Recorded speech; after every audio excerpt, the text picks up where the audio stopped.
Chapter 11:11 Feasibility. The joint military exercise in the Asia-Pacific region gradually began to escalate tension in the area, and the situation in Asia seemed to be hanging on a knife's edge. The location of Guam was too sensitive, just on the northeast side of Xi'an. The UAE sent a carrier battle group and the latest Ford-class aircraft carrier to participate in this exercise. In this critical time, a lot of people sensed something was out of the ordinary. Nippon, Australia, and New Zealand, which were originally discussing joining the Earth Defense Alliance, began to take cautious attitudes once again. The countries that had joined the Earth Defense Alliance naturally stood on the same side as Xi'an. The dictator of MLL Island, Santos, denounced the move in front of the media to show his support for celestial trade. Malaysia and other countries took a more civil approach and used relatively mild rhetoric, but they still expressed doubts and dissatisfaction with the UAE holding so-called routine military exercises at this critical time when the world must unite. Hua and Russia also showed off the comradeship with both countries by sending foreign ministers to visit Coral Island. They jointly held a press conference to question if the UAE's action was an attempt to curb the Earth Defense Alliance, and disregarded the interests of mankind in order to strengthen regional control. Not only external pressure, but internal pressure was also building up inside UAE. However, the country's hegemony couldn't be challenged. Regardless of the scale of opposition, the position of the capital and Congress remained firm. The military exercise must take place. Regardless of whether the parties involved were willing, an East-West confrontation quietly unfolded. At Coro International Airport, a beautiful figure stepped out of the gate with quick steps. In the envious and hateful gazes of male creatures, the beautiful figure was watched as she stepped into a car at the airport. Her sunglasses were hung onto her collar, her wavy blonde hair swished in the air. Natasha smiled and looked at Jiang Chen in the driver's seat. "Did you miss me?" "Of course." Jiang Chen grinned as he started the car. "Finally done your sentence?" "What do you mean done my sentence?" Natasha rolled her eyes. "You make it sound like I've done time." The inspection period of half a year had passed, and now, she had completely separated herself from the Russian security service and transferred to the diplomatic system.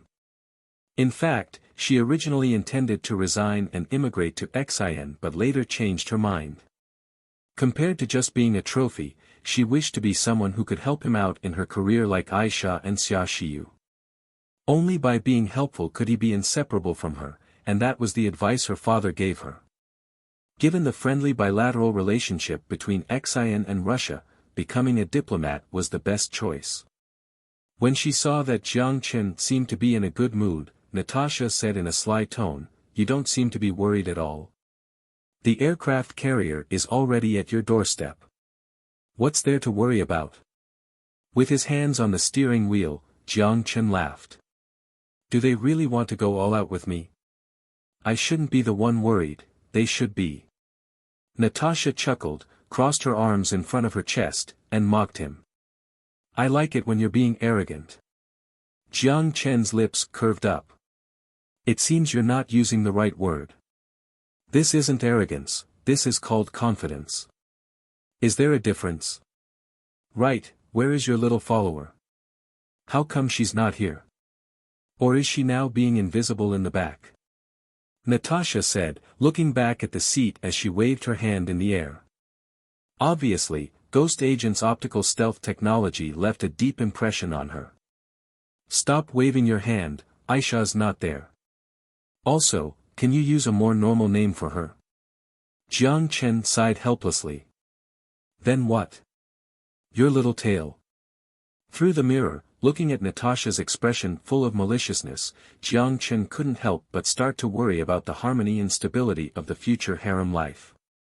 Although the relationship between her and Aisha was no longer as stiff as before, the two women still weren't on good terms. It had nothing to do with jealousy. Aisha never learned how to be jealous and Natasha didn't seem to mind much. If there really was a reason, then it must be that their fates were meant to clash. The magnetic levitation mode was activated, and the car entered the cruise track. The two quickly flew back to the mansion at the north end of the island. Because it was during the workday, when Jiang Chen pushed the door open, Aisha and Xia Shiyu weren't there. Natasha kicked off her high heels and put on slippers. Before she dropped the sentence, "I'm going to shower," which filled his imagination, she winked at him then went upstairs. Just as Jiang Chen was debating if he should be a gentleman and bring her suitcase up for her or be a gentleman and help her shower, an untimely phone call arrived on his watch. "Did I disturb you?" As soon as the call was connected, he heard Xia Shiyu's slightly jealous teasing. "How come?" Jiang Chen touched his nose with his empty hand and said without blushing, "I'm planning to unpack her luggage." "I'm not as perverted as you think." "Humph, I understand you too well." Xia Shiyu was unconvinced. Obviously, she had timed her call. Jiang Chen decided to change the topic. He went to the sofa and sat down. Was there anything important? When Jiang Chen began to discuss an important matter, Xia Shiyu immediately put on her aloof expression, and said in a serious tone, "Under the UAE government's diplomatic intervention, Exelon Nuclear Power and Westinghouse received orders for nuclear power projects in Colombia and Peru through non-standard bidding process." When Jiang Chen heard the names, Colombia, and Peru, Jiang Chen's pupils suddenly constricted. As for why, it was mainly because the location of the two countries was too sensitive. One was located above Ecuador and the other was below it. The two countries tightly covered the small mass on the west coast of South America. Now that half of the Trans-Pacific submarine cable was built, the UAE was exporting nuclear power to Ecuador's two neighboring countries at this juncture. There was no doubt that they intended to stop Celestial Trade's global grid plan to reach South America on the beach. "What's the attitude of Ecuador now?" Jiang Chen asked. "There's no reaction for the time being, but we noticed that Westinghouse is in contact with their government," Xia Shiyu said. Jiang Chen frowned at the words. Now the situation seemed to be out of his control. In the strategic layout of his global grid plan, Ecuador was a crucial first stop on the west coast of South America. However, South America was, after all, the back garden of the UAE. Even though Ecuador's relationship with UAE wasn't as close as Colombia and Peru, politics would inevitably be affected by the influence of the UAE. UAE had realized the threat of the global grid plan and made up its mind to block the project. South America was, after all, the home court of the UAE. Jiang Chen didn't have the confidence to compete fairly with UAE companies. "Do you have a plan?" Seeing his long silence, Xia Shiyu asked. Jiang Chen touched his chin and said, "Now it all depends who will have the best bid, but the problem is this, we can give them benefits and the UAE can give the same benefits or give even more than us. And before the submarine cable is completed, the low cost of electricity is simply not enough to give us an advantage." Unless, a glimpse of realization flashed through Jiang Chen's eyes, and an idea suddenly emerged in his mind. If he couldn't offer them tangible benefits, then he could just draw a cake for them. Release news that Celestial Trade is studying the feasibility of building a space elevator in the Western Hemisphere. When Jiang Chen said this, he had a smirk. He heavily emphasized the word feasibility. The Wall Street. In the conference room on the top floor of the Morgan Stanley building, Daniel Morgan leaned back in his chair and listened quietly to the explanation of the company's last quarterly earnings. Some time ago, using the Doomsday Conspiracy, and the havoc created by the establishment of the Noah's Ark Fund, the space companies in Silicon Valley and Seattle formed one after another and led to a new frenzy of space exploration interest never seen for half a century. As the leader of Wall Street investors, Morgan Stanley certainly wished to get its hands on a piece of this pie. However, the defense tax introduced by Celestial Trade cooled down the frenzy instantly like a bucket of ice, cold water over the heads of new space companies in Silicon Valley and Seattle. Of course, this didn't pain it the most. As a world-class investment bank, it was certainly impossible for its managers to put all the eggs in the same basket. Morgan Stanley not only invested in Silicon Valley and Seattle companies, but it also invested all over the world, and even some aerospace companies listed in XIN have its name on the shareholder list. What really pained it was another event. The $100 billion Noah's Ark Fund was forced to be dissolved because of a bill passed by Congress. Morgan Stanley and Rockefeller Consortium were forced to withstand the pressure of the elite class and return their principal investment and even lost $5.1 billion in fees. The Wall Street indeed had a lot of influence on Congress. Many members accepted their donations, but no one could ever say they had absolute control over Congress. Whether it was the fallen Jewish Consortium or the WASP that was the new leader in the Wall Street. It was all politics. The separation of powers provided the opportunity for capitalism to prosper, but it would never allow the capitalists to drain all the nutrients from the soil. When everyone filled the streets to protest against the escapism of the elites, and demanded the government to set an example, even the Congress members that accepted money must consider the voters in their own constituency. Let's end here for now. Daniel Morgan raised his hand and interrupted the manager at the bottom of the performance ratings as he was anxiously reporting on his work. Kevin, go and prepare, HR will talk to you about work. The manager's mood immediately dropped to the bottom of the valley and sweat profusely appeared on his forehead. Daniel didn't care about the expression on his face, and he waved his hand wearily. That's it. Everyone in the room was relieved and left in a hurry, for fear that the boss may pick on them if they stayed a second longer. Everyone knew very well that the boss was not in a good mood, and it was not the best choice to leave an impression now. In the eyes of others, they may all be leading six-figure or even seven-figure elites. They sat in the office drinking coffee and managed over tens of millions in funds. However, only they themselves know how careful they had to be to keep this glamorous appearance. Wall Street never lacked talent. Apart from the capital itself, no one was irreplaceable. After the meeting, Daniel stared at the financial report on the table, and he felt flustered. These days, Carmen's final words had lingered in his mind. You will regret the choice you made today. Daniel repeated this sentence and muttered. Sometimes Daniel also thought, what if he had helped the Rothschild family at that time, just like what his father did in the Kristallnacht of World War II? If so, would everything be different? Just then, the phone on the table shook. He shook his head and drove the unrealistic thought out of his mind. Daniel picked up the phone. Hello. It's me. A familiar voice. Daniel's eyebrows raised, and said with great interest in his voice, Mr. Kerry. How did the distinguished Secretary of State remember your old friend?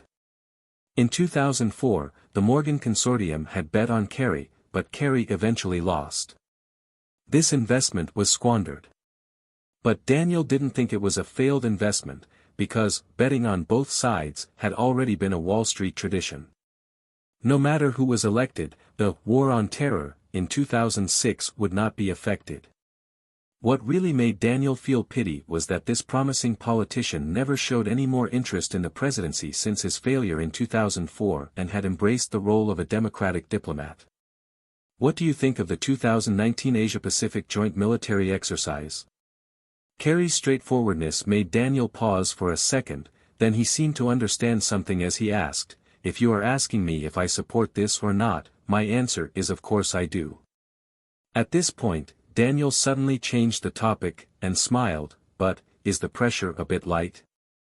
I think so too. The rise of celestial trade has seriously threatened our influence in the Asia-Pacific region. Now, this has already been reflected in the economy. If I choose to appease this time, it means that we are handing over the hegemony we built over several decades. After hearing Daniel's words, Kerry hid all the joy and excitement in his heart and continued, Hill and her team are preparing for the 2020 election. If she is still in power for the next 4 years, there is no doubt that the situation will be worse.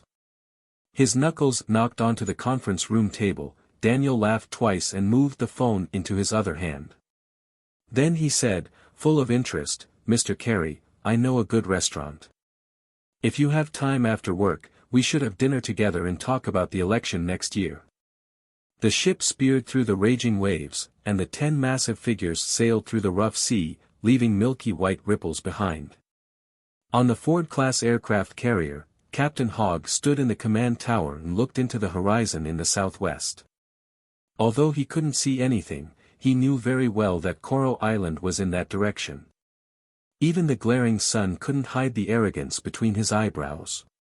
He and his fleet indeed had every right to be arrogant. As the first aircraft carrier designed by the UA using CAD technology, the Ford-class equipment was fully networked and computerized. The overall automation level was much higher than that of the Nimitz class. The carrier personnel on board was reduced from 3,190 to 2,000, but the efficiency of the aircraft increased by 15% compared to the Nimitz, and the overall combat efficiency also more than doubled.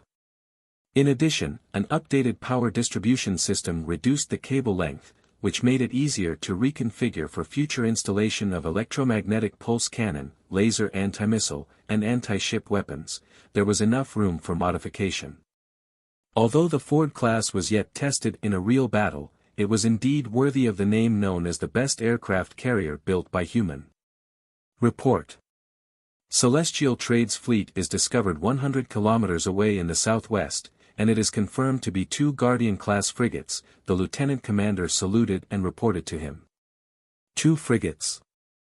Hogg frowned. He expected Celestial Trade to be within their range since the aircraft carrier battle group's intent was to put pressure on Celestial Trade. A distance of 100 kilometers showed the other party's cautiousness in reducing the possibility of escalation to a minimum. However, he didn't quite understand why they only sent 2 frigates after them. Is Celestial Trade this confident? Or did they completely abandon their sea supremacy? Send aircrafts and see what they are doing. Hogg ordered in a deep tone. Roger. The lieutenant commander saluted and left with the order. 1113 Who is the boss? Hogg never would have understood. 100 kilometers, a safe distance from his perspective, was no longer safe in front of Celestial Trade's electromagnetic pulse cannon. It was just the typical crossfire distance. After 2 rounds of upgrades, the shipborne electromagnetic pulse cannons on the Guardian-class frigate was no longer a modified version of the Type 50 electromagnetic pulse cannon, but an actual anti-ship cannon designed for warships. A shell 50 kilograms in mass could easily shred a ship with the same tonnage into 2. Even the 2,000-ton frigate could output damage equivalent to a battleship.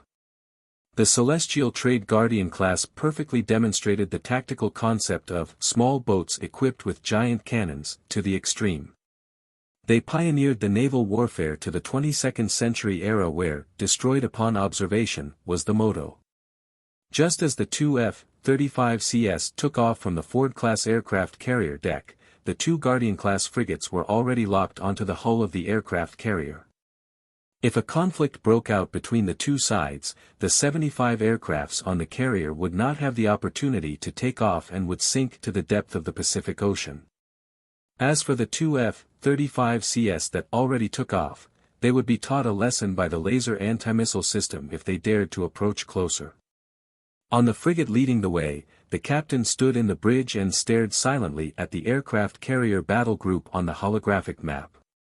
From the moment the aircraft carrier battle group crossed Hawaii, they were locked on by the Sky Eye observation satellite. It was the reason Jiang Chen did not consider this aircraft carrier battle group a threat because it never left his sight. Report. 2 aircrafts took off from the aircraft carrier and are approaching us in a straight line. The type of aircraft has been confirmed to be F-35C with unknown weapons. The first officer saluted and reported to the captain. The captain nodded, and a vicious smile formed. Teach them a lesson. Roger. The first officer saluted again and jogged away with the order. Soon, a searchlight-shaped device rose from the middle of the frigate and pointed into the distant airspace. If the 2 F-35s knew they were already on someone else's radar, they would certainly reconsider their choice of approaching the frigates, but unfortunately, they knew nothing about power. This is Sea Lion 1, Sea Lion 2, I'm approaching Celestial Trade's frigates. No submarine activity is detected. The enemy has yet to detect us. Requesting further instructions. Celestial Trade's frigates already appeared on the radar as the pilots immediately reported to the aircraft carrier. A hint of ridicule appeared on Hogg's face after he received information from the pilots. Earlier, he was worried that Celestial Trade may be playing some tricks, now they seem to just be bluffing. "Show them who's the real boss," Hogg nonchalantly said. In the end, he didn't forget to add, "Pay attention, don't overdo it." Roger that. The two F-35CS changed their formation in the air and descended to approach the two Celestial Trade frigates. Perhaps because of their self-confidence in their maneuverability, perhaps because of certainty that Celestial Trade wouldn't dare to be the first one to shoot, the two F-35CS entered cruising attitude and even left the cover of clouds. They were about to skid over the top of the frigates to suddenly appear on the enemy radar before vanishing again. With the invisibility of the F-35, this provocative action was tried and tested. Although they only tried this move against second-tier naval forces. Giles opened the photoelectric detection pod mounted on the bottom of the aircraft and was preparing to suddenly appear on the enemy's radar when he saw a white light on the frigate in front of him. Before he could react, the strong glare shrouded his cockpit in an instant. Giles closed his eyes out of reflex, the burning pain in his eye sockets reminded him of what had happened. "Ah, my eyes, I can't see. Fu*K, what is that thing?" There was a hoarse cry from his comrade. Giles wanted to open his eyes to understand what happened. However, the glare blinding him made it all an unrealistic thought. The two planes were like blinded flies. Their formation was no longer intact and was close to crashing in air. Sweating profusely, Giles used his experience to make several maneuvers in succession, but he still could not escape the blinding light locked onto him. The light seemed to be following him and was stuck to his cockpit. He could swear he has never seen such a weapon. If it was just ordinary glare, it would never achieve this effect. He was convinced that when he was maneuvering in the air, his cockpit was no longer facing the frigate, but he was still blinked by the light, unable to escape. There was only one explanation. Celestial Trade must have used some kind of microwave weapon that he has never heard of before, and turned the glass on the cockpit, and even his goggles, into light bulbs. Sea Lion 1, this is the headquarters, what is going on? Please report back. I repeat, please report back, God, please, don't do this, please.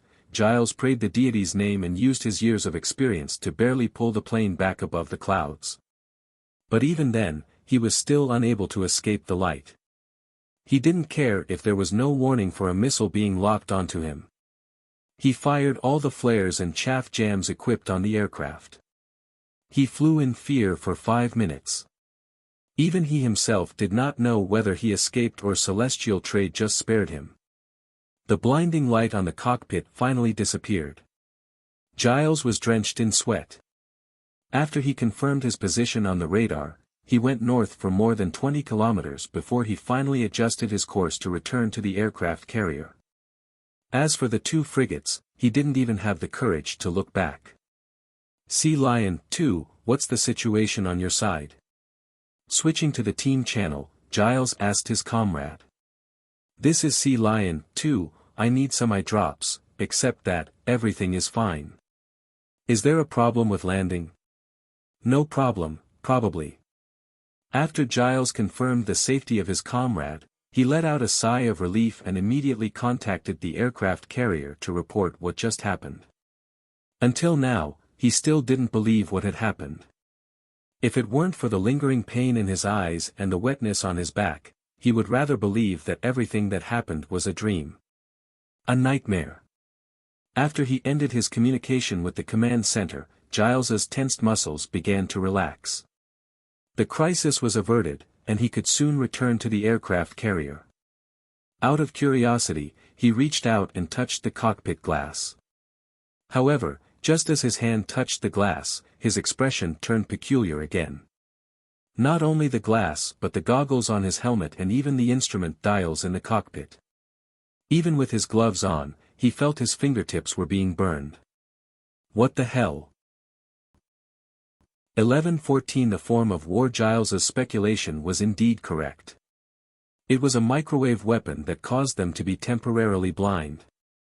The microwave weapon was a prototype from Fallout Shelter 027, a laser array air defense system called light suppression weapon. It was used by countries as peaceful means to repulse fighters trespassing. But this form of weapon was short-lived and forgotten in history by the end of the 21st century. In future warfare, drones dominated the battlefield.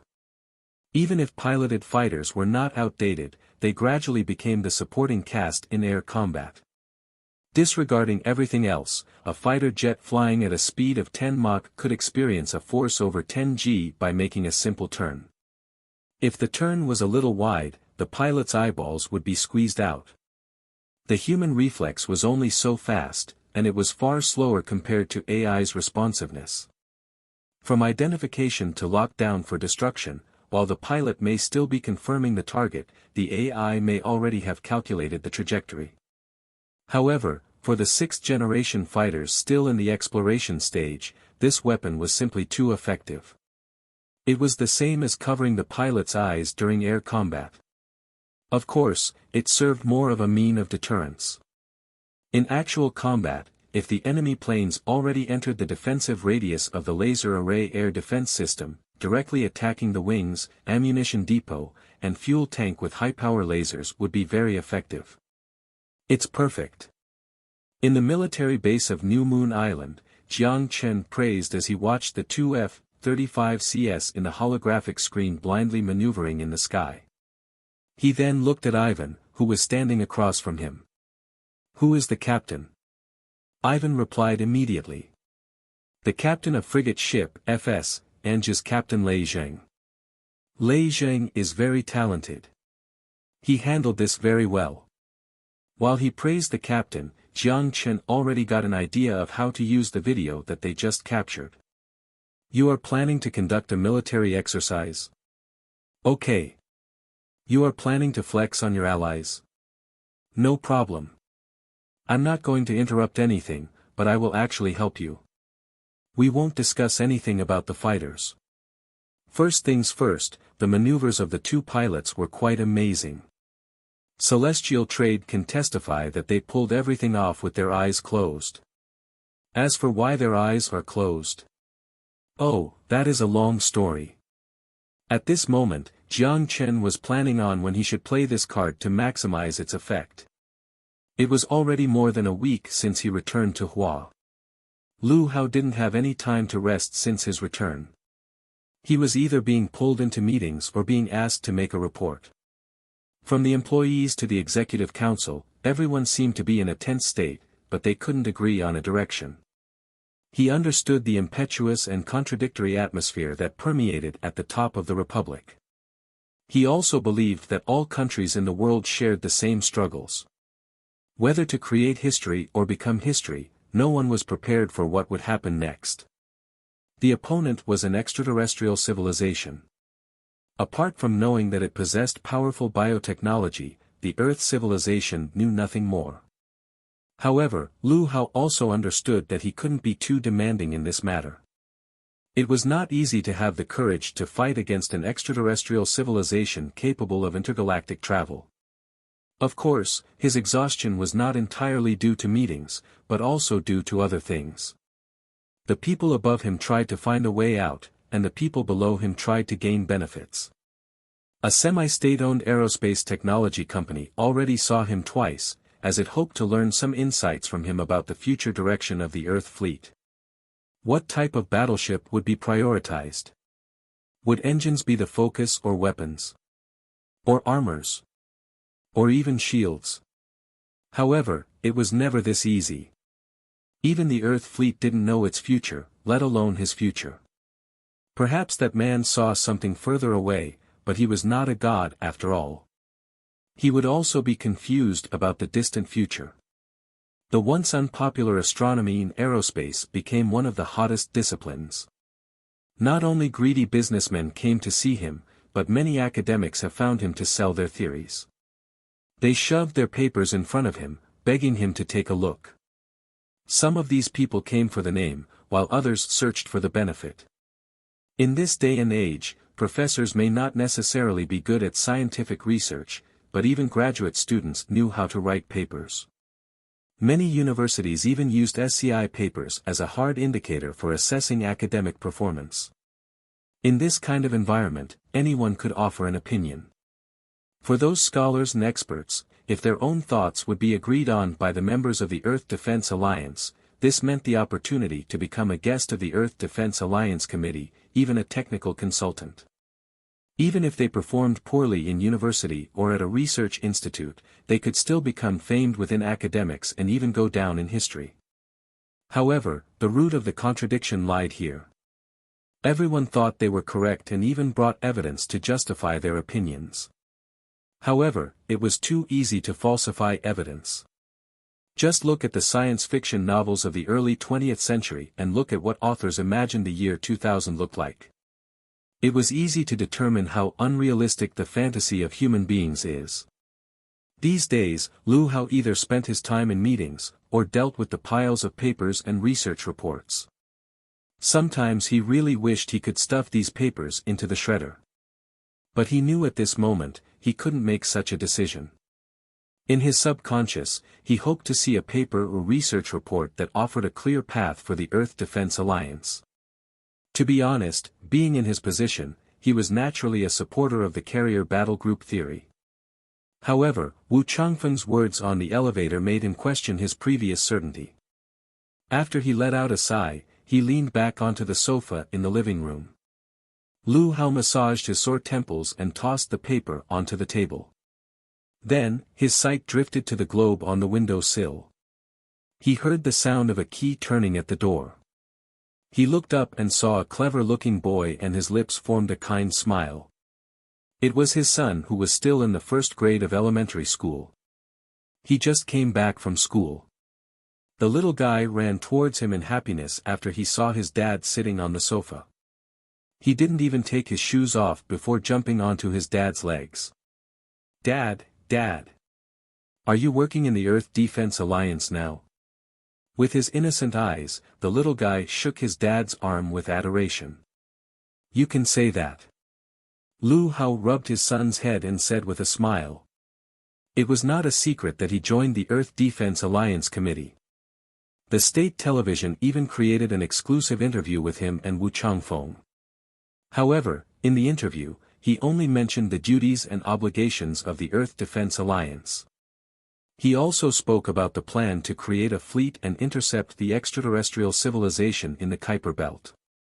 As for the issues discussed at the committee meeting, even with his own membership, these sensitive issues were directly averted. "Great! Our classmates don't believe it. They said that I'm lying." The little guy excitedly waved his fist and continued to look at him with adoring eyes. "Dad, Dad, will you build a Gundam?" "A Gundam?" Liu Hao shook his head. A Gundam was absolutely impossible. Having said that, he didn't want to dim his son's hopeful eyes, so he said in a comforting tone, "Your father is too old to pilot a Gundam. So, this task will be up to you. Promise Dad that you will study hard." "Can I drive a Gundam if I study hard?" His son's pupils flashed with excitement. "Of course." Liu Hao smiled. The little guy climbed down from his dad's knees after receiving the confirmation he was looking for. He skipped out of the living room and ran away. Looking at his son, his lips formed a curvature that belonged to the kindness of a father. Even if it is to protect the smile of the little guy, at least he can't let him down. He shook his head and picked up the paper he previously tossed down. What will a war in space be like? Just as he was feeling puzzled, he suddenly remembered someone. A person who might give him the answer. 11:15 Cyclotron. Since Natasha moved in, Jiang Chen's mansion no longer felt empty. Aisha and Xia Xiyu were quiet and reserved, but Natasha was the complete opposite. Her voice and action reflected her Slav origins. passionate and unrestrained. However, the four lived together harmoniously. Everyone did their best to accommodate each other's habits, and everyone did everything they could to not interfere with others. The only fly in the ointment was that every night, the competition for the ownership of Jiang Chen was fierce. Before Natasha arrived, there was a timetable arranged to determine who would serve the bed, and even Jiang Chen didn't have much influence on the decision. However, the arrival of Natasha broke the balance. The fiery Russian girl not only ruined the rules of the game agreed upon by Aisha and Xia Xiyu but even put up a refusal to negotiate stance. Timetable? What is the use of that? When Xia Xiyu and Aisha asked about her schedule, Natasha refused right away, and said without thinking, the person who he sleeps with is his freedom. How can you use a timetable and ignore his wishes? If you're not willing, take him away from me with your charm. It was fine if she just expressed her opinion, but she was also holding Jiang Chen's arm and provoking the two girls by straightening her back, exposing the Mount Everest in front of her chest. Against the invincible size, even Aisha who never felt any jealousy felt frustrated and began to pout. As for Xia Xiyu, the vinegar jar was completely knocked over and she remained standoffish for several days. Well, in fact, Jiang Chen thought he was quite easygoing in this aspect. He didn't disagree with the timetable, or rather, he supported decisions that promoted harmony and stability within the family. But at the time he didn't say anything. Honestly, it did give him spiritual satisfaction to see the people he loved show jealousy because of him. It was fortunate for him that the three girls didn't turn against each other because of unequal distribution. Other than at night, they spent time together quite harmoniously. However, he clearly felt that they began to compete in on particular aspect. For example, Aisha began to favor just wearing loose pajamas while walking around in the mansion with her legs exposed, and Natasha even began treating bikinis as her casual wear at home. Even Xia Xiyu joined the movement to save clothes while gnashing her teeth and blushing. Jiang Chen didn't know how he should feel about this. While he was the ultimate beneficiary, and the appearance and body of the three women were all stunning, nowadays, he felt uncomfortable being home. Even with the genetic vaccine, he began to feel that his body couldn't handle this anymore. When he subtly hinted this to Aisha, the girl nodded and expressed that she would help him. However, Jiang Chen did not see any change at home. The only thing that changed was the cuisines on the table. On top of the original menu, a pot of delicious turtle soup was added. 1. Time was like clockwork, and July passed very quickly. Perhaps the microwave weapon left an impressive impression on the pilots of the fighters on the aircraft carrier. The UA aircraft carrier battle group did not conduct any drastic exercises since it entered the Guam military base. Every day, the F-35s took off from the military base, but the route all avoided the air defense identification zone of Xian without exception. Obviously, the UA didn't want to cause more misunderstandings during this critical period. On the other hand, the UA had resorted to its usual tactics, military high-profile actions combined with diplomatic offensives. Secretary of State Kerry frequently visited Asian countries, ostensibly to strengthen economic and trade cooperation, but in fact, was pointing to Xian in planning to blockade the global grid plan. Xia Xiyu was extremely stressed over this matter. Although the irreplaceability of Celestial Trade's product made it impossible for UA companies to take over, the UA diplomatic approach played a significant role and caused the expansion of the global grid plan in West Asia and South America to almost completely stagnate. However, Jiang Chen was not in a hurry. He could allow Kerry to create some chaos in Asia first. By the time the 2019 Asia-Pacific military exercise began, he prepared plenty of ways for UA to lose its face. The Ange High-Tech Industrial Park, an industrial park that condensed the cutting-edge technology of the entire Xian, had more than doubled its size compared to 6 months ago. Since Future Military became independent of Future Heavy Industries, CEO Ling Tao built new factories with the budget approved by the headquarters. They built a lab dedicated to weapon development upon Jiang Chen's request. At the moment, a giant turret, about 25 meters long and about 12 meters wide, was placed in an empty lab warehouse. The shape of the turret looked like a giant pot. The pot handle was embedded in the pot from the middle and flipped over on the ground. Since the barrel was too heavy, it must be suspended by a mechanical arm on the ceiling. From the huge volume, it was easy to guess the use of this weapon. Other than the starships that flew in the air, it seemed that no warship could carry this massive turret. Outside the protective glass of the warehouse, Ling Tao showed and explained to Jiang Chen the latest masterpieces of future military. Sirius X-1, a cyclotron-type electromagnetic pulse cannon prototype. The projectiles are launched in 2 acceleration stages. The first stage of acceleration is completed on the double circular magnetic tracks in the turret, while the barrel begins to charge. After the first stage of acceleration, the maximum speed of the projectile, in theory, can reach Mach 40. After entering the barrel, the projectile starts to accelerate at the second stage, and the theoretical exit speed can reach Mach 67, which is more than 35% of the third cosmic speed. Ling Tao showed heartfelt pride. Since a year ago, scientists in future military began to study the cyclotron. After countless days and nights of experiments, they finally made a breakthrough, as they raised the speed of the electromagnetic pulse cannon by an order of magnitude. It was no exaggeration to say that this electromagnetic pulse cannon was the masterpiece of future military. Different from the war in a traditional sense. In the war within the stellar system, 2 crucial issues must be considered, namely the speed of gravity in relative motion. Different tracks corresponded to different surrounding speeds. If the spaceship on track A wanted to hit the spaceship on track B, it was not as simple as aiming at the target. If the speed of the bullet was not fast enough, it may fly away and become a meteorite in the solar system or even a satellite of a certain planet. In actual combat, even if the speed exceeded the third cosmic speed, it was not enough. However, Earth civilization finally gained a fighting chance against the threat outside of the solar system. It was no longer helpless. 1. Turtle soup is known to improve men's performance in a certain aspect. 1116 The seed of future below the magnificent brick wall, an Audi A8 moved on the asphalt road and entered the university decorated in green. On the solid marble monument, 5 words were inscribed with fine penmanship: National University of Defense Technology.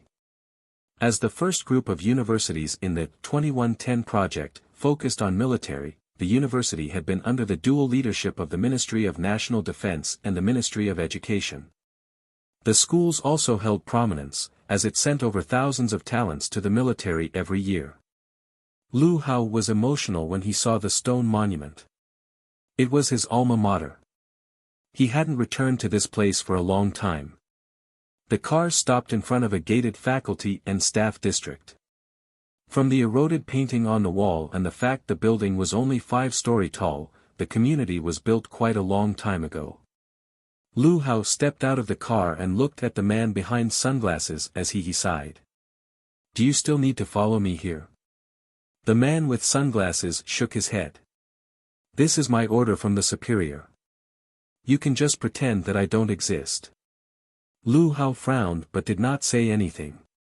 He turned and walked to the guard room. Nothing here has changed in 20 years.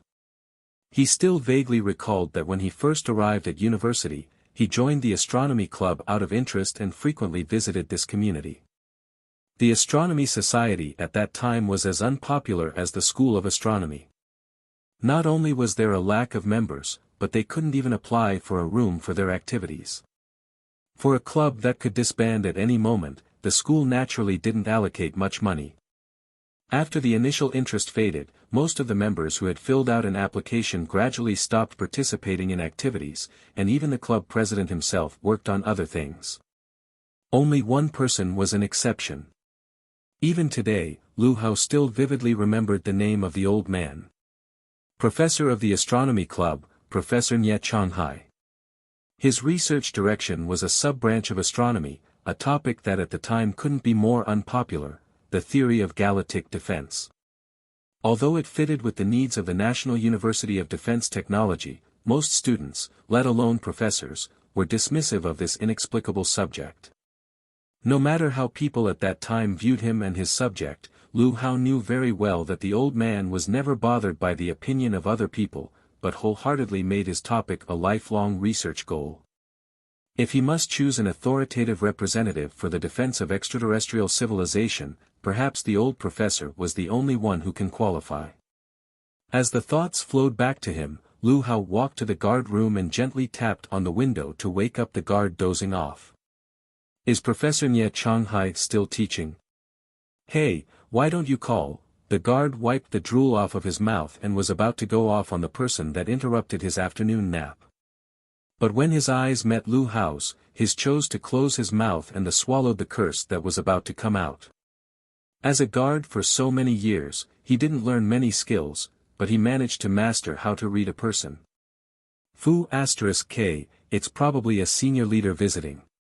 The guard thought in his mind and forced a smile. However, Lu Hao did not take it seriously and repeated what he said patiently. "Is Professor Nye Changhai still teaching?" The guard stopped to think and quickly scanned the name of each professor in his mind. However, he did not remember the name Nye Changhai. He thought he heard wrong, so he questioned in a quiet tone. "Who?" "Professor Nye," Lu Hao said. The guard revealed a bitter smile and shook his head. "Sorry, I have been working here for more than 3 years and I have never heard of a professor named Nye. Should I call someone to ask for you?" "I see," Lu Hao sighed. "It's okay. It's already been 20 years. If he is still alive, he must be well into his 70s. Just as he was about to turn and leave, he heard a slightly cold female voice behind him. "You're looking for Professor Nye?" Lu Hao turned around and looked at the young woman behind him. She didn't look old, but her vibe didn't resemble an undergraduate student. She must be a graduate student at the university. From her appearance, Lu Hao saw some resemblance of someone he used to know, but he couldn't pinpoint who the familiarity belonged to. "Yes, and you are?" "I am his granddaughter, Nye Han." "Why are you looking for Professor Nye?" Nye Han asked. "You are the granddaughter of Professor Nye?" Lu Hao's face showed a touch of joy, and he smiled. "I hope you can help me tell Professor that student Lu Hao is seeking his advice." Lu Hao. When she heard the name, Nye Han's voice gained some warmth and she no longer gave off an aloof vibe. "When he was still alive, he always mentioned your name. He complimented you for being the best student he's ever taught." Lu Hao paused in disbelief. "When he was still alive?" Nye Han nodded and remained silent as she looked down. The branches of the birch tree swayed gently and rustled in the wind.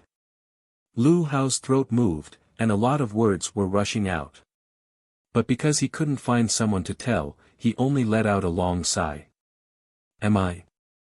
From the expression on Lu Hao's face, Nye Han felt remorse, so she whispered, "Professor Nye is no longer here, but his items are still in his office. No one has touched them. If you are interested, I can take you to see them." "Thank you very much." Lu Hao nodded. "Not at all, you are the hero of Hua." After a pause, a smile formed on Nye Han's face, and then she continued, "What's more, if you can learn what he left behind, he will be pleased even in his afterlife." Lu Hao and the bodyguard followed behind Nye Han into the community. Through the birch trees and the cement stairs, Nye Han took out a key and pushed open the door before she walked into the room. "This is the place. Since he left, this house has been empty. This is his office. He never liked others going through his stuff, so we kept the room in the same state and only cleaned it once every month."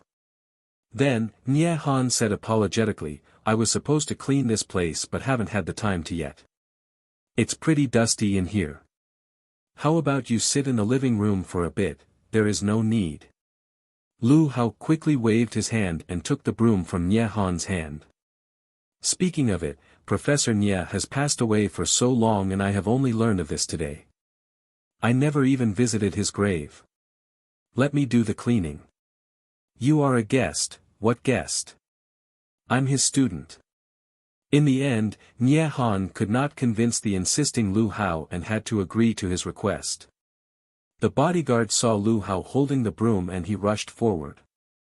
I will help you, you can wait at the door. Lu Hao did not appreciate his gesture. After he firmly said this, he went into the house with cleaning supplies.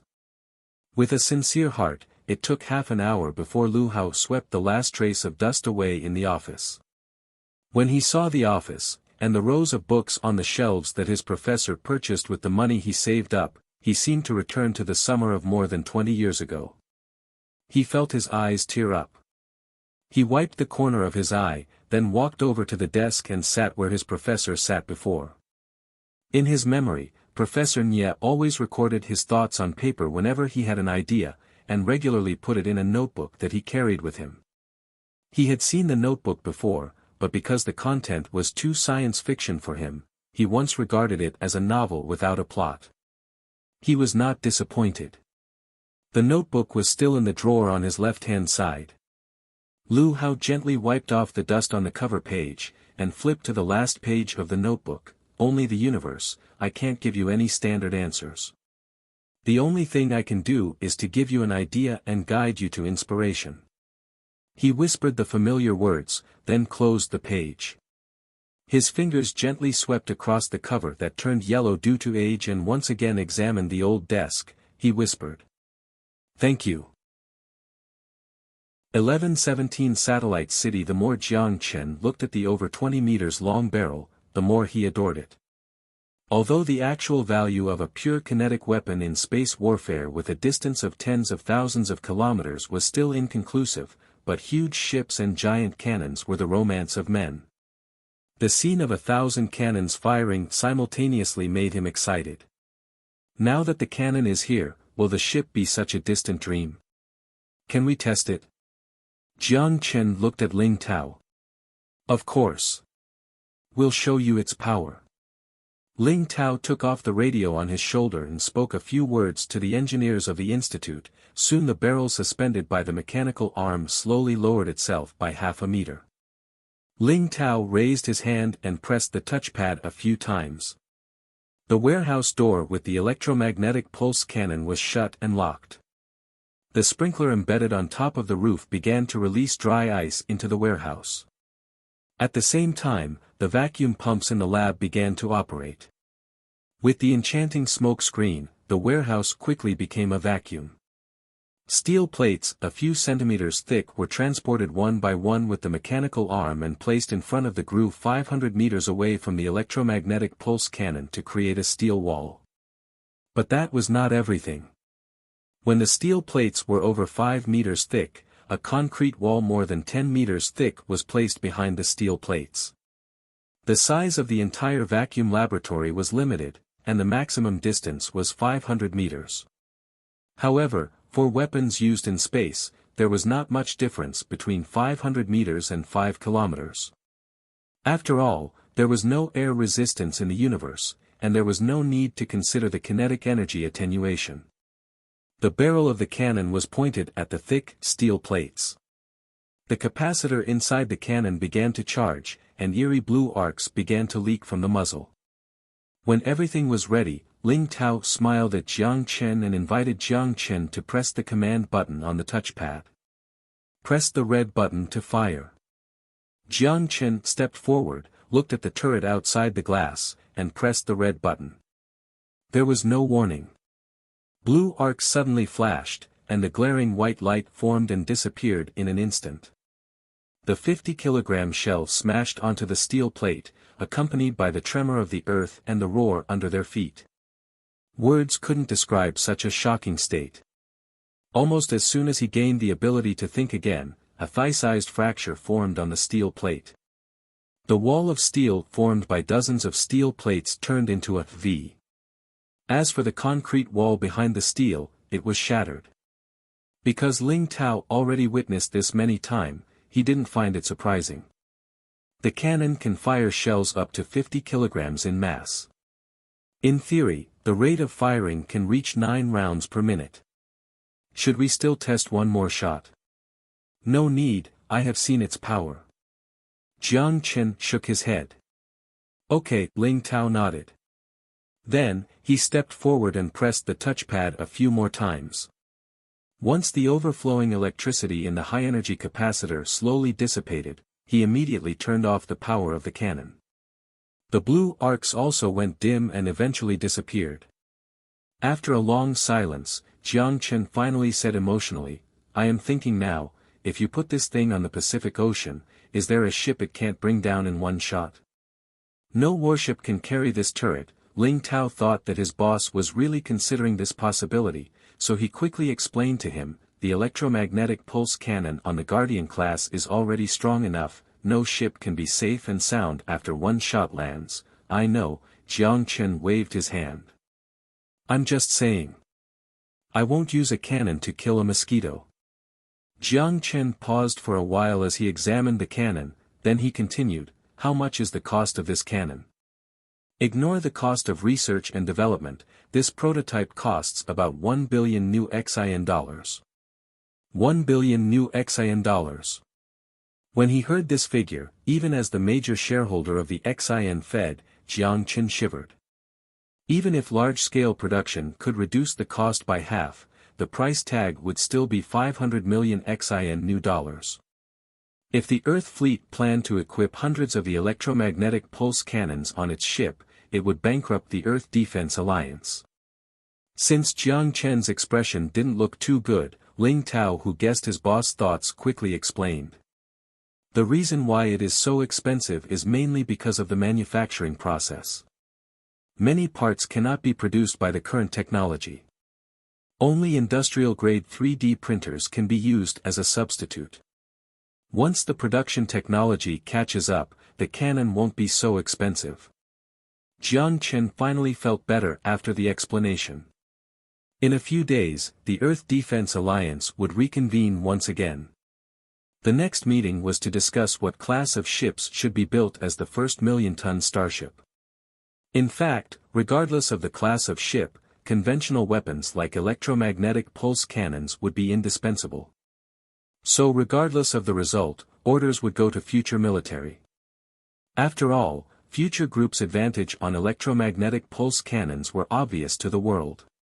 It was just that the cost of nearly 1 billion is too expensive. Jiang Chen knew that if he switched positions with a member of the committee, he wouldn't easily agree on this budget. After all, he didn't own the Earth Defense Alliance. The members paid according to a percentage of GDP and the population. Hua contributed 3 trillion in just 1 year. How could Hua allow a company from a different country spend this money so easily? As the executive, he had the decision-making power, but the committee also had voting rights and the authority to do a budget review. Jiang Chen began to have a headache. How can I fool these committee members? It doesn't seem like an easy task. With August right around the corner, the expectation of the 2019 Asia-Pacific Joint Military Exercise began to increase. However, Celestial Trade's reaction had been quite mild, as if the carrier battle group parked at their front door didn't seem to cause any concern. Above the height of 36,000 kilometers, the spindle-shaped aircraft moved between the steel skeletons several kilometers long. Like sewing needles, they weaved the future of Earth civilization in electric sparks. It was the second shipyard of Celestial Trade, and the current progress of the project was only 15%. The new shipyard that covered 100 acres and costed nearly 20 billion XIN new dollars, was like a satellite city suspended on the side of Celestial City. The city was connected to the space elevator by a graphene track. 6 spindles of about 3 kilometers in length suspended in the synchronous orbit, connected by a titanium alloy skeleton. Just like a narrow and hollow hexagonal prism, it outlined the shape of the entire shipyard.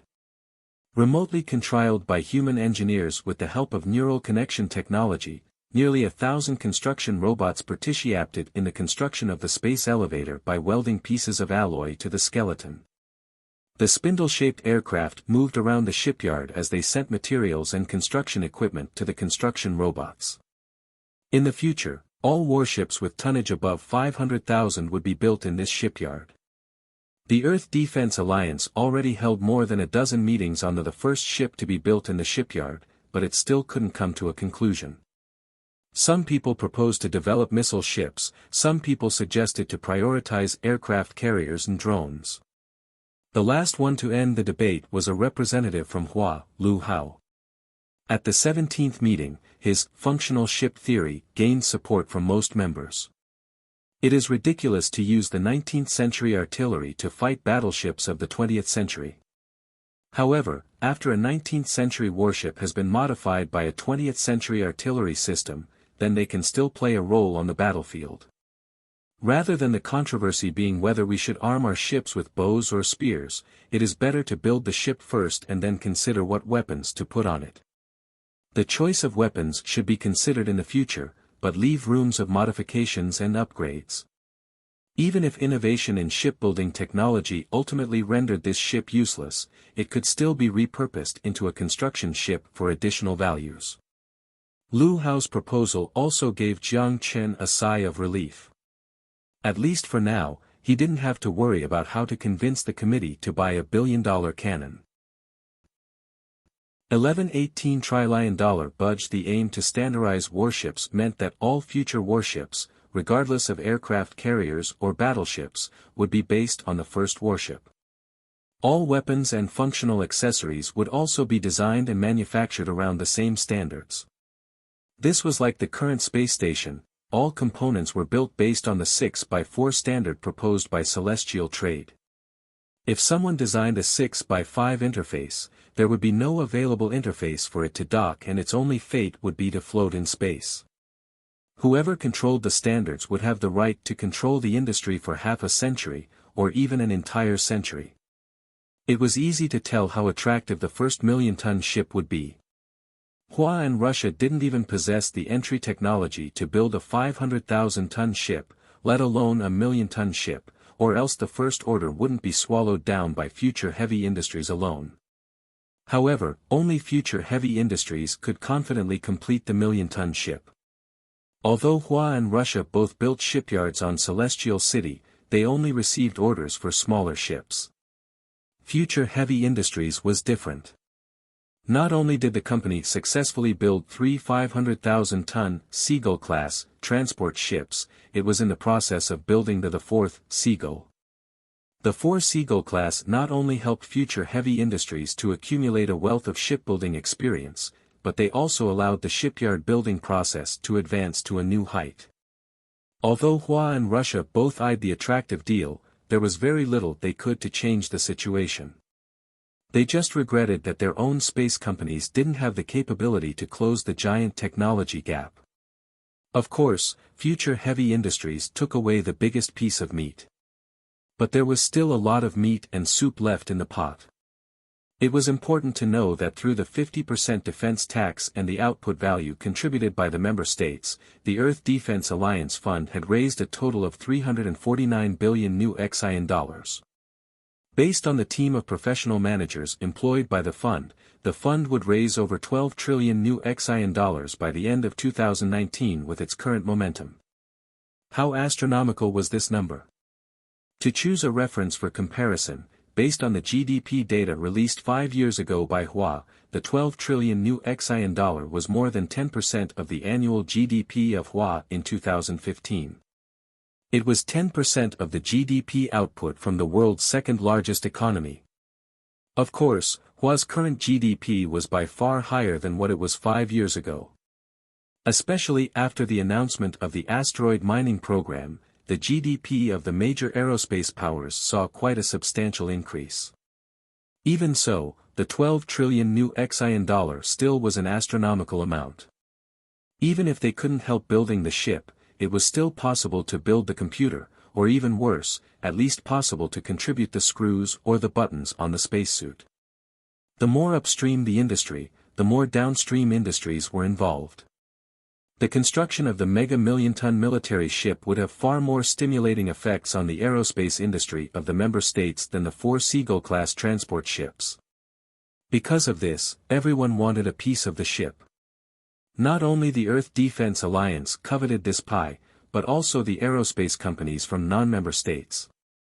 Although these non-members also contributed a lot of money in the form of defense tax, when the Earth Defense Alliance chose cooperation partners, it was extremely critical of companies from non-member countries. Even the leading SpaceX only received an order of $1.7 billion new XIN in navigation projects, out of a total of $12 trillion new XIN.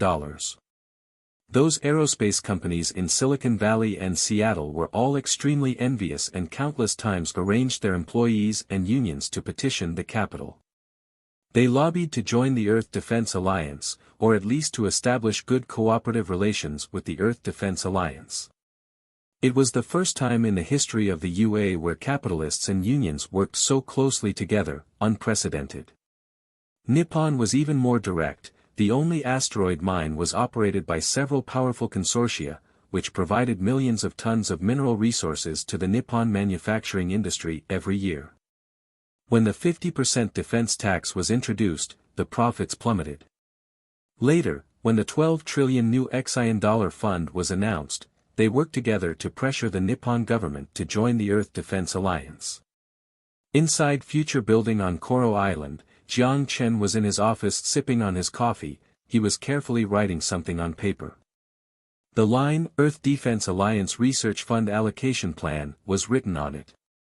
The first order for Future Heavy Industries shipyard was an unarmed ship. Liu Hao's proposal ended the non-stop debate at the committee. The Earth Defense Alliance no longer had to worry about which company's weapons to buy, because weapons were no longer a consideration. In the short run, it was undoubtedly the best choice to save resources. Instead of wasting production capacity on weapons that are destined to be eliminated, it was better to think long-term. However, in the long run, this proposal was still somewhat ill-considered. Without enticing the arm dealers who make cannons and turrets, why would they put money into research to upgrade and advance weapons? The more weapons purchased, the stronger the weapons. If there were no sales, there would be no competition. Why did military technology on the wasteland recover so fast? Because for most survivor camps, 50% or even 80% of GDP was spent on weapons.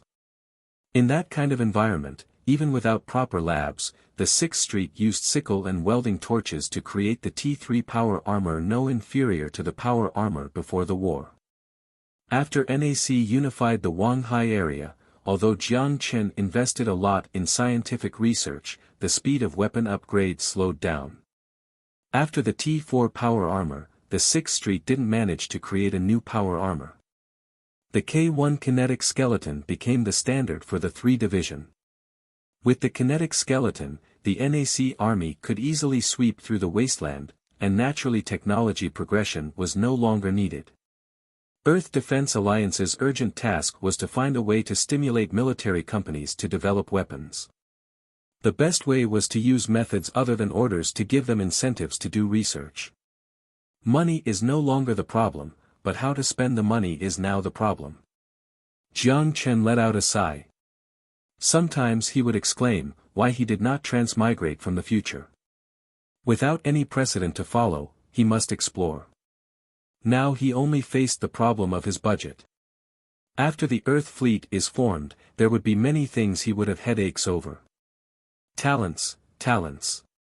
Earth Defense Alliance is still lacking talents. 1119 Earth fleet taking its shape. How about building a new military academy? Focusing on training military personnel for the Earth Defense Alliance. Jiang Chen's eyes lit up when he thought about this. The more he dwelled the idea, the more he felt he was onto something. He pulled a piece of paper and jotted down a few sentences before adding a few zeros to the end as a budget reference. I'm finally done. This is not a one-person job. He tossed the pen aside and pushed away the thick stack of documents. He leaned back in the chair and stretched his sore neck and arms. He hasn't worked this hard for a long time and he wasn't used to the workload. His beautiful assistant knocked on the door and came in with a cup of coffee. When she saw Jiang Chen, who was stretching, she put the cup on his desk and said with a smile. Boss, your coffee. Do you need me to add sugar for you? Put a few cubes in. The assistant put 2 cubes of sugar into the cup, and understandingly stirred the cup for him with a coffee spoon before she brought the cup to Jiang Chen. Jiang Chen sniffed the pure aroma and took a sip of the coffee. The bitterness and sweetness spread on his taste buds as he nodded in satisfaction. Not only because of the cup of coffee, but because of the beautiful assistant's excellent service. Sure enough, this is the life of a boss. The assistant's smile was even more joyous when she saw the smile on Jiang Chen. She raised her hands and moved her fingers. "Boss, if you are tired, I can help massage your shoulders. My massage technique is great, and every time I help CEO Xia massage, she always praises me." Most of the work was given to the artificial intelligence, Jean. Rather than being an office assistant, she was more of the life assistant to the president. She really just needed to make Jiang Chen coffee, organize documents, and deliver messages to other departments. With so few tasks, it was basically impossible to have any achievements in performance. For her, the only way she could get promoted was to do everything to perfection. For this reason, she learned many other skills. "Then please." He was indeed a little tired and did not reject this offer. He turned around his chair and gazed out at Koro City from the floor-to-ceiling window. While he relaxed his tense state, he felt the 2 soft and gentle hands massaging his shoulders. They felt so good that he almost moaned. "Comfortable?" "Oh, very comfortable, right? What is your name?" "Hee, boss, you are so rarely here that you can't even remember my name." After the second meeting of the Earth Defense Alliance Committee, most of the members stayed in Celestial City, but the executive officer returned to the surface. On the one hand, he was not used to living in space, on the other hand, it was due to an inexplicable sense of lack of security. On the ground, no matter what danger he encountered, he could escape by using his ability. But in Celestial City, he never even attempted it once. The reason was very simple. Celestial City was spinning all the time. He could never confirm whether he would appear at the same place or end up drifting somewhere in the vast space. In fact, Jiang Chen had doubted this a long time ago. The position of his travel ability should not be as simple as the 3-dimensional coordinates. After all, the Earth itself was orbiting around the solar system all the time. Intuition told him that all of this may be related to the mysterious Klein particles. The drafted Earth Defense Alliance Research Fund budget allocation proposal was scanned into an electronic file. It was passed to Kelvin in the Celestial Trade Aerospace Department through Jean for him to make further improvements. After he took care of these matters, it was almost noon. After going downstairs with Xia Xiyu for lunch, Jiang Chen estimated it was time, so he drove to the Ange Island Astronaut Training Center. At the last meeting, some members brought forth the opinions of their country and expressed their willingness to send their soldiers to join the Earth fleet. Of course, Jiang Chen would not refuse the enthusiastic proposal of the member states. Now celestial trade was extremely lacking in astronauts, the million-ton ship would at least require thousands of crew members. If the member states were willing to share some of the pressure for him, he more than welcomed this idea. If that was really the case. On the square in front of the main entrance of the Ange Island Astronaut Training Center, a team of burly, sharp-looking men stood under the scorching sun in a neat formation. Their skin colors were different. Some were from East Asia, some from Russia, and some from Madagascar. The only African countries decided to join the Earth Defense Alliance. Tourists passing by all stopped, they looked at them with curiosity and awe. From the vibe of these people, it was not difficult to guess their identity. The word military was almost written on their faces, infused into their blood and bones. However, at this moment, it was Jiang Chen in front of this team. When he took the list of names from Wu Changfeng, he had a complicated expression. Undoubtedly, all the countries have treated the Earth Defense Alliance matter seriously. When they heard about the formation of the Earth Fleet, they immediately sent soldiers. Moreover, from the resumes in his hands, all the member states sent elites of the army. The type of soldiers that would be favored by any leader. However, Jiang Chen knew that this made his work much more troublesome. Jiang Chen could not help but sigh in his mind.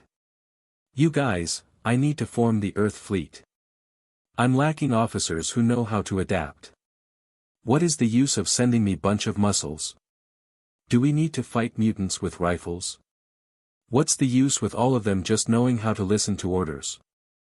It's going to take me so long to re-educate them.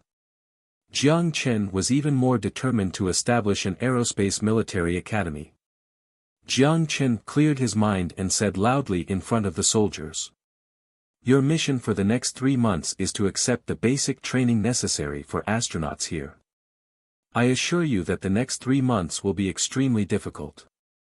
But I also hope that you will remember that your hard work is for the future of Earth. And for the future of your motherland. Do you understand?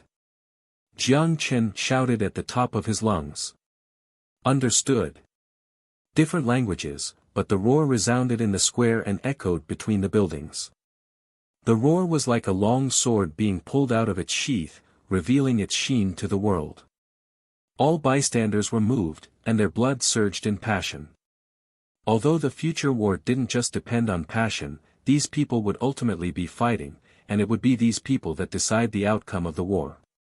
These officers would serve as a seed, rooting their thoughts and their will in every aspect of the Earth fleet.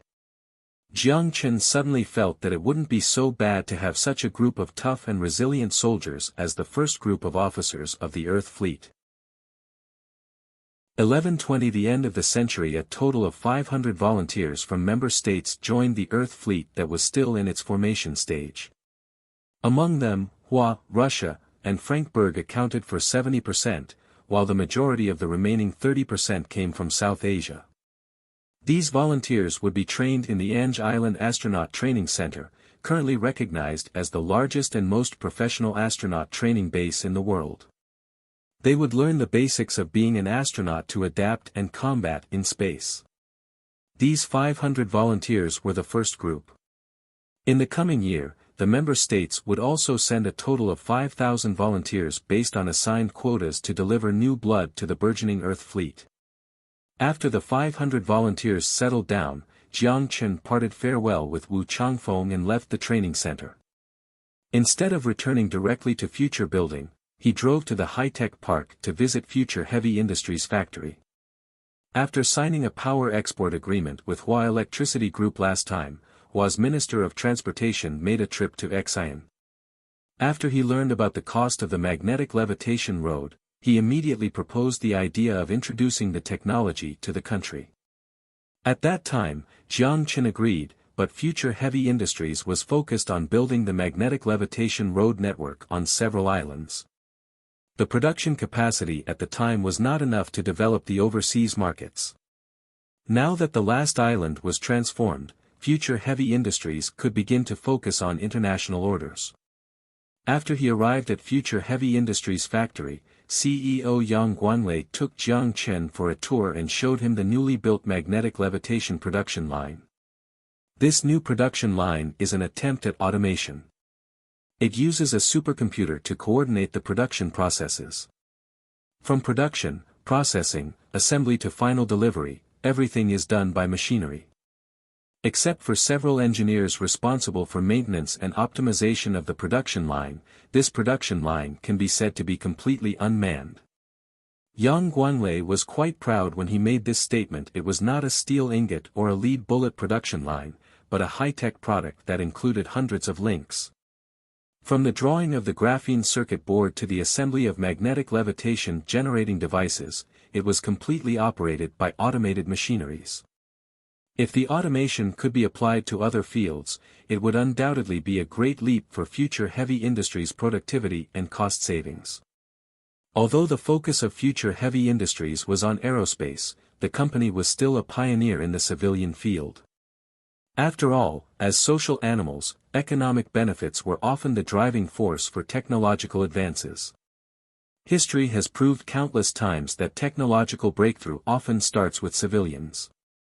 As Jiang Chen looked at the black-colored quadrangular pyramidal piles passing through the assembly line, he nodded with satisfaction. How many magnetic levitation devices can you produce per month? Jiang Chen asked Yang Guanlei. With sufficient raw materials, we can reach a monthly output of 100,000. 100,000 was already better than the 6th Street. Jiang Chen was quite astounded by the number. Chu Nan began to push for a magnetic levitation road in the 6th Street a long time ago. At that time, Jiang Chen learned from the factory responsible for the production of this magnetic levitation device had only reached 50% automation. He didn't know what the productivity levels were before the war, but it wouldn't be too different. Many times, Jiang Chen felt that the future group in his hand was like a silkworm. It slowly digested the technology he brought back from the 22nd century and spat out white and firm silk threads one at a time. One day, it will turn into a cocoon. One day, it will break the cocoon and become a butterfly. In the shambles of the apocalypse, future group would give birth to new glory, bringing the world in a more prosperous and beautiful direction.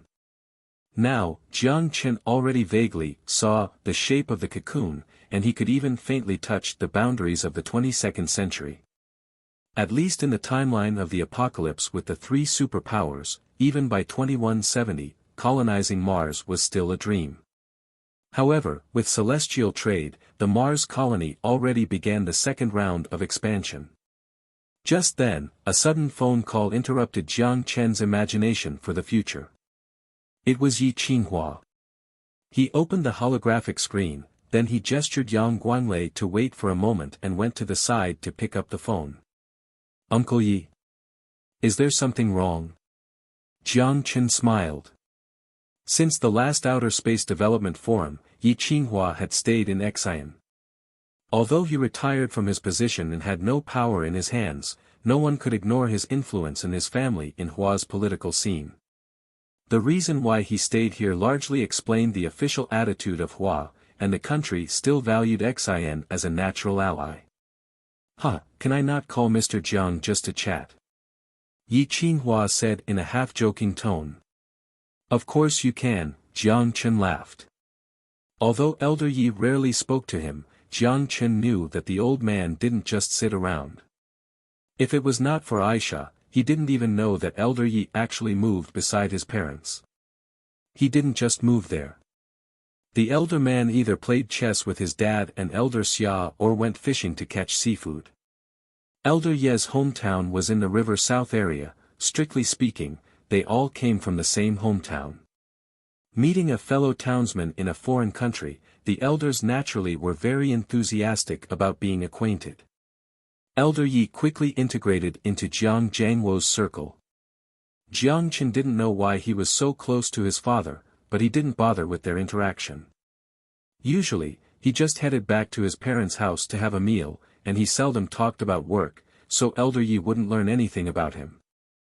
As long as Elder Yi did not try to persuade his father about the marriage between him and Elder Ye's granddaughter, everything else was negotiable. I heard that the magnetic levitation road that you discussed with the Ministry of Transportations will start construction in a month or 2. Coincidentally, he was there to inspect the production line. It was great timing. Jiang Chen raised an eyebrow and said, "Is the Yi family interested in infrastructure?" It's the younger generations. Elder Yi laughed, but he sounded serious. Let me tell you the truth. The magnetic levitation road modification project is not a difficult one, and the technical requirement is pretty low. A driller just needs to put the magnetic device into the road, Jiang Chen said. Elder Yi quickly said, "Then how about this?" Jiang Chen smiled and interrupted him, "The key is not with us, but with you. We are only a supplier. The Ministry of Transportations and the provincial transportation departments are responsible for the bidding. If you have the power to take on the project, of course, I don't have any complaints." Rest assured, we have already spoken with the Ministry of Transportations and the provincial transportation departments. Now we are waiting for you to start shipping so we can start construction on there. Elder Yi laughed. 1121 The concept of smart city. Among all the technologies owned by Future Group, Hua was the most interested in the magnetic levitation road. Three-dimensional traffic had a significant effect on releasing traffic pressure in high-density cities. Needless to say, the unfriendly policies of limiting plates and limiting the days of driving could be completely eliminated. With the three-dimensional traffic implemented, the traffic load a city could handle would increase exponentially. Precisely because of this, Hua offered an astronomical figure of 10 billion XIN new dollars to ask future heavy industries to assist in the transformation of the existing road infrastructure in a pilot city. Jiang Chen certainly wouldn't refuse this proposal. After all, it was a great opportunity to open the overseas market for lunar magnetic levitation vehicles. The more electrified Hua becomes, the more difficult it would be for the country to reject his global grid plan, and the more difficult it would be for them to escape Xian's sphere of influence. Not satisfied with just this, Jiang Chen used this opportunity to also sell the concept of a smart city to Yi Qinghua. Smart city is to integrate all the public service projects of the city's logistics, transportation, communication, water and electricity, and coordinate the allocation by artificial intelligence. Taking the magnetic levitation technology as an example, we will connect every car into the traffic network and maintain a specific speed at a certain height, so that vehicles of the same height remain relatively static, thus completely eliminating traffic accidents caused by vehicle collisions. Yi Qinghua shifted the phone into his other hand. His cloudy eyes flickered, disguising his thoughts. Although he did not say anything, Jiang Chen's words have already planted a seed in his heart. A seed named future. At 9 p.m. on July 29, a bright silver silhouette emerged from the horizon, and the Gulfstream G650 landed smoothly at Coro International Airport. Sitting at the seat beside the window, Elon Musk, who had not fully adjusted to the jet lag, opened his weary eyes and looked out through the window. He saw all kinds of airplane models, saw the runway that quickly reversed backward, and saw the brightly lit city in the distance. The blue signal on the side of the runway flew backward. Like a glowing snake, it gradually mystified his vision. Just then, he felt someone pulling his sleeve. He narrowed his eyes and stopped gazing at the runway that fascinated him to look at the person beside him. "Mr. Musk, we are here," his assistant whispered. Elon Musk nodded and pressed his hands on the armrests. Just as he stood up, his weary eyes were replaced with a sharp gaze. He was a very clear-cut person who is used to seeing the world from the perspective of an engineer. When he was in college, he often thought about the real problems the world faced and how those problems affected the future of mankind. He was optimistic about the internet, sustainable energy, and space exploration. Later, he subsequently entered these three areas and created three companies: PayPal, Tesla Motors, and SpaceX. Although the latter two were defeated by lunar and celestial trade respectively, neither Tesla nor SpaceX faltered. Now, with the bankruptcy of the Noah's Ark Fund, SpaceX narrowly missed the $100 billion project and got pushed out of the Earth Fleet program. In the long run, even if SpaceX inherited the advantages that NASA has accumulated since the Cold War era, it would be left behind in this ever-changing era. Elon Musk's mood was not so pleasant with the thought. The primary goal of his trip to Xi'an was to have a face-to-face conversation with Jiang Chen. Although he didn't have much hope, what would be the harm in trying?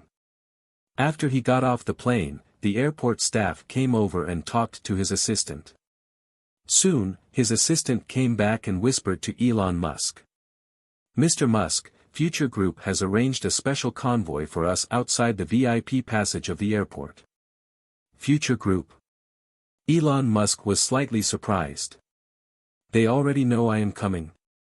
But it made sense. The international airport under his foot was funded by Celestial Trade, and even the air defense of Xi'an was contracted to Celestial Trade. Perhaps when the airplane took off from LAX, Celestial Trade already knew. Although the feeling of his privacy being invaded made him a little uncomfortable, he did not say anything about it. After all, he hoped to convince Jiang Chen to separate politics from economic cooperation and allow SpaceX to compete fairly in the market. "What do you think? Should we take the hotel's vehicle, or," his assistant whispered. "Let's use the hotel's vehicle," remember to bring my suitcase. Elon Musk walked in the direction of the airport staff. A black car was parked at the exit of the VIP passage. He finally understood why Jiang Chen would send a special convoy to pick him up. The exit of the airport was surrounded by reporters. It seemed that the news leaked before he left. Among the vans that surrounded the airport exit, he even saw the LA Times. SpaceX lost in the bidding for the Earth Fleet program, and many people were eager to see his disappointment. His competitors, especially, would mock at his downfall. It was no exaggeration to say that as soon as he revealed his face in front of the reporters, he would appear on the news the next day with the label of bowing down to celestial trade. With this thought in mind, Elon showed a bitter smile. The dissatisfaction of his privacy being invaded disappeared, and he felt grateful for Jiang Chen's initiative. On the vehicle headed to his hotel, Elon Musk gazed at the traffic passing around him and sighed. I originally thought that Silicon Valley is the future of the world. I didn't think that Koro City has already entered the 22nd century ahead of time. Your first time here. You will be more surprised when you get to the city center. With the magnetic Leviathan mode activated, the man in charge of driving looked at Elon and grinned. I don't know if you have seen that movie. The one starring Bruce Willis. Bruce Willis. Elon Musk frowned and suddenly a title appeared in his mind, The Fifth Element. Yes, The Fifth Element. One of the few sci-fi blockbusters in France. The driver laughed. I didn't expect the American dream to be realized by Xian, Elon Musk said. It is the dream of all mankind, the driver said with pride. You are not a native of Xian? Elon Musk suddenly asked. Used to be British, but why does it matter? My wife and I left Europe after the referendum about 3 years ago. Did you know? That's my most proud decision I made in my life. If you never lived here before, you will never get a sense of how amazing the changes are here. Elon Musk gazed at him for a long time. Once a person started to feel proud of his new nationality, no matter where he used to come from, it was in the past. Xian's assimilation of culture was shocking. This assimilation didn't exist because of institutional or cultural pressures, but because of pure scientific and technological advantages. People living here already felt a sense of superiority compared to people from other countries. This kind of superiority was a feeling of civilized people looking at the more primitive. Yes, even the most prosperous city in UA was far less advanced than the city of the future. At least no car there could fly on the road. Just as Jiang Chen was looking at him, he was also examining Jiang Chen. He had long heard about the young man who started from scratch in his 20s and established a technological empire that spanned across the globe in less than 5 years. Today, at first sight, he indeed looked extraordinary. Involved in industries from the internet to new energy, and new materials to aerospace, his tentacles spanned almost all aspects of production and life. Anything that could be imagined was turned into reality by the works of Future Group. To this day, Elon Musk never understood how Jiang Chen's brain functioned. In a country where a great person was least likely to be born, such an enchanting individual was born. This visit from Mr. Musk today must not just be to chat, right? Jiang Chen smiled, leaned back in the chair, and crossed his fingers in front of his knees. You and I are both extremely busy, so why don't we get straight to the point? Elon Musk stared at Jiang Chen for half a minute and finally sighed. Before I came in, I was thinking about how to convince you. Jiang Chen raised an eyebrow. Oh. You're not thinking about it now? Elon Musk shook his head and went on, but when I saw you, I know it is practically impossible to convince you. Can I hear the reason? Jiang Chen laughed. Because we're the same type of person. Elon Musk looked at Jiang Chen and said seriously, if we're certain about something, we won't change easily. Elon Musk's words made Jiang Chen think. However, the thinking only lasted for less than 10 seconds. Jiang Chen spread his hands and said with ease, you're right. If you're here about the Earth Fleet project, I can tell you clearly that you can go back now. When Musk heard that Jiang Chen practically gave SpaceX the death sentence, he couldn't help but feel bitter. Can't you give Silicon Valley companies a chance to compete fairly? We have a technological advantage over aerospace companies in other countries, and we will never lose to Russia and Hua companies in cost and quality. The Earth fleet is the future of mankind. It isn't fair to risk the future of the planet just because of some diplomatic frictions, just because. Jiang Chen chuckled and interrupted Elon Musk. The UA fleet is in Guam, right at the doorstep of Xi'an. Is that just because? Jiang Chen looked at Elon Musk, who couldn't refute, then his finger gently tapped the table and he emotionlessly said, in my opinion, as long as the funds are in place, there's no permanent advantage. You obtained your technological advantage today because of the space race in the Cold War era, so you received a large budget. We have 50 years or even a century to prepare for this war. In this time scale, the advantages at the starting point are completely negligible. Not to mention, in my opinion, your technical advantage is nothing. Nothing. Jiang Chen's understatement just denied the achievements of NASA's half-century of work and negated SpaceX's position as the second-best organization. Although Elon Musk was unwilling, he looked at Jiang Chen and not a word could come out. There was only a bitter smile on his face. He could blame the fact that the space elevator was built in the Western Pacific, or he could blame celestial trade for grabbing the throats of the world's space companies. With the existence of this large gap, even the technological capabilities of the second-place organization to the 100th place couldn't match celestial trade's capabilities. Elon Musk shook his head and stood up. Since there was no purpose in discussing this, there was no need for him to waste time there. While SpaceX and a group of Silicon Valley companies were excluded from the Earth fleet, celestial trade still gave them an opportunity to survive. At least the asteroid mining project could still be profitable, and the companies could still receive contracts for outsourcing projects. However, they wouldn't be able to access the trillion-dollar market. Stimulated by trillions of new Xi'an dollars, even a moron could learn and advance. As Jiang Chen said, in the next few decades, the technological gap would only widen between members and non-members of the Earth Defense Alliance, unless the capital had the determination of the Cold War era to invest in aerospace. But is this possible?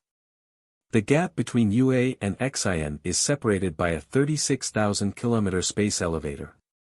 Perhaps there's no way of negotiating an agreement in the first place. Just as Elon Musk got up and was about to leave, Jiang Chen suddenly spoke. Of course, there's always room for negotiation. Jiang Chen's understatement, like a bomb, was thrown into Elon Musk's heart, which had already sunk to the bottom. He turned sharply and looked at Jiang Chen at the conference table. However, after he witnessed Jiang Chen's half-smiling expression, his pumping heart quickly calmed. He knew that the so-called room for negotiation was subject to conditions. The expression on his face changed several times, and he asked Jiang Chen, "What do you mean?" "There are many UA citizens starting businesses in Xi'an," Jiang Chen said with a smile. "There's an old saying, people go to high places and the water flows down. Since SpaceX can't find a way out in Silicon Valley, why not consider Penglai and Celestial City?" Elon Musk paused, and he had a peculiar expression. He originally thought Jiang Chen would demand unreasonable conditions. He didn't expect Jiang Chen to start headhunting. "Mr. Jiang is kidding, right?" Elon Musk said, disguising his emotions. "Do you think that a company like us can leave at will? Also, you should be worried about the imminent issue." "The imminent issue?" Jiang Chen laughed and spread his hands. "I don't know what the problem is. Can Mr. Musk enlighten me? The aircraft carrier is at your door. Isn't that a problem?" Elon Musk stared at Jiang Chen right in the eyes. He couldn't tell if Jiang Chen was arrogant or confident, as he tried to figure out the reason for the fearlessness in his pupils. "In fact, if you take a step back, we can all live." The silence lasted for a long time before Jiang Chen suddenly laughed. When did Silicon Valley start to lobby? I didn't say anything. Knowing that his final attempt at persuasion failed, Elon Musk shook his head and stopped wasting time. He pushed open the door and left the room. Jiang Chen, who didn't look at the departing Elon Musk, opened the holographic screen on his watch. He swiped on his calendar and seemingly muttered to himself, "It's almost time to start. Take a step back. Taking a step back is the real hell." 1123 Hegemony. At noon on August 1, the aircraft carrier battle group stationed in the Guam military base set off. The flag swayed in the sea breeze, and the heroic Marines stood on the deck of the aircraft carrier with their rifles. They gazed to the southwest with enthusiasm. Coro City, the capital of Xi'an, stood there.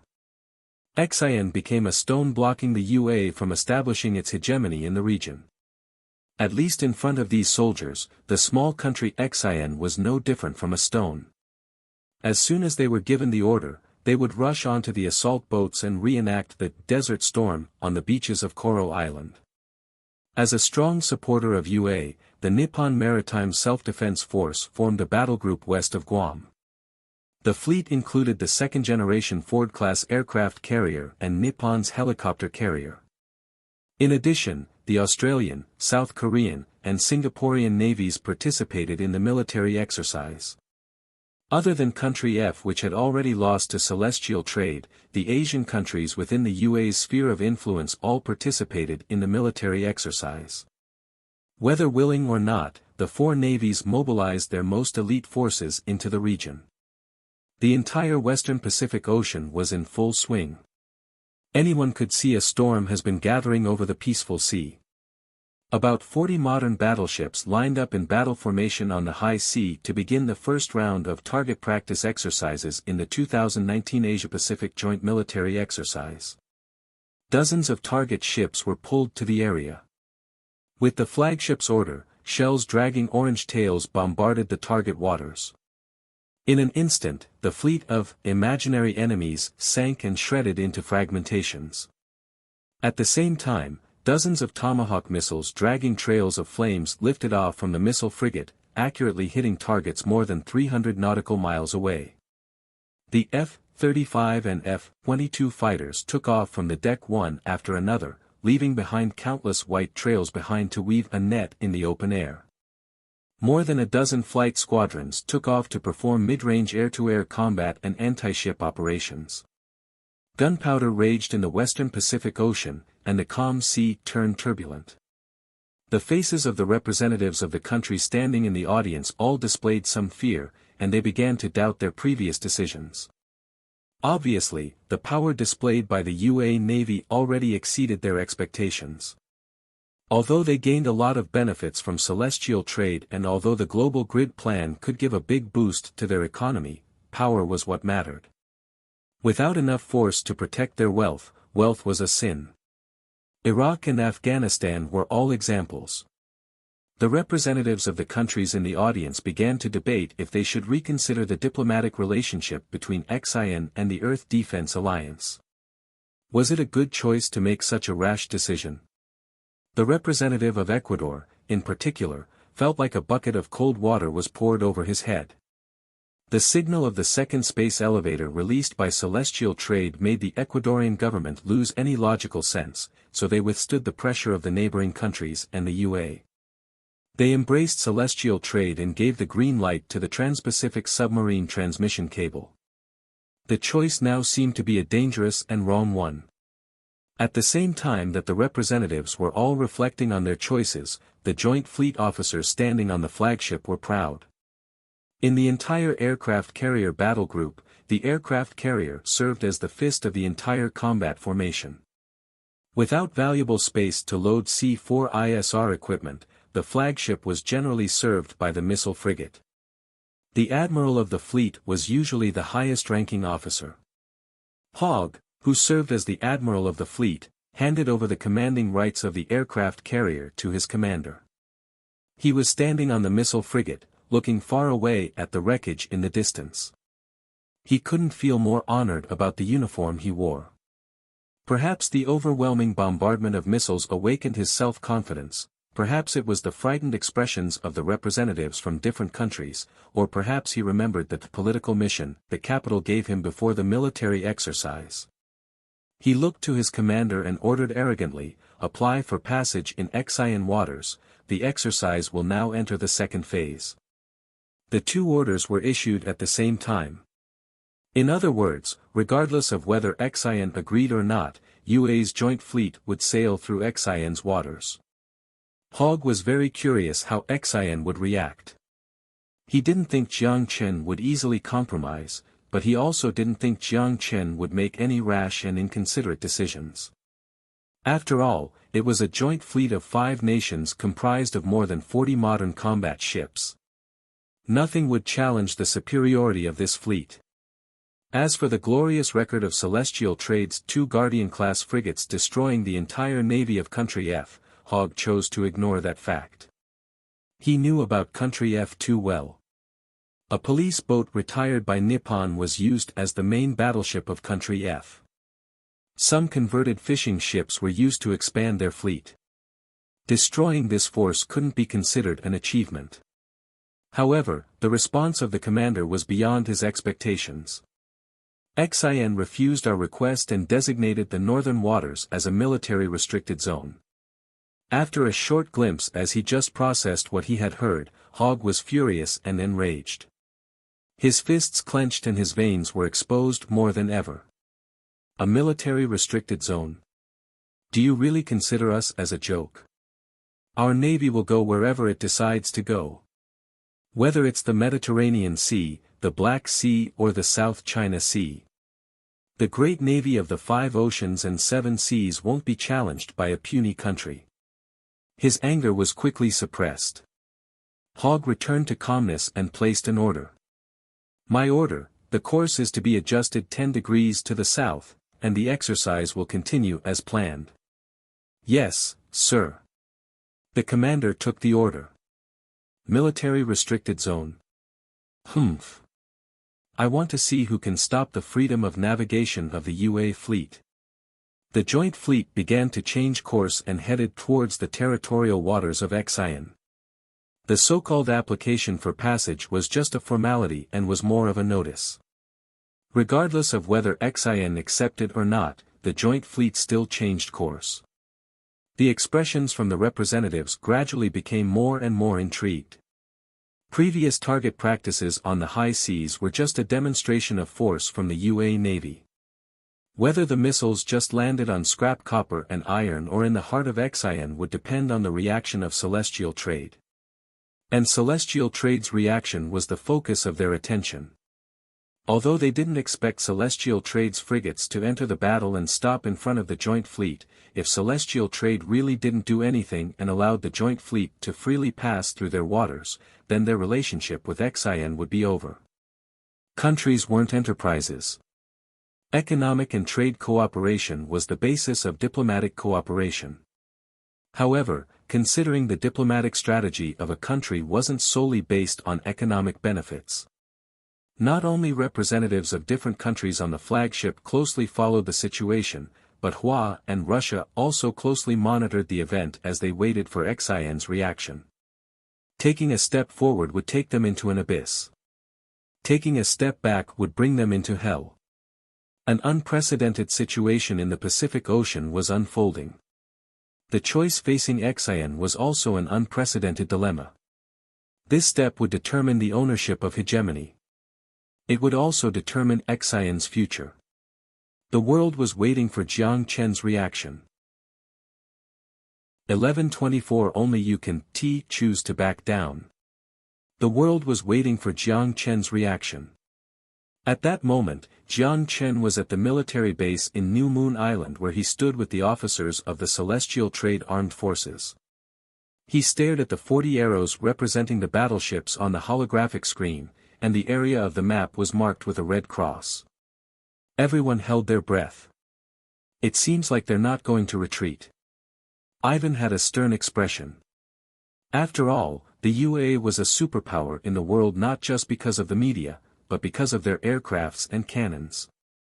Even if their political parties fought inside the capital relentlessly, even if the ruling party was berated by anti-war activists, they never held back when they needed to fight. The UA Navy always forced other fleets to make way. How could a small country set a border and ask the superpower to make a detour?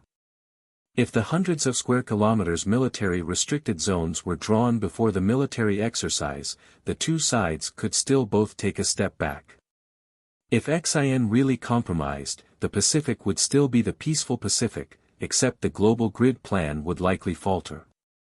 However, XIN chose to go head-to-head against the hegemony.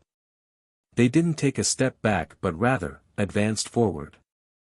They pulled out their sword and drew a line as the boundary, asking, "Do you dare to go further?"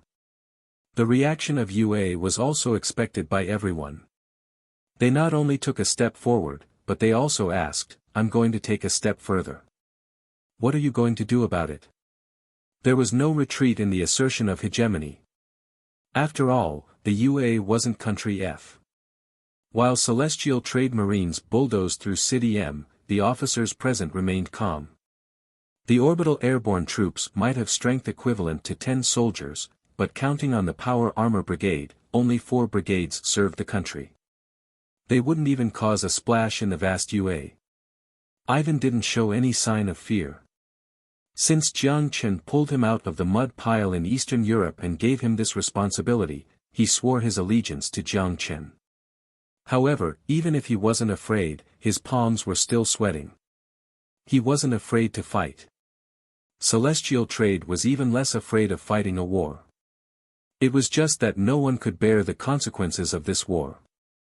If the dozens of submarine missiles took off under the sea, the EMP weapons would send the entire UA back to the Stone Age. But after this, XIN would cease to exist. After all, technology wasn't magic, and even in the distant 22nd century, there was no cheaper and more convenient killing tool than nuclear weapons. The UA had never claimed to not be the first one to use nuclear weapons. The dozen-plus aircraft carrier battle groups and the North Atlantic Treaty definitely didn't just exist for looks. Once the Pandora box was open, no country could survive. Like a curse, a terrifying word surfaced in every officer's head. The Third World War. The officers whispered to each other. Only diplomatic means can solve this problem. We can't fight this war, the next step forward is the next world war. Just then, there was scorn in the command center and all the whispers ceased. All the officers' eyes centered onto Jiang Chen as they waited for the commander's decision. Jiang Chen's expression has never been calmer, but the scorn in his eyes showed a tyrannous vibe. From his deep pupils, Ivan saw a lot, but he couldn't see the word retreat. Coincidentally, we aren't going to retreat.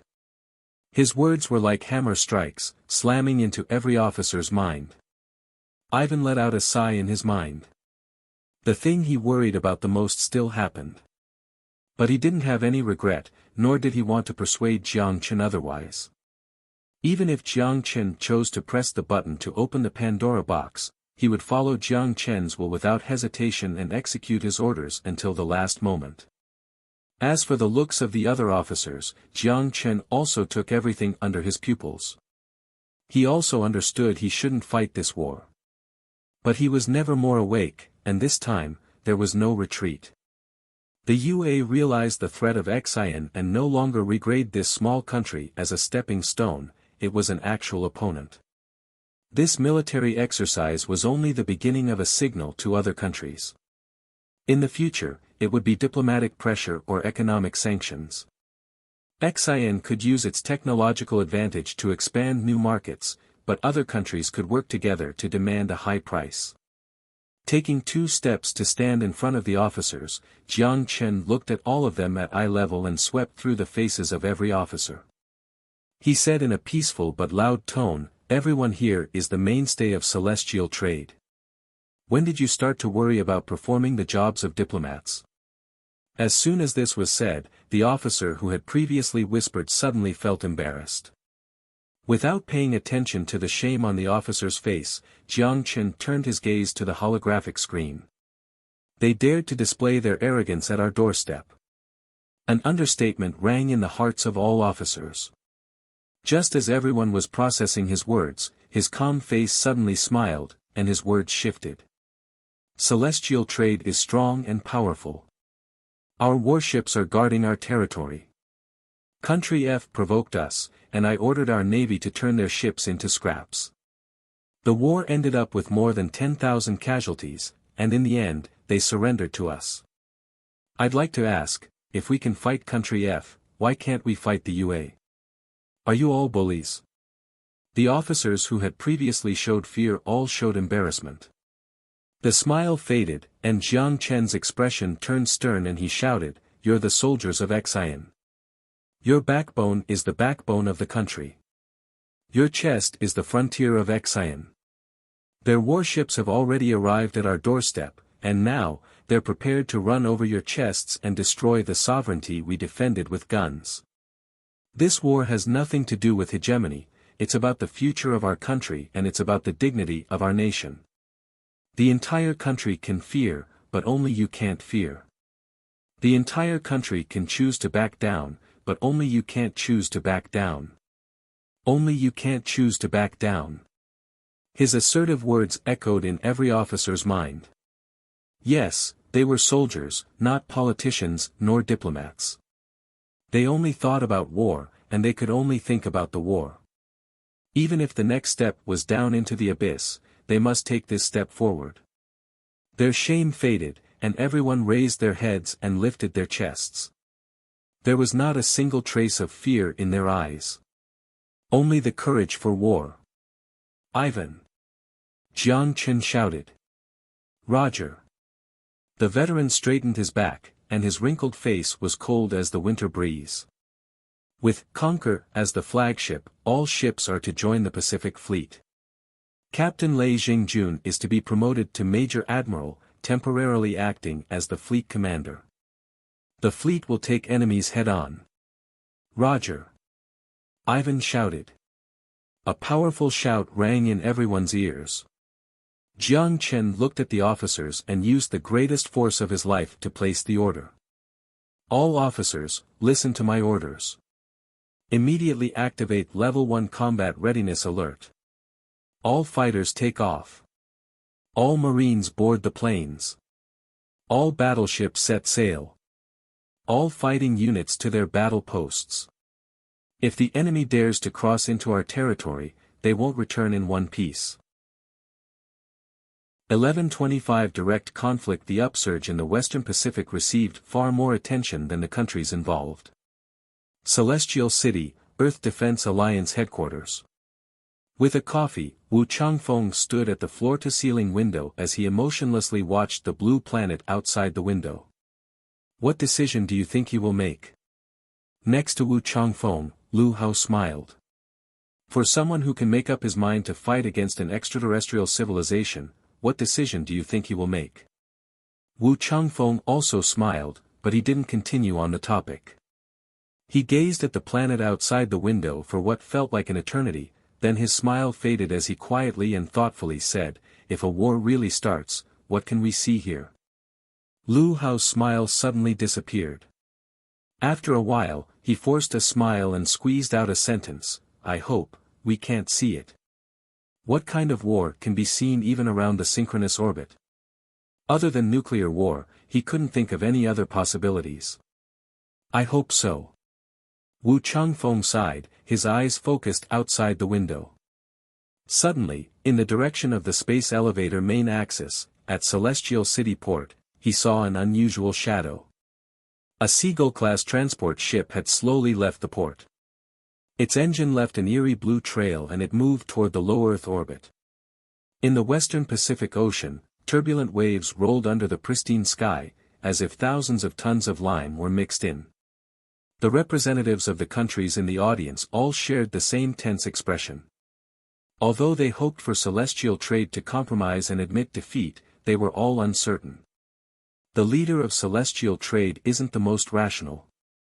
If he gets hot-headed and starts a war. On the flagship of the joint fleet, Hogg stood like a sculpture with his hands behind his back, his eagle-like gaze locked onto the sea in the southwest silently. The command room staff were busy working in their posts, only occasionally exchanging communications. Report. Celestial Trade's naval fleet was discovered 150 kilometers away. The officer in front of the radar reported. With a frown, Hogg's expression showed a hint of malice. It seems that Celestial Trade isn't going to give in. How big is the fleet? Hogg coldly asked. The entire fleet is composed of 6 frigates, the number of submarines is unknown. When he heard the report, Hogg stopped, and there was doubt in his expression. 6 frigates. Relying on 6 frigates to stop us is just underestimating the power of our fleet. Signal to them and warn them to immediately change course, otherwise, any escalation will result in consequences they can't bear, Hogg said expressionlessly. At this moment, on the ship bridge, the correspondent received the message from the opposing fleet and immediately reported it to Lei Zheng.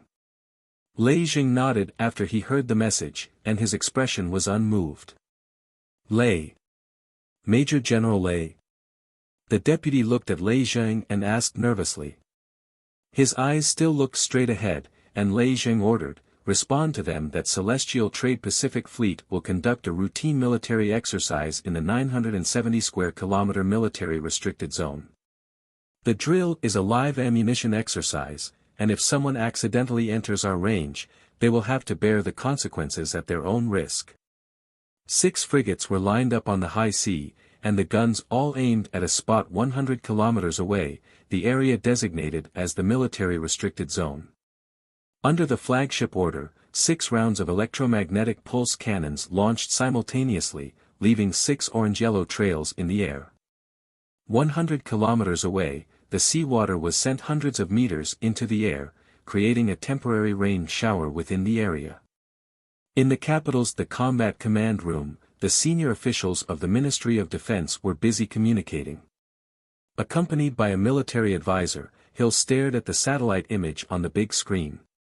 Celestial Trade Navy Fleet fired at target waters and announced it would be conducting regular military exercises in the military restricted zone.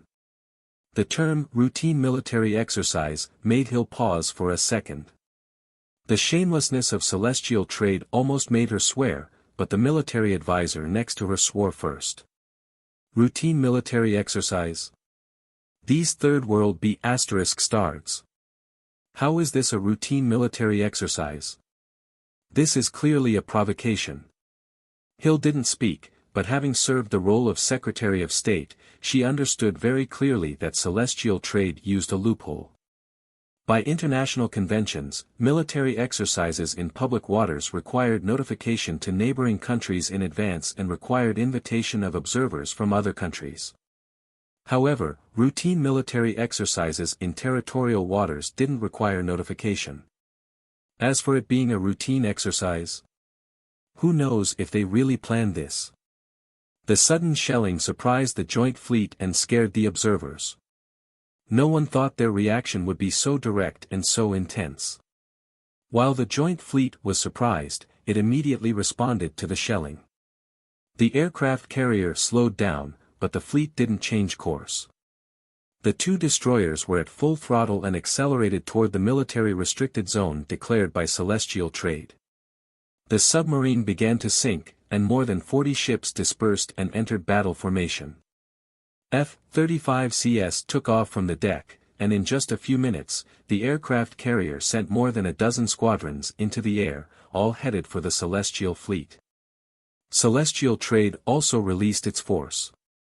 More than 30 Aurora 20s took off and formed into 10 squadrons in the air. They showed no fear of the approaching fleet. The trigger for war was in a fine balance. With eyes staring at the big screen, the hearts of Hill and every senior official all pounded furiously. The situation seemed to have gone out of their control from the beginning. In just a few minutes, it had deteriorated to the brink of war. It was just a military exercise. Before this, the capital and the Department of Defense certainly considered the possibility of war, but no one ever thought this possibility would become reality.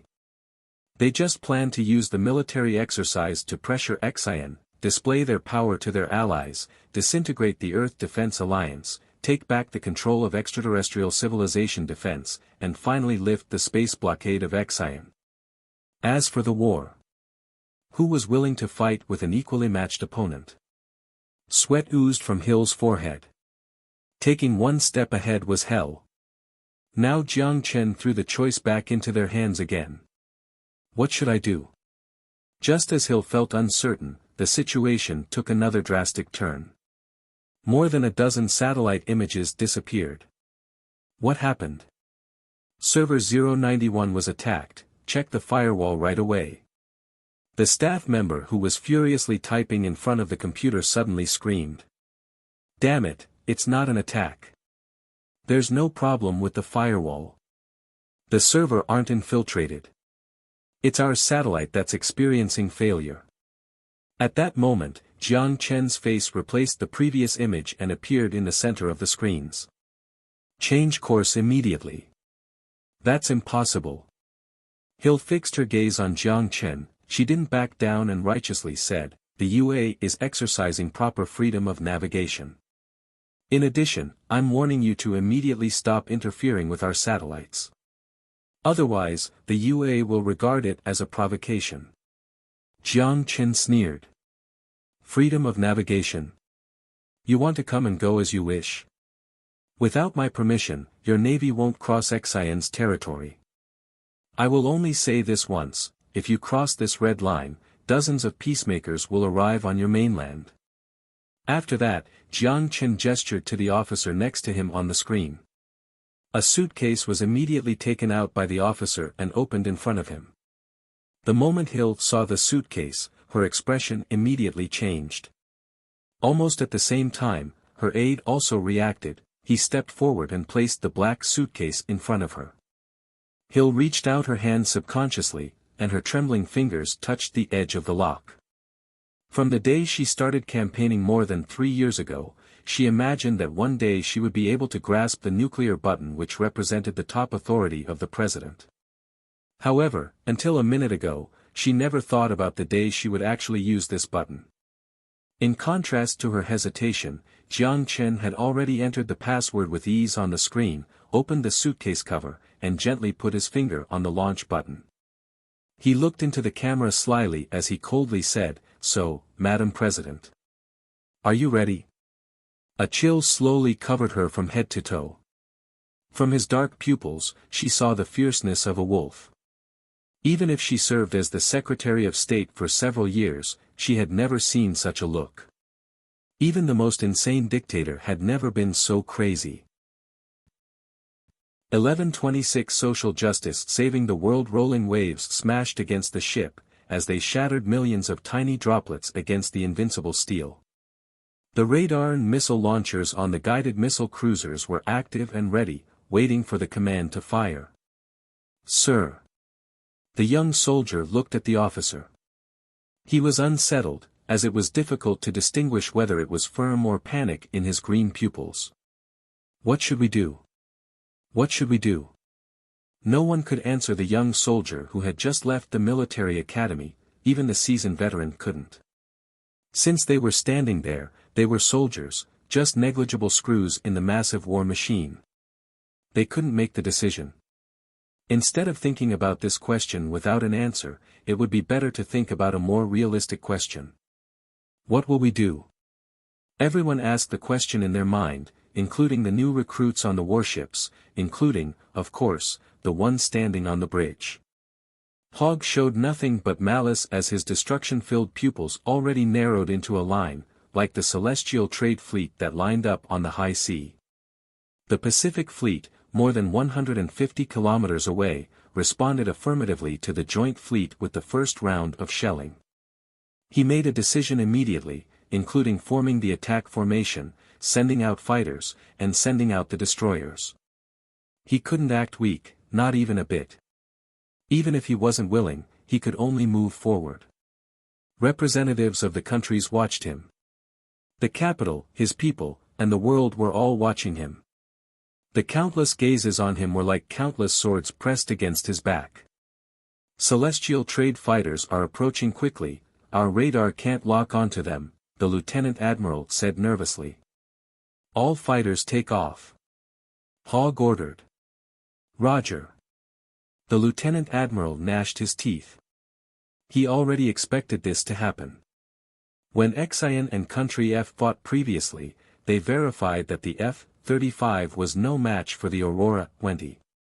However, despite this, he had no fear. Although the Aurora 20 was strong, it wasn't invincible.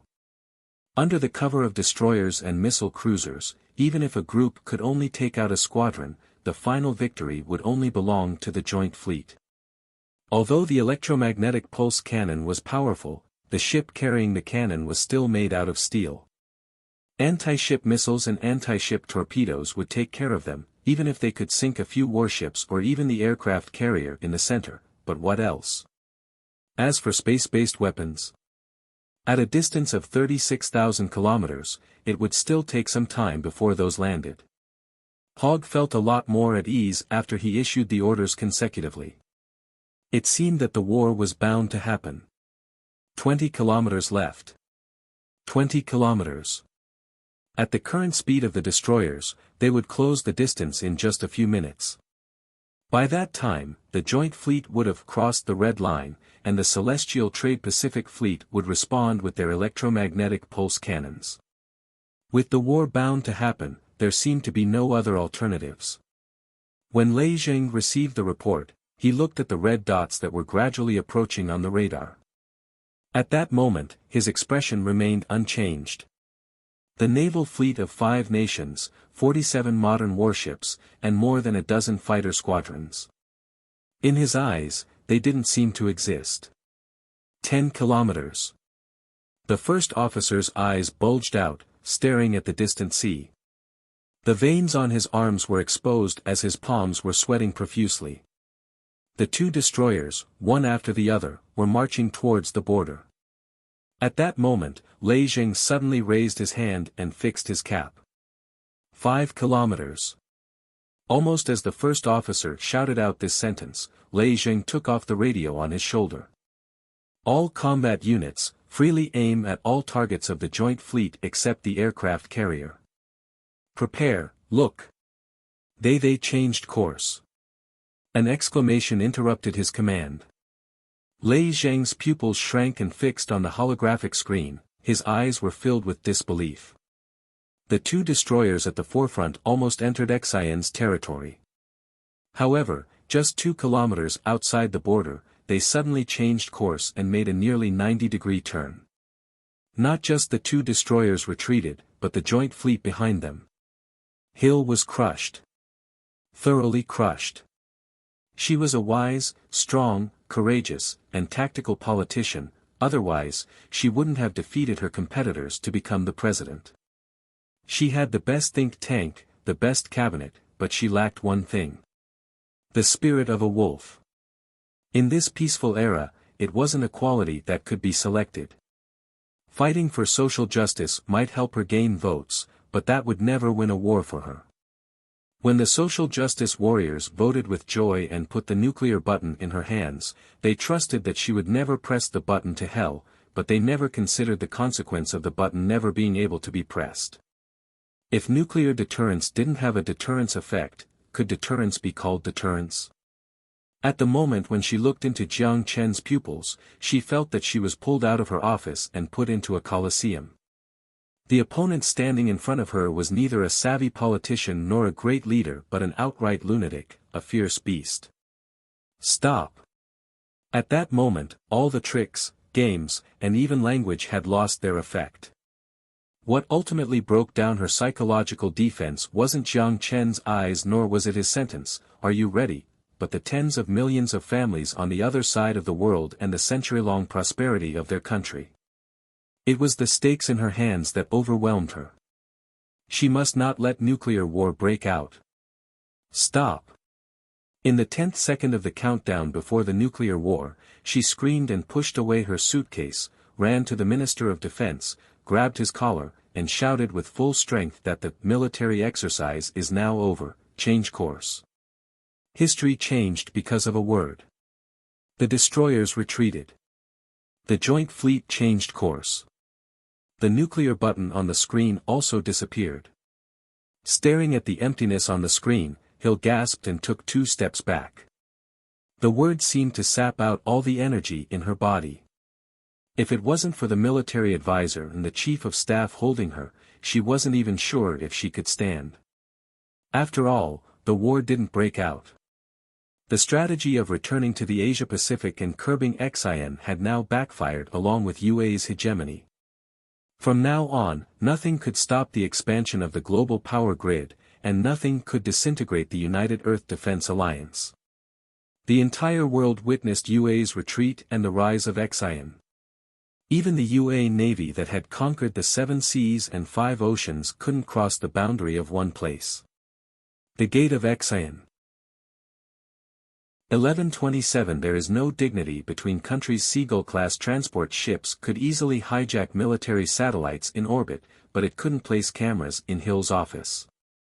Unfortunately, Jiang Chen could only hear the sound and couldn't see her last gaffe. When he turned off the camera, he closed the suitcase and pushed it to the side. Jiang Chen leaned back in the chair as he looked at the officer next to him, who picked up the suitcase, then took a deep breath, and slowly relaxed his tense muscles. Only he knew that his back was completely drenched. Just half a minute ago, he was prepared for the worst to happen. If the nuclear war broke out, his first step would be to take his relatives onto the space elevator, take the Seagull class to the lunar colony, wait for Lin Lin to invent interdimensional travel, then move his family to the apocalypse. As for this world, his only option would be to give it up. Fortunately, however, the person on the other side was wise. A wise person would never bet everything in a fight against a beast. Jiang Chen waved his hand to the officers next to him, gesturing for them to leave. After everyone left, only one person stayed. "Wipe your sweat off." Aisha walked next to Jiang Chen as she spoke softly, handing him a wet towel. "From today, will I be considered the most wanted terrorist in the eyes of the CIB?" Jiang Chen took the wet towel from Aisha's hand as he joked while he wiped his forehead. Like Bin Laden and Saddam. The cool feeling dispelled the heat that irritated him as his nervousness eased and subsided. Aisha held Jiang Chen's back and gently placed her chin on his shoulder. Her sapphire-like eyes blinked. "I will protect you." Her voice was quiet but resolute, her words sneaked into his ear along with her warmth as they gently comforted his mind. While he was touched, Jiang Chen felt a bit strange being protected by his woman. He lifted his head, then looked at the holographic screen on the conference table. The joint fleet in the satellite image had just barely stopped on the border in front of Xian, and a conflict that almost became the fuse of a world war dissipated at the final moment.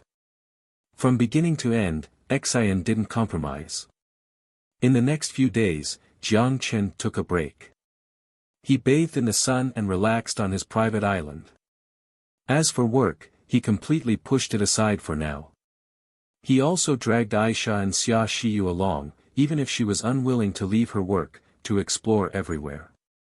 As for Natasha, who had only recently moved in, she immediately joined when she heard they were going on an adventure. Of course, while he relaxed, Jiang Chen still paid attention to what happened in the world. On the first day he left for the sea on his yacht, the Nippon representative came to Xian with its delegation and made an application to join the Earth Defense Alliance. It was ironic that just a few days ago, their warships were behind the aircraft carrier battle group. Now that the military exercise ended, they immediately took a drastically different stance. With this kind of shamelessness, choosing the right path, of course Jiang Chen welcomed them wholeheartedly. But because he was still on vacation, he left the work to Zhang Yaping to handle. Is there dignity between countries? In a restaurant near Wall Street, Carrie and Daniel sat opposite of each other. They enjoyed their steak while they casually chatted about the dramatic changes that took place a few days ago. "I said earlier that she's not a qualified leader." "Oh. Why do you say that?" Daniel Morgan smiled as he cut the fattest, juiciest piece of meat with his knife. "The courage to press the nuclear button is different from the willingness to press the nuclear button. See what she did? She pushed our nuclear button away. Oh God, since she didn't want it, then why did she choose it? Carey cut the steak while muttering under his breath. He considered himself to have good etiquette. However, whenever he recalled Madam President's reaction that day, he always felt enraged. What if it was you? With a fork delivering the meat to his lips, Daniel Morgan's fork lingered in the air as he raised an eyebrow and asked with curiosity, "Mr. Carey, what would you have done?" "I wouldn't have pressed the button." "So, you would have given in?" "I wouldn't have given in." At noon on August 1st, 5 navies formed a joint fleet to begin the 2019 Asia-Pacific military exercise. When the exercise entered its second stage, because of frictions with the ASEAN naval fleet, the joint fleet was forced to divert. At present, the capital refuses to make a statement on this matter, but an official who doesn't wish to be named said, no matter how turbulent the Pacific Ocean was at the time, the news just casually made a few understatements, summarizing the hegemonic dispute that almost ignited the Third World War. The UAE media all surprisingly shared the same tone on this incident, and there were no detailed reports on the friction. However, people could still sense the unusual state between the lines. In a villa complex, home to one of the richest men of UAE, the man with a clearly visible beer belly, laid on an extremely luxurious sofa while he sipped his whiskey. He was hugging a stunning model as he enjoyed the nightlife of the vibrant city. This TV talk show was one of his favorite shows. He loved the style of the host who made absurd statements. He even spent a lot of money to purchase this show, became its biggest sponsor, and placed his company's name in the most prominent place on the show. "That's my show." Unabashedly teasing the beautiful woman in his arms, the man raised his hand holding the glass, pointed at the TV with his pinky, and said arrogantly, "Hotels, squares, retailers, mineral water plants, restaurants, bars, and even universities, golf courses, the internet, my companies are in the lives of Americans everywhere, the media is only a small part of it. The UA can live without that bit *H, but it absolutely can't live without me." Showing off was a great pleasure in life, especially to beautiful women. The blonde in his arms giggled, hugged his neck and gave him a kiss. Just then, the talk show talked about the recent changed course incident in the Western Pacific Ocean. In a very timely manner, the screen began to discuss the bit *H he had just criticized. His drunken eyes glanced at the old woman on the screen, and an undisguised disdain appeared in his eyes. "I said earlier that she's not a qualified president. If I became president, if I'm the president." The man suddenly turned his neck. "Wait, speaking of this, I haven't been president yet." 1128 A heartfelt speech for most ASEAN citizens, they only saw the shallowest representation of the confrontation in the Western Pacific. Celestial Trade fired warning shots and the joint fleet evaded.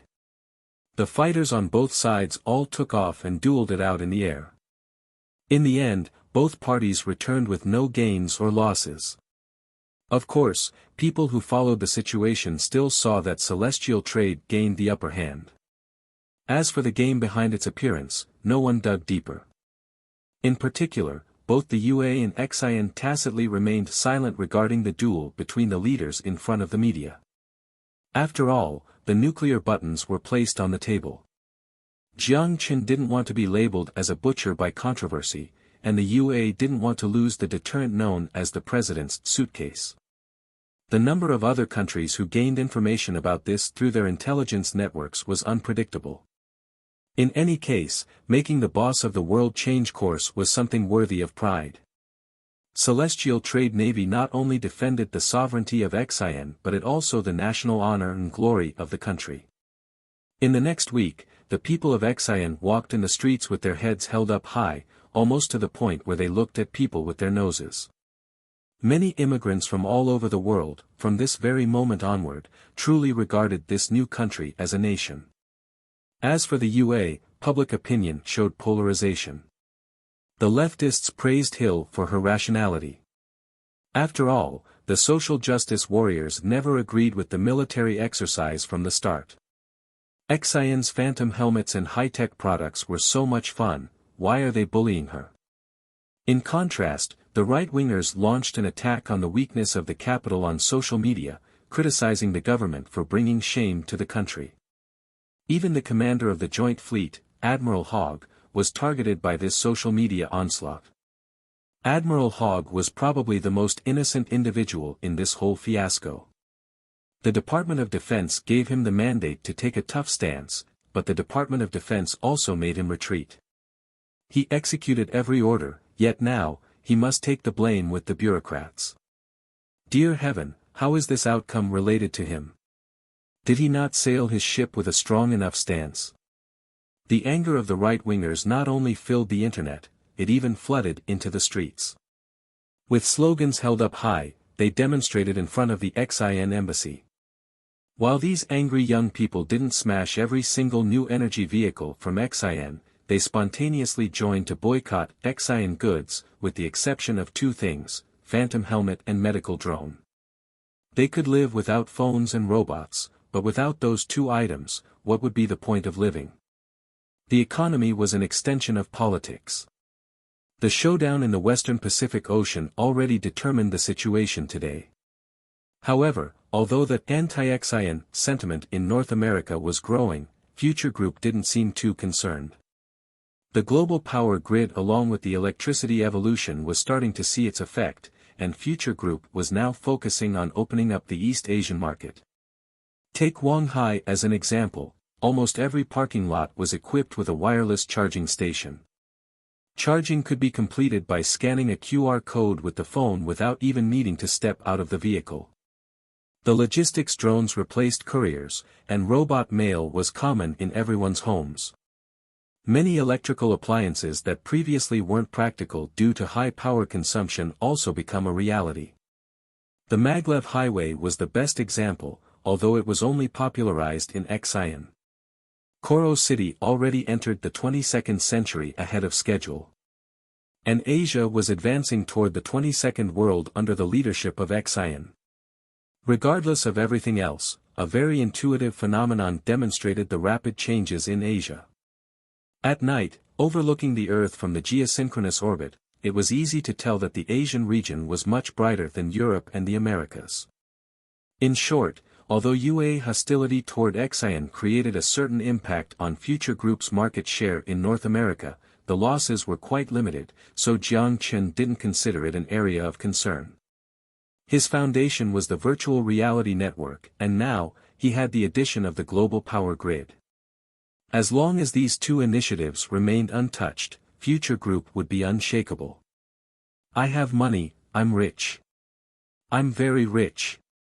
So, I don't care how much money the Wall Street will give me. I assure you that if you vote for me, at least your vote won't show up in the pockets of Wall Street. Only I can represent your interests, only I can represent the UA dream. Yes, only me. In a park in Nevada. People shouted frantically as they cheered and screamed. Countless arms were raised up, slogans of their support were held, flags were waving in the air as supporters repeatedly shouted the same name. The eyes of the man on stage were half narrowed, and his bright orange face had an arrogant and undisguised smile. He opened his arms and accepted the cheers of the voters with his chin, but he gained a respect that other candidates couldn't receive from bending down. He knew what they needed the most. And what they needed was exactly what he could give. Choosing the right time to raise his hand and signal everyone to listen, the man fixed the microphone and waved his index finger while speaking with the greatest strength of his life.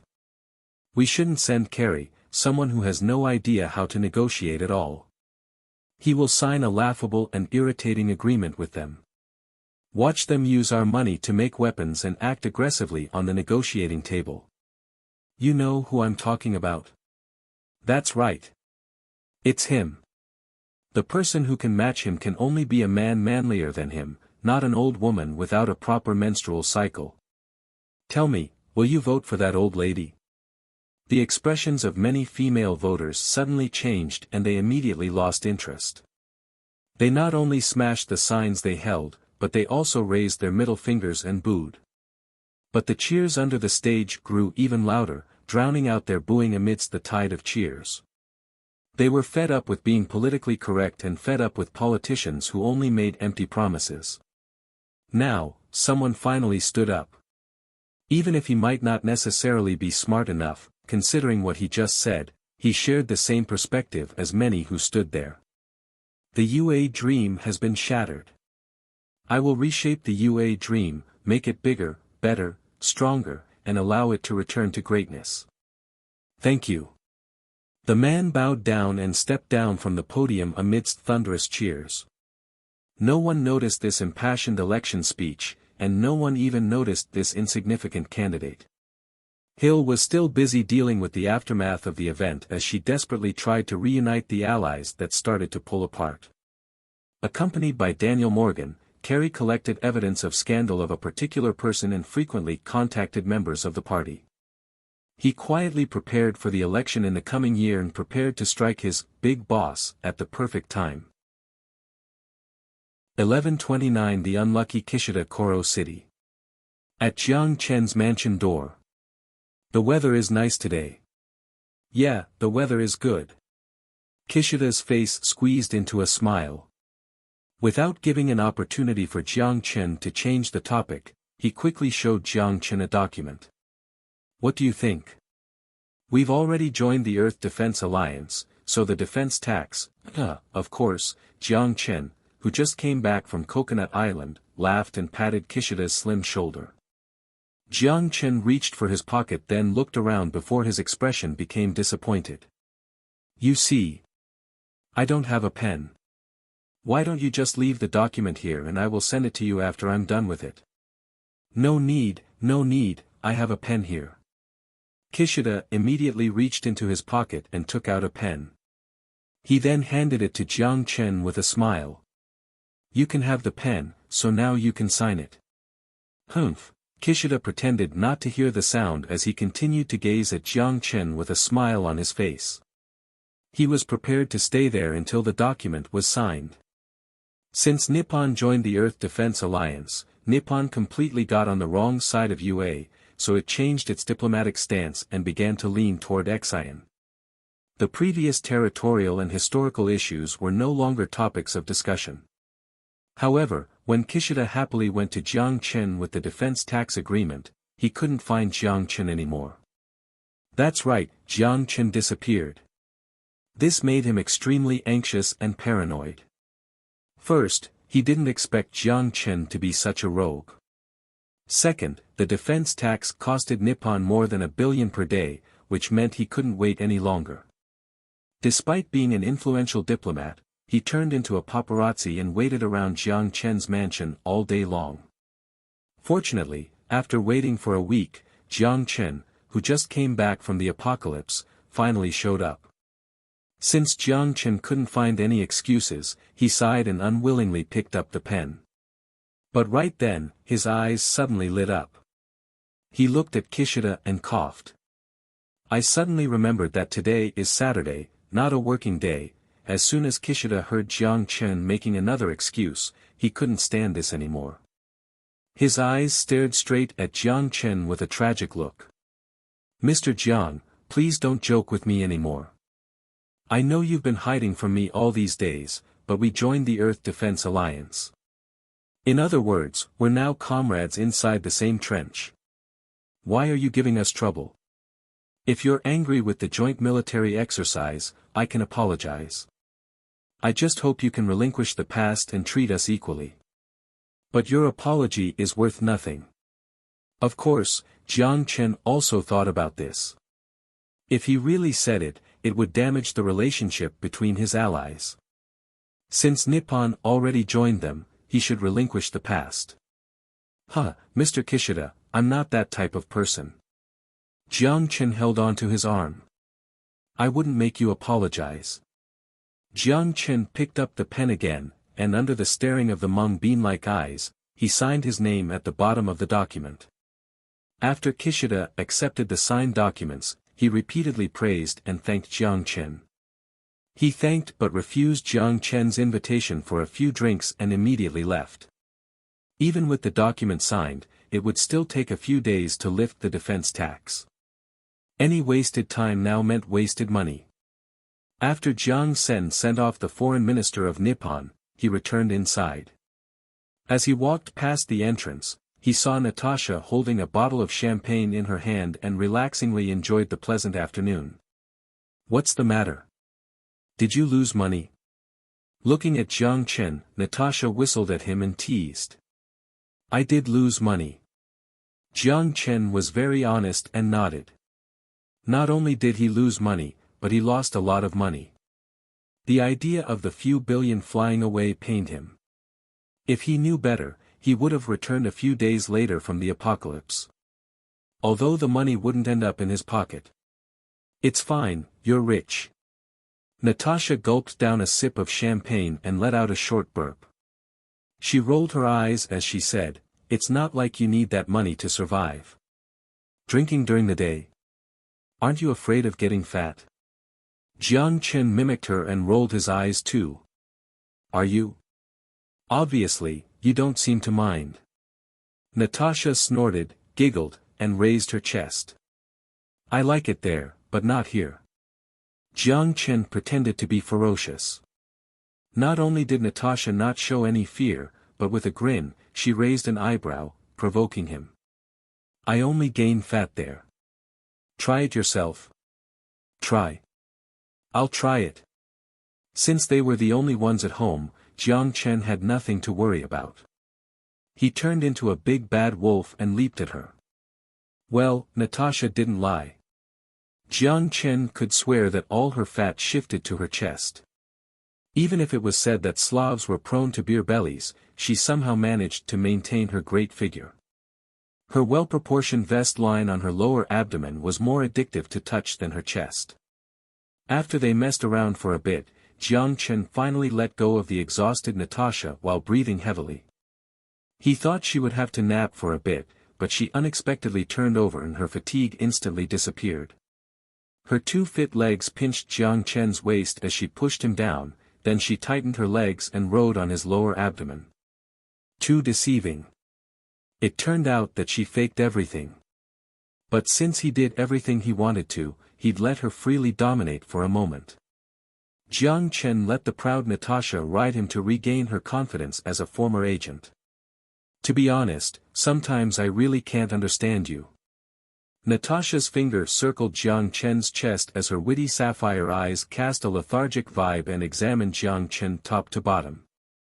"Sometimes, I feel like you're a vulgar businessman who couldn't be any more vulgar and you always talk about interests. But sometimes, you don't play by the rules and do something completely outside common sense.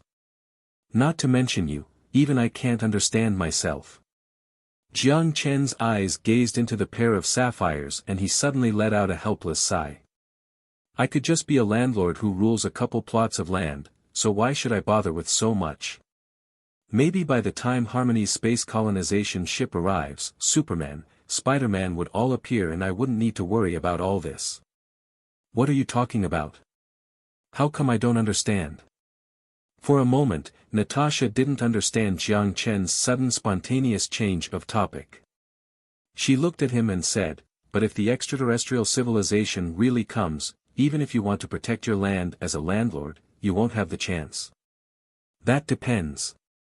Jiang Chen shrugged and didn't explain further. A century would be more than enough for Lin Lin to invent interdimensional travel technology. At that time, he could just take his family to the apocalypse, and the Harmony civilization wouldn't be able to find him at all. Of course, this would be the last resort. 11:30 Welcoming Ceremony, August 13th, Sunny Wang Qian wrote the date on the header, then he gazed out at the endless sand outside of the window. He let out a sigh and closed his diary. There was no beauty here. It was barren everywhere, sand was the only scenery. The uninteresting view and boring life made it difficult even to search for a few hundred words for his diary. But it was fine, or how else would he kill his spare time? When he looked up at the wall clock on the wall, it was about time. Wang Chang stuffed the diary into the drawer and headed out. When he walked through the corridor, he couldn't see a soul. No matter how vast Mars was, it was a relatively closed environment for the 20 colonists living there. After work, everyone returned to their rooms and closed themselves in their closed circles. Some put on phantom helmets while others dazed in front of a book. Sometimes Wang Chang even wondered if the kitchen could be equipped with a drone, perhaps he wouldn't ever see his neighbors for the rest of his life. A closed environment tended to breed more psychological disorders. More and more people began seeing the psychologist, and the psychologist was becoming busier and busier to the point that his schedule was always filled. It was even to the point that the only psychologist in the colony almost became depressed due to his heavy workload. But Wang Chang fared okay with his diary, a friend who occasionally played pool with him, and a not-so-boring job. After he rinsed in the washroom, he took out his equipment from the closet. After he put on his gear, he went through the buffer room and the air shower room before he headed outside.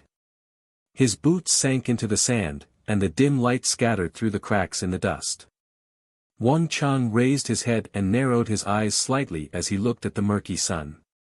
Just as he walked to the rover, a communication window popped out on the lower right corner of the holographic screen inside his helmet.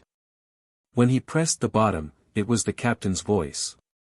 "Today's mission is cancelled. Drive the rover back to the garage and immediately gather at Central Square." Wang Chang, inexplicably confused, asked, "What happened?" "The reinforcements are here. The reinforcements are here." When Wang Qian heard the 4 short words, his heart was overwhelmed with uncontrollable joy. It was like a drought had lasted for 3 years and the rain finally arrived. He eagerly hopped onto the rover and parked the rover into the garage. Without stopping for a second, he jogged to the Central Square. When he crossed through the gate, he found that the remaining 19 colonists had all arrived. Captain Hong Zhui stood in the middle of the square, and he read a stack of papers in his hand. The rest of the people were beside him, all listening carefully. Everyone was full of excitement which oozed from the bottoms of their hearts. Reinforcements finally arrived. Wang Chang pulled his friend and whispered, "What is the captain reading?" "The letters from Earth," the friend said, overjoyed. "Celestial Trade built a column for us and collected about 10,000 greetings from Earth." "Are you sure you received greetings?" Wang Chang asked strangely. Considering the etiquette of the internet, he didn't believe they were greetings at all. Ahem, of course, all of them were screened. There were over 10,000 letters in total. "How can we read them?" The friend looked at Wang Chang with an expression that said, "You only need to know," then continued to look at the stack of letters in Hong Zui's hands. Wang Chang was truly touched by the envelopes. At least the people on Earth still remembered the Martians. The words of longing made him think of the blue planet, the magnificent sea, and palm leaves swaying in front of his door. Sniffing his nose, Wang Chang suddenly remembered the cancelled mission for today and why it was cancelled. So he immediately looked around, but he was surrounded by familiar faces. "Didn't you say that the reinforcements were here? Where are they?" The letters were brought by the reinforcements and thrown down from the synchronized orbit. The friend grinned and pointed his finger at the sky. "It's almost time." Wang Chang looked up and looked beyond the transparent graphene dome above the Central Square. "Let us welcome our new friends, the second group of colonists." Loud cheers filled the square. People popped open the champagne and let the liquid freely ooze. Since the day of the landing, a long time had passed since he heard this kind of euphoric cheer. Wang Qian had zoned out as he didn't hear what Hong Ziwei said anymore. His eyes were stuck on the turbid sky until the blue light particles appeared. They began to gather, turn brighter, and finally reveal the shape they carried. The rectangular colonial cabin looked like a stone monument on its side. The shape design inherited the consistent style of future heavy industries shipyard. It was dropped from the synchronous orbit by the TS Seagull. With the plasma engine reducing its speed to land, it landed beside the colony. A muffled sound that hit the ground came underneath their feet. The base of the colonial cabin was deeply embedded in the sand, creating a gust of wind and sand. After the first colonial cabin landed, celestial trade made a second footprint on Mars after just a few months. Although the cabin carried a total of 110 people, the new landing cabin was much smaller than the original colonial cabin. The newly launched cabin contained only the tools and materials that the new colonists and the colonies desperately needed. It didn't contain reserved living spaces or a functional cabin with a production workshop. 10 bus-shaped rovers came out from the side of the colonial cabin that carried more than 100 colonists from Earth. Among the colonists were engineers who had worked in lunar colony, technicians who specialized in industrial automation design, even chefs with the goal of improving the dining choice at the colony, or musicians who decided to devote their lives. In addition to these ordinary colonists, there were 10 special people. They were soldiers belonging to the Orbital Airborne Brigade of Celestial Trade. Nominally, they were sent to maintain the security of the colony, but in fact, they came for the secret 5 kilometers underground. The colonial garage opened, and the large rovers rolled in. The old colonists prepared a grand welcoming ceremony for their new neighbors from afar. It had been a long time since the colony was so lively, so the welcoming ceremony was particularly grand. It wasn't long before everyone was greeted in the cafeteria. All kinds of food and wine were brought to the table, and the captain, Hongzue, gave a toast to start the beginning of the celebrations. The welcoming ceremony boosted the low morale of the colony. After 5 bottles of champagne, Wang Chang burped, tipsy, and his eyes drifted with swinging consciousness. At that moment, he suddenly noticed that in the inconspicuous corner of the banquet, a man walked to the captain, saluted, and seemed to say something. As for the specifics, he was too drunk to figure them out. A friend gave him a shot of whiskey and Wang Qian felt his world turning. Finally, his forehead made intimate contact with the table before his consciousness fell into the abyss. This was probably his happiest moment since he came to Mars. 1131 Land reclamation, farming, and steelmaking. After the arrival of the new colonists, the construction of the Mars colony also entered the second stage. Celestial Trade had a clear position of the Mars colony as the solar system industrial base from the beginning, so the development direction of the second stage of the colony had been quite clear. The focus was mining, and steelmaking. Steel was the foundation of industry. To produce on Mars, steel production must keep up. It wasn't difficult to achieve this on Mars. It was possible to smell rust when one bent down and grabbed a handful of sand. It was just a matter of the amount that was the concern. Also, the development of heavy industry had the added benefit of artificially causing a greenhouse effect that would indirectly change Mars' atmospheric thickness. Perhaps after a few centuries, the atmospheric thickness of Mars might return to the levels 3 billion years ago with human intervention and become the second paradise of mankind. Of course, this was an afterthought. In addition to increasing production capacity, the population must keep increasing.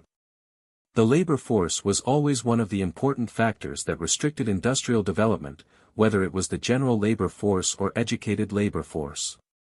Even if automated production could drastically reduce the demand for uneducated labor in industrial facilities, it was unlikely to completely depend on an autonomous process. Impossible for at least 2 centuries. In the half-year plan for the Mars colony, Jiang Chen clearly defined 2 goals.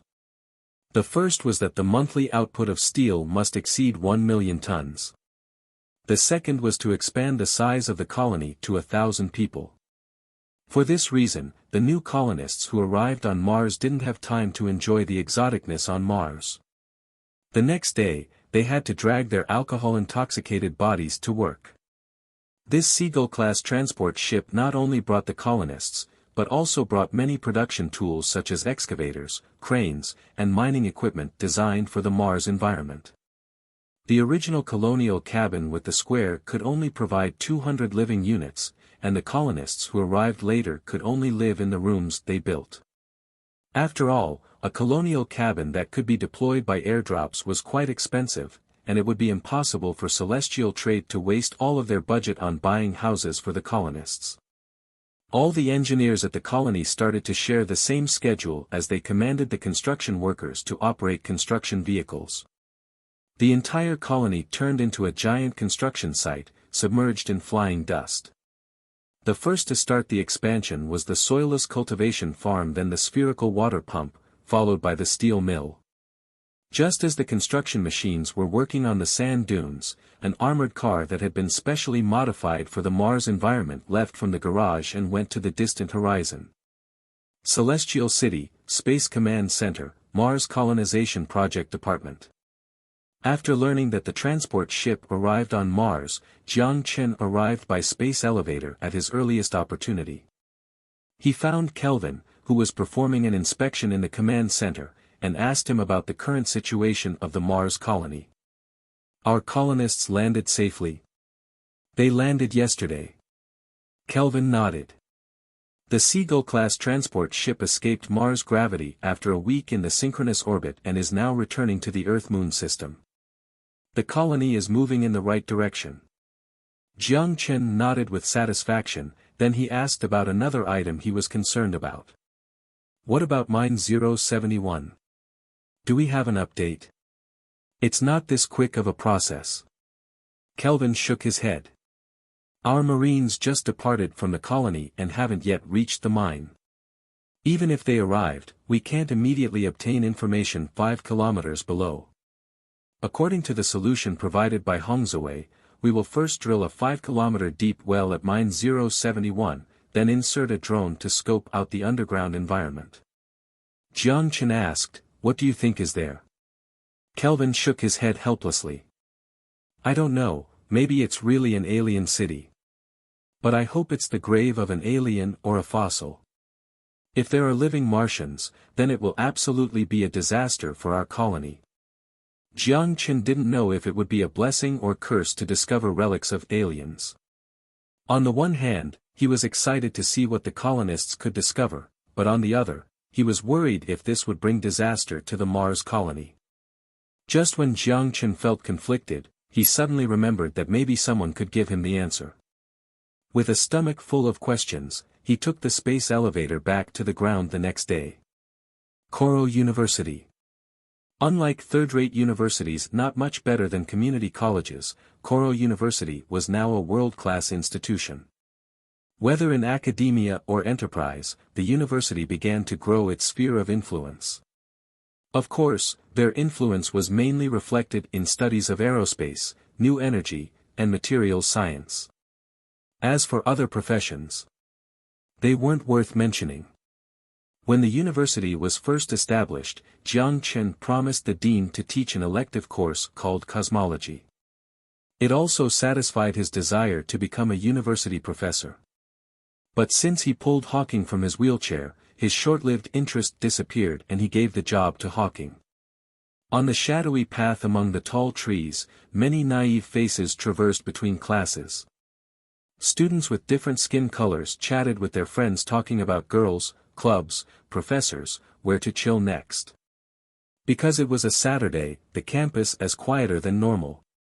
Whenever this happened, the students often chose to take a stroll in the downtown area or buy boat tickets for a day trip to Penglai City. Only hardworking students or students taking public electives stayed in the building. Jiang Chen quietly visited the campus without catching any attention. He made a phone call with Raphael Leaf and learned that Hawking was in class, so he drove straight to the school building. After waiting for the class to end, Jiang Chen found Hawking, who had just exited the auditorium. Hawking was surprised by the unexpected visitor as he paused. A rare guest. Jiang Chen made a helpless expression. He was about to speak before Hawking said first, "I guess you have something to ask me." This time, Jiang Chen paused. He didn't expect the genius Hawking to have the ability to read minds. "Yes, there's a small problem at work.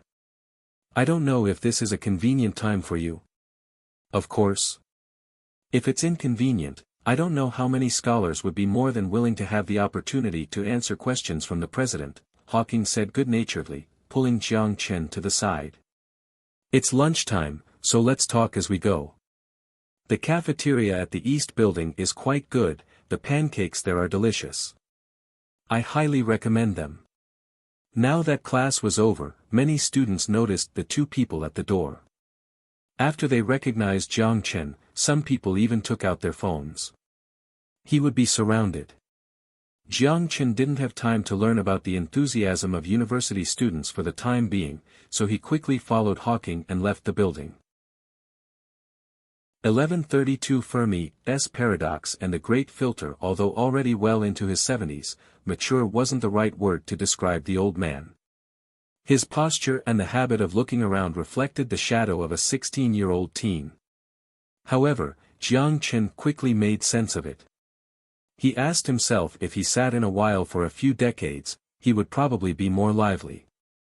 Just as Jiang Chen examined the old man from behind, Hawking turned his head and teased him. "So, Mr. President, if you have any questions, please ask me soon. You are an important man making hundreds of thousands of dollars per second. You shouldn't waste too much time on campus." Jiang Chen laughed without denying the statement. After a moment of thought, he asked. 3.7 billion years, if you think there are civilizations that existed for 3.7 billion years, what would they develop into? This is a very interesting question. What do you think dinosaurs would have evolved to if they had 100 million years? Hawking did not directly answer Jiang Chen's question, but instead gave him another question. Can you consider dinosaurs a civilization? Jiang Chen asked.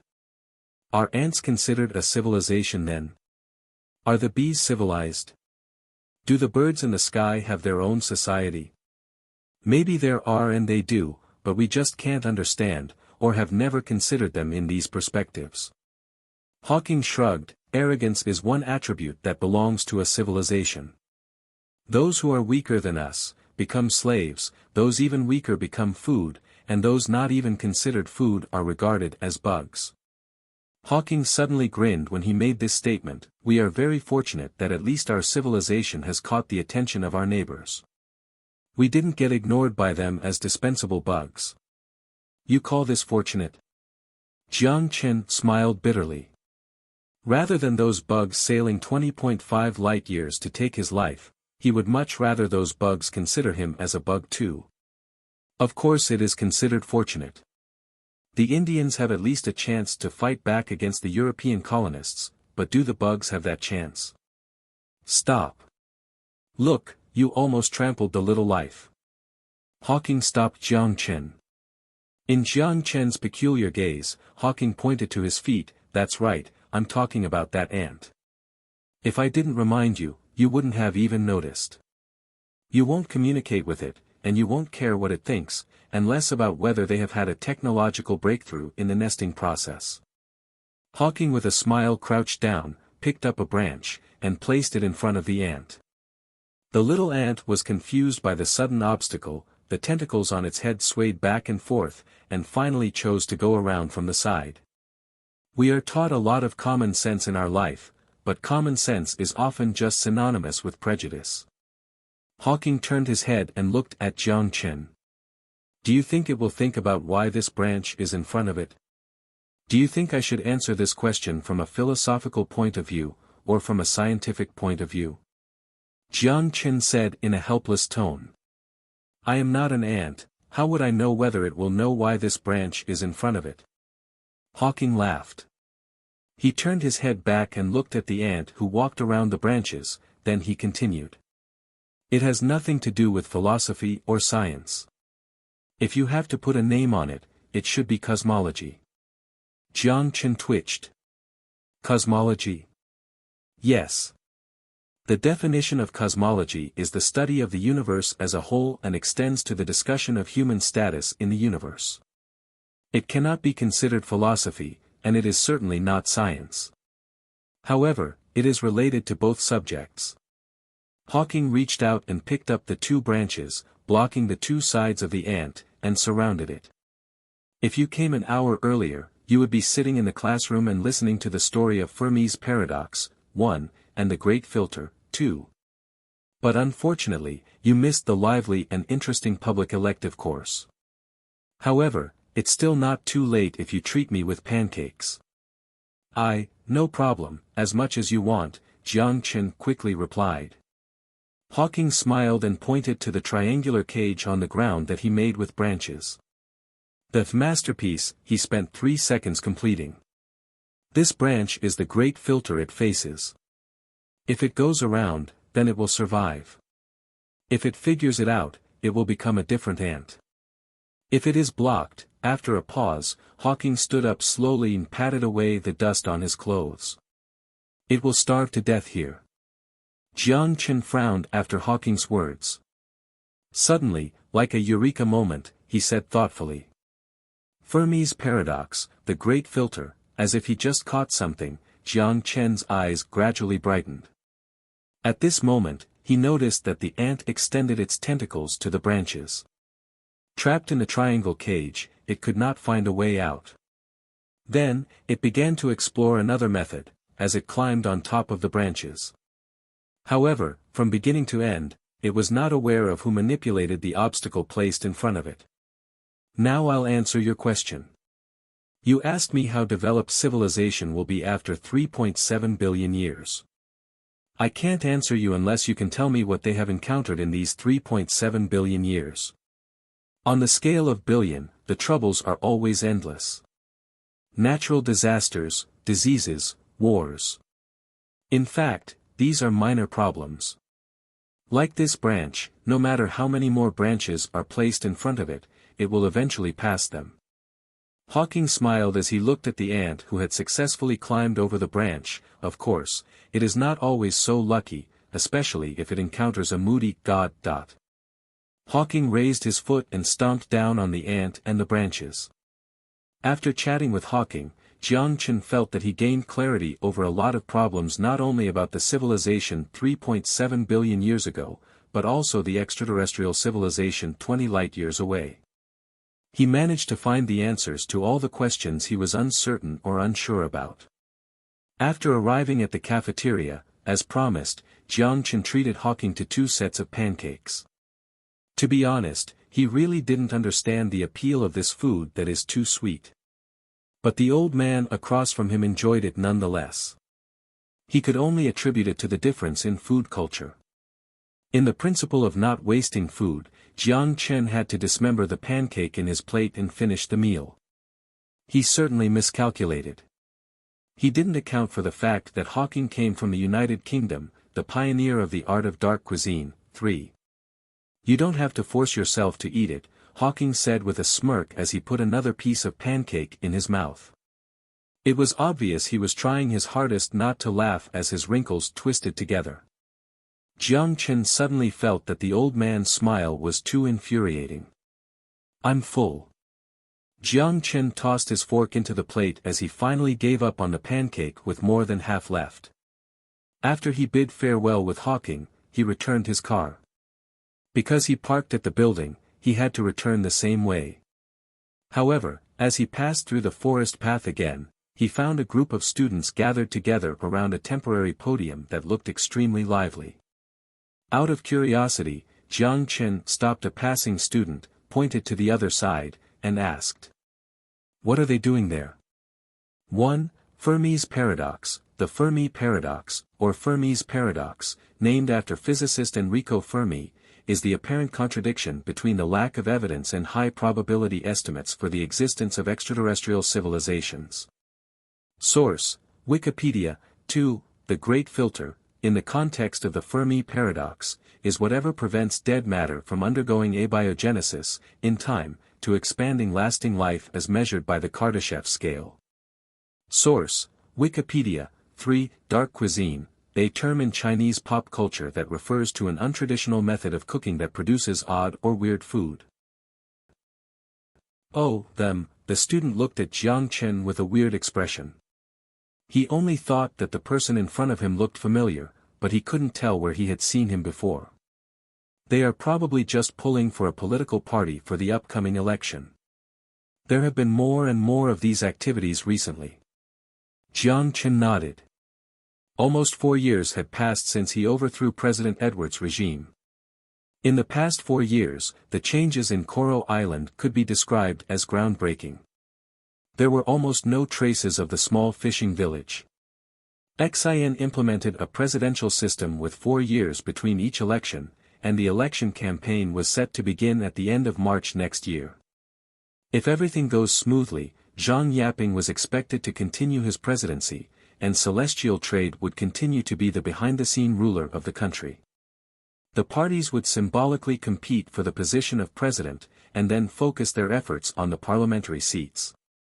As a revolution that saved the people, it was almost impossible for Zhang Yaping to lose the election with the backing of celestial trade unless Zhang Yaping decided to voluntarily withdraw from the election. At this moment, Jiang Chen suddenly remembered something.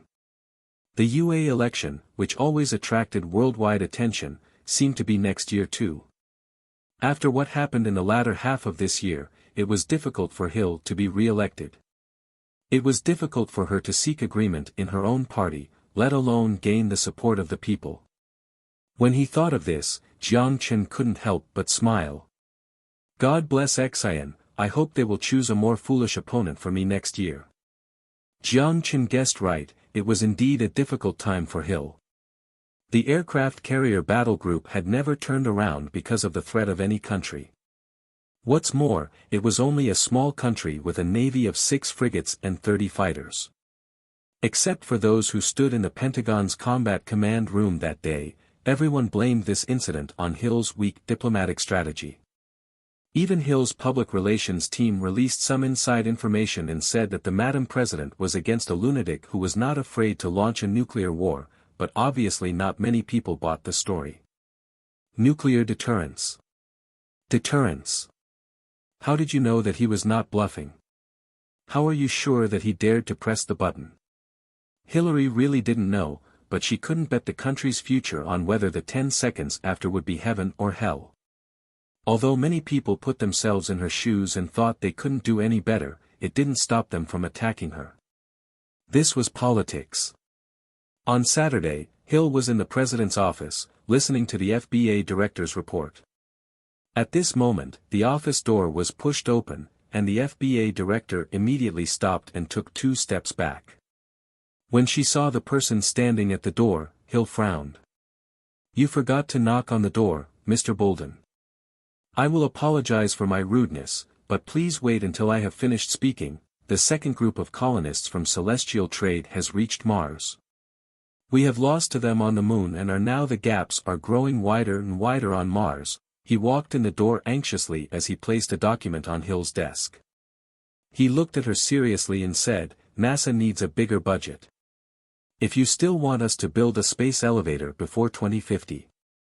Hill rubbed the wrinkles at the corner of her eyes. "You should discuss this with the Congress, not come to me."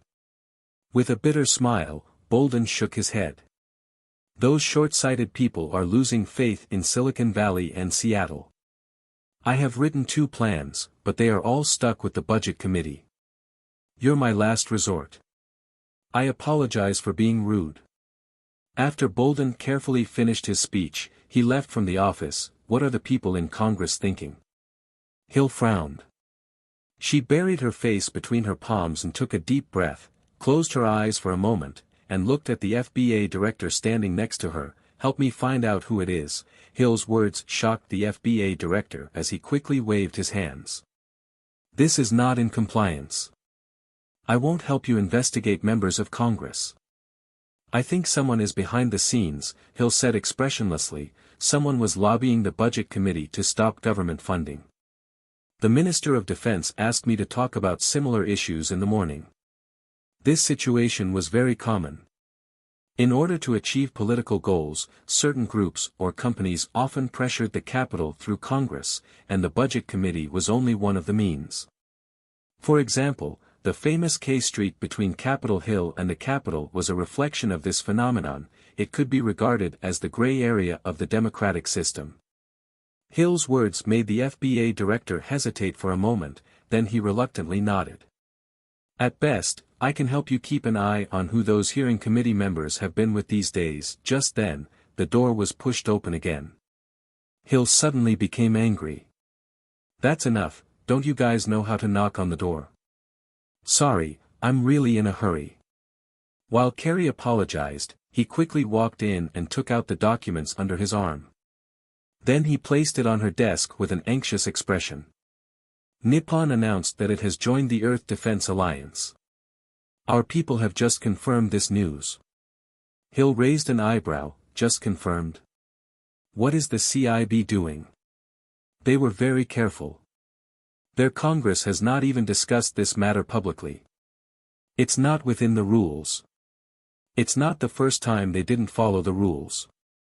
Asian countries are all like this. Kerry couldn't refrain himself from cussing out. The cabinet bypassed Congress and made a decision. It was indeed not the first time Nippon has done such a thing. It was just that the last time this happened was for the benefit of the UA, and this time it was to prevent the UA from knowing. After a pause, Kerry continued with an awkward expression, the thing that worries us the most still has happened. They are now rediscussing the security treaty with us. How dare they? Hill suddenly felt a chill down her spine.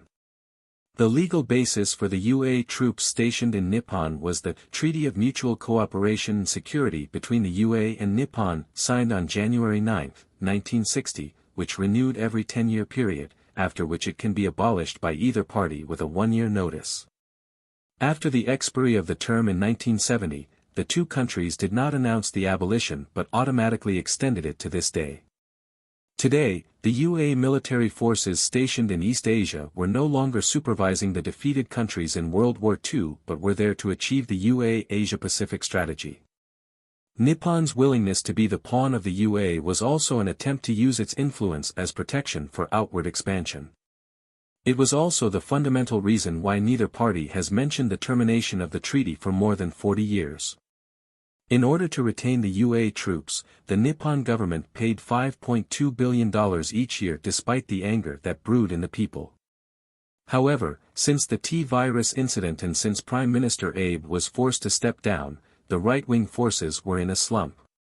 Now the rise of Xian and the development of outer space resources completely eliminated Nippon's goal of outward expansion, and so, they completely embraced the Earth Defense Alliance. In this way, keeping the garrison in Nippon went from a mutually beneficial relationship to UA's wishful thinking. While Nippon mentioned that it would rediscuss the treaty, it was likely just a ploy to remove the UA military from its soil. If the weak performance of the Joint Fleet in the Western Pacific only slightly weakened Hill's approval rate, then the loss of the Nippon military base would become an unerasable stain in her political career. This time, Hillary really started to panic. Future building, Koro City. They were still in the conference room, but this time Mr. Kishida did not bring his delegation. He came alone. Jiang Chen's assistant poured 2 cups of tea for the two and then exited out of the meeting room. According to your request, we are discussing reducing the military budget for UA troops stationed in Nippon, Kishida politely said after looking at the door and confirmed that there was no one else in the room. Although the purpose of the Earth Defense Alliance was aimed at extraterrestrial civilization, it was ultimately a form of military alliance. Since Nippon joined the Earth Defense Alliance, it naturally should not accept the garrison of other military bodies.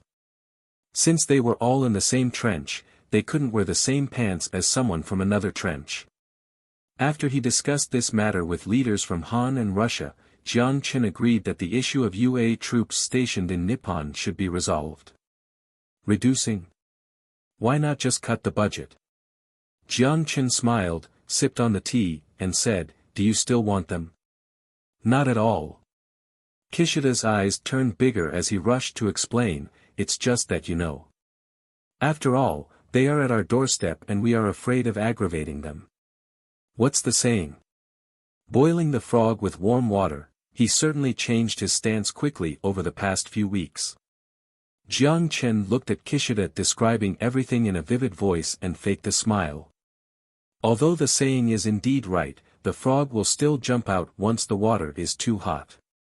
Abolishing the security treaty, or slowly forcing the UA troops to withdraw by reducing their budget are essentially no different to the UA. Just as how 80 degrees or 100 degrees water will still burn the frog. But for Nippon, there was a big difference. Although the UA military that had yet to withdraw is troublesome, on the other hand, it could also be considered a bargaining chip in their hands to exchange for certain benefits. For example, they could negotiate for an additional asteroid at the negotiating table and win more projects for their domestic aerospace companies. Jiang Chen never expected Nippon to fully commit to the Earth Defense Alliance. It was expected that they planned to use this as leverage, and the other member states all shared the same perspective. It was already a not-so-secret conspiracy. While it was obvious, as long as their request remained reasonable, Jiang Chen didn't mind. A small step back would be worth it for the countries still on the sideline. They already drunk 2 cups of tea. Kishida quietly glanced at the time. He sensed the opportunity was right and smiled. If by that time, don't worry, if they're still there, I will kick them out myself. Jiang Chen waved his hand with certainty. The smile on Kishida was extremely bright. Jiang Chen didn't know if it was fake or from the bottom of his heart. Thank you. After Jiang Chen sent Kishida away, he returned to his office on the top floor. He took the coffee from the beautiful assistant and sank into his chair. He then opened his holographic screen and began reading each company department's report. He didn't even finish 1/4 of the coffee before Aisha came in. She stood behind Jiang Chen as her 2 small hands habitually rested on top of his shoulders and began to massage them. The task you have given me has been completed. This quickly? Jiang Chen said, surprised. A rare smile belonging to a girl formed on Aisha's face. Jiang Chen's surprise was an affirmation for her. Or a good reward. She quickly hid her smile and returned to her emotionless state. Then she reported. According to the intelligence we have gathered, the CIB's penetration of Nippon has reached an alarming level. There is enough evidence to prove that at least 51 members of the Senate and the House of Representatives are directly or indirectly related to the CIB. That many? It seems that the political scene of the country has become ill. Jiang Chen was shocked by the figure. It is no wonder that before Kishida reached an agreement with Jiang Chen, he stayed in Xian. It was because he did not dare to go back. Yes, it's already ill. Aisha nodded with certainty. Since the Cold War, the UA never ceased its intelligence operation in Nippon. It continued to support pro-UA candidates to maintain their influence. Roger Hilsman, who served as Deputy Secretary of State during the previous administration, said that until the early 1960s, the CIB provided funding to politicians. Although all activities were carried out in secret, espionage became a vital part of foreign policy in Nippon. With the financial assistance of the CIB, some unknown and young politicians became influential members of the country. This included a former deputy prime minister that denied he received financial support but admitted that he was closely related to CIB. Since the showdown on the Pacific Ocean, Jiang Chen issued an order to the intelligence department to expand the number of agents in Nippon and set up a larger intelligence network to remove foreign intelligence networks. It must be mentioned here that the intelligence department of Xian is divided into 2 systems. One was the Xian National Intelligence Agency under the jurisdiction of Celestial Trade Armed Forces. It was an administrative institution of the company. The other was the ghost agents directly loyal to Jiang Chen. The former was mainly engaged in the collection of international intelligence and national counterespionage work. The latter not only served part of the functions of the former, but the latter also engaged in espionage activities such as assassinating dangerous targets that must remain in the dark. Simply put, the former was the eye while the latter was the dagger. Aisha's focus for the past was to integrate the power of the eye and the dagger with the goal of forming Xian's own intelligence network in Nippon. Now with the eye and the dagger already in place, with just one order from Jiang Chen place, they could remove any foreign intelligence network on the island and become the new master. He leaned back, then looked at Aisha. Do you think the CIB is aware of our actions? They are aware. Aisha gently rubbed her hands on Jiang Chen's cheek. They have already begun to move. According to the intelligence from Nippon, they are forging scandal documents of the Prime Minister. Within 2 months, the current Prime Minister will be ousted. The code of the mission is closing plan, and the ultimate goal is to elect a pro-UA cabinet. Closing plan? Jiang Chen smiled, intrigued. This is forcing us to also come up with a supporting plan. After a short pause, Jiang Chen continued, what is the stance of the Nippon government now? Keeping one eye open, but no action yet. Oh, it seems that they are certain that we will help, so they decided not to join the fun. Jiang Chen's smile gradually disappeared. Since they asked for it, we'll give them a prescription. Get our agents to prepare, it is time for war. Aisha looked shocked. Roger. Get all the Mickey Mouses out of the country. As for the code name of the mission, Jiang Chen paused for a moment as a wicked smile appeared on his face. Let's call it 007. 1135 War in the Shadows. On August 20th, Naya, a CIB agent on her way home from a cafe, got into a car accident. Alcohol was detected in the blood of the victim and the accident was initially characterized as drunk driving. But the local police were confused about why her blood contained alcohol if she were at a coffee shop. Coincidentally, almost on the same day, a car was removed from the ditch on the outskirts of Yodo.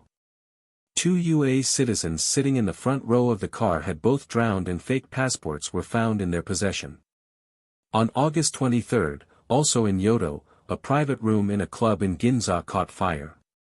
Except for 2 club staff and 3 UA businessmen that unfortunately died in the fire, no other casualties were reported.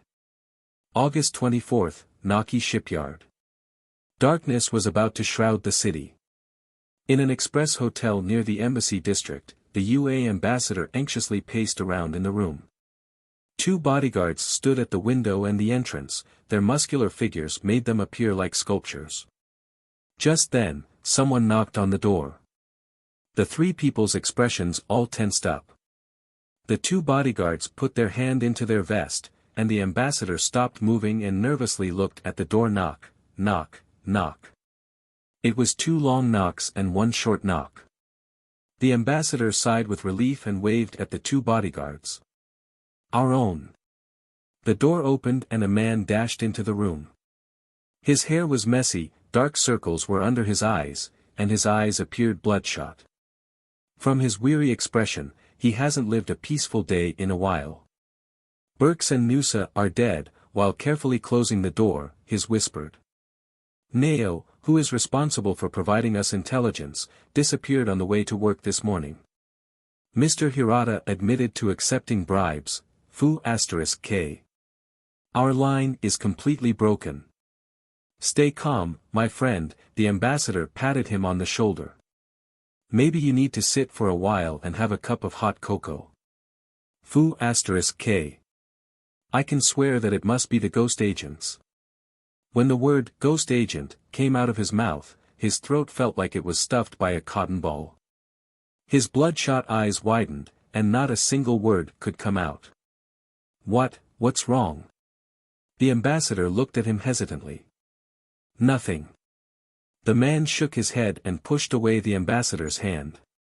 He held his forehead and sat down on the chair. His people were dying of unnatural causes, and he had been pushed to the brink of collapse. The killers, without a trace, were like a dagger against his throat. Just mentioning their name made him fearful. Don't worry, they can't get in, I have installed that thing in the entire hotel, you know. The ambassador sighed and poured him a cup of hot water. He comforted the man and said, I will arrange a plane tomorrow for you to leave. Since your identity has been exposed, it's not suitable for you to stay here. While the optical invisibility of ghost agents was terrifying, times had changed. The UA Department of Defense's Advanced Project Research Institute had developed at least 10 methods for detecting optical invisibility. From sound wave induction to laser wave path difference sensing, the entire hotel was designed with traps. The ambassador was convinced this place was safe. The man took the cup and hesitated for a moment as he stared at the rising fog. Suddenly, he seemed to have made up his mind, and he gnawed his teeth. No, I will leave tonight. You are in a bad state right now. I suggest you sleep here for one night and then I will arrange transportation to take you to the airport tomorrow." No one noticed that a drone was hidden in the darkness, quietly suspended outside the window. The almost invisible laser pointed onto the window and recorded their conversation. Laser monitoring was not advanced technology. Including the infrared sensor camera on the drone, it could almost be considered as something fairly common. The only difference about this particular drone was that the drone's technological content is a bit more advanced than the drones available on the market. The laser monitoring device retracted and was replaced by a black muzzle. Without realizing that doom had arrived, the man was finally convinced by the ambassador to rest and leave tomorrow. The man put down the cup of water, rested for a moment, and prepared to sleep peacefully for a night before returning home tomorrow. As long as he could step back onto his home soil. Just then, there were gunshots. The drone outside the window opened fire without any warning. 20 bullets unleashed instantly, tearing open the glass and curtains, hitting the man like raindrops. The bullets penetrated the man along with the chair behind him. The man hit twitched for a moment in the rain of bullets before his hands and head dropped down. There was not a sign of life in his pupils. The sound of shattered glass almost simultaneously matched with the screams of the ambassador. The hot water and hot blood mixed, soaking the carpet. The other 3 people in the room dropped to the ground immediately when they heard the gunshots. 2 bodyguards hid behind cover, the ambassador rolled to the bottom of the bed. Tensely lying flat, the ambassador didn't even dare to breathe loudly. He desperately tried to shrink his obese body to something as small as possible. Fear was the only emotion he could feel as he watched the man die in front of him. He was a diplomat, not a soldier. Perhaps those colleagues who work in the Middle East would be a little braver, but not him. He had been working in Nippon for more than a decade, and it was the first time a person has died in front of him. He screamed at the top of his lung. Fu*K. Go and inform the guards. Also, get the Marines to come. This group of madmen must have forgotten the Geneva Conventions. How dare they, how dare, a bodyguard gritted his teeth and rushed to the edge of the bed. He took out his pistol and prepared to shoot behind cover. Another bodyguard kicked down the cabinet and used the cabinet as cover to move to the ambassador's side. "Sir, we must escort you out first. I'm not going anywhere. I'm not going anywhere before I see the Marines." "Take your hand," the ambassador screamed hysterically as he pushed away the hand reaching for him. No one could guarantee that the attacker was not still aiming at this place. No one knew whether that lunatic madman would spare the diplomats. What they didn't know was that it was a drone that attacked them, a drone with only 1 cartridge. After all 25 rounds of bullets were fired, the drone retreated. 5 kilometers away, also in an express hotel. A girl picked up the drone that came back through the window, closed her laptop and swayed her beautiful short hair. A subtle smile formed as she calmly stuffed the drone and laptop into her bag. She pushed open the door, carried her bag and quickly disappeared into the dark alley. It was as if she was never there in the first place. Miss Boss is very scared. On the evening of August 25th, a CIB intelligence chief was shot dead in front of the UAE ambassador in an express hotel near the embassy. The war of the spies instantly escalated to an unprecedented level. To ensure the safety of the embassy, the UAE deployed 2 squads of Marine Corps to the embassy. The XIN National Intelligence Agency's unexpected move suddenly disrupted CIB's closing plan. CIB was forced to devote all its energy to defending against XIN agents. Needless to say, as one of the top 3 intelligence agencies in the world, the CIB certainly didn't lack experience in espionage activities. They were only caught off guard, and when they reacted, they immediately revealed their sharp fangs. On August 27, 2 stateless Asians were suspected of being killed by Yakuza members in the suburbs of Yodo. The men were shot and died in miserable deaths with more than 20 gunshot wounds. They were agents of the XIN National Intelligence Agency. On the same night, an Asian man holding a Nippon passport was shot in a small alley in Yodo. A homeless man spotted the incident. The forensic report detected alcohol and toxins in the blood, and the incident was categorized as deliberate murder.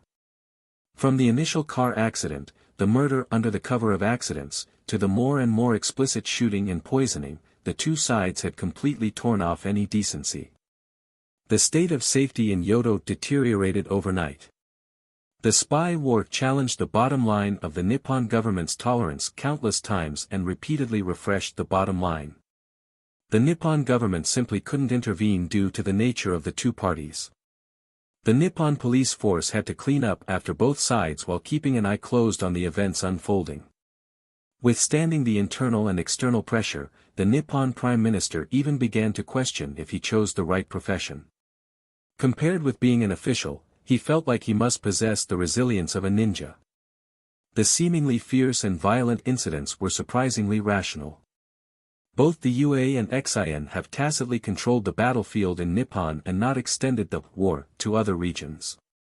They also did not involve other unrelated people.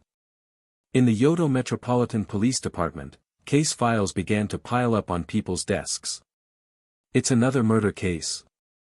There are more and more murders, and they are all aimed at foreigners. The old sheriff pushed up his glasses and looked at the case file in his hand. Frowning, he said, "I'm afraid it is not as simple as it appears."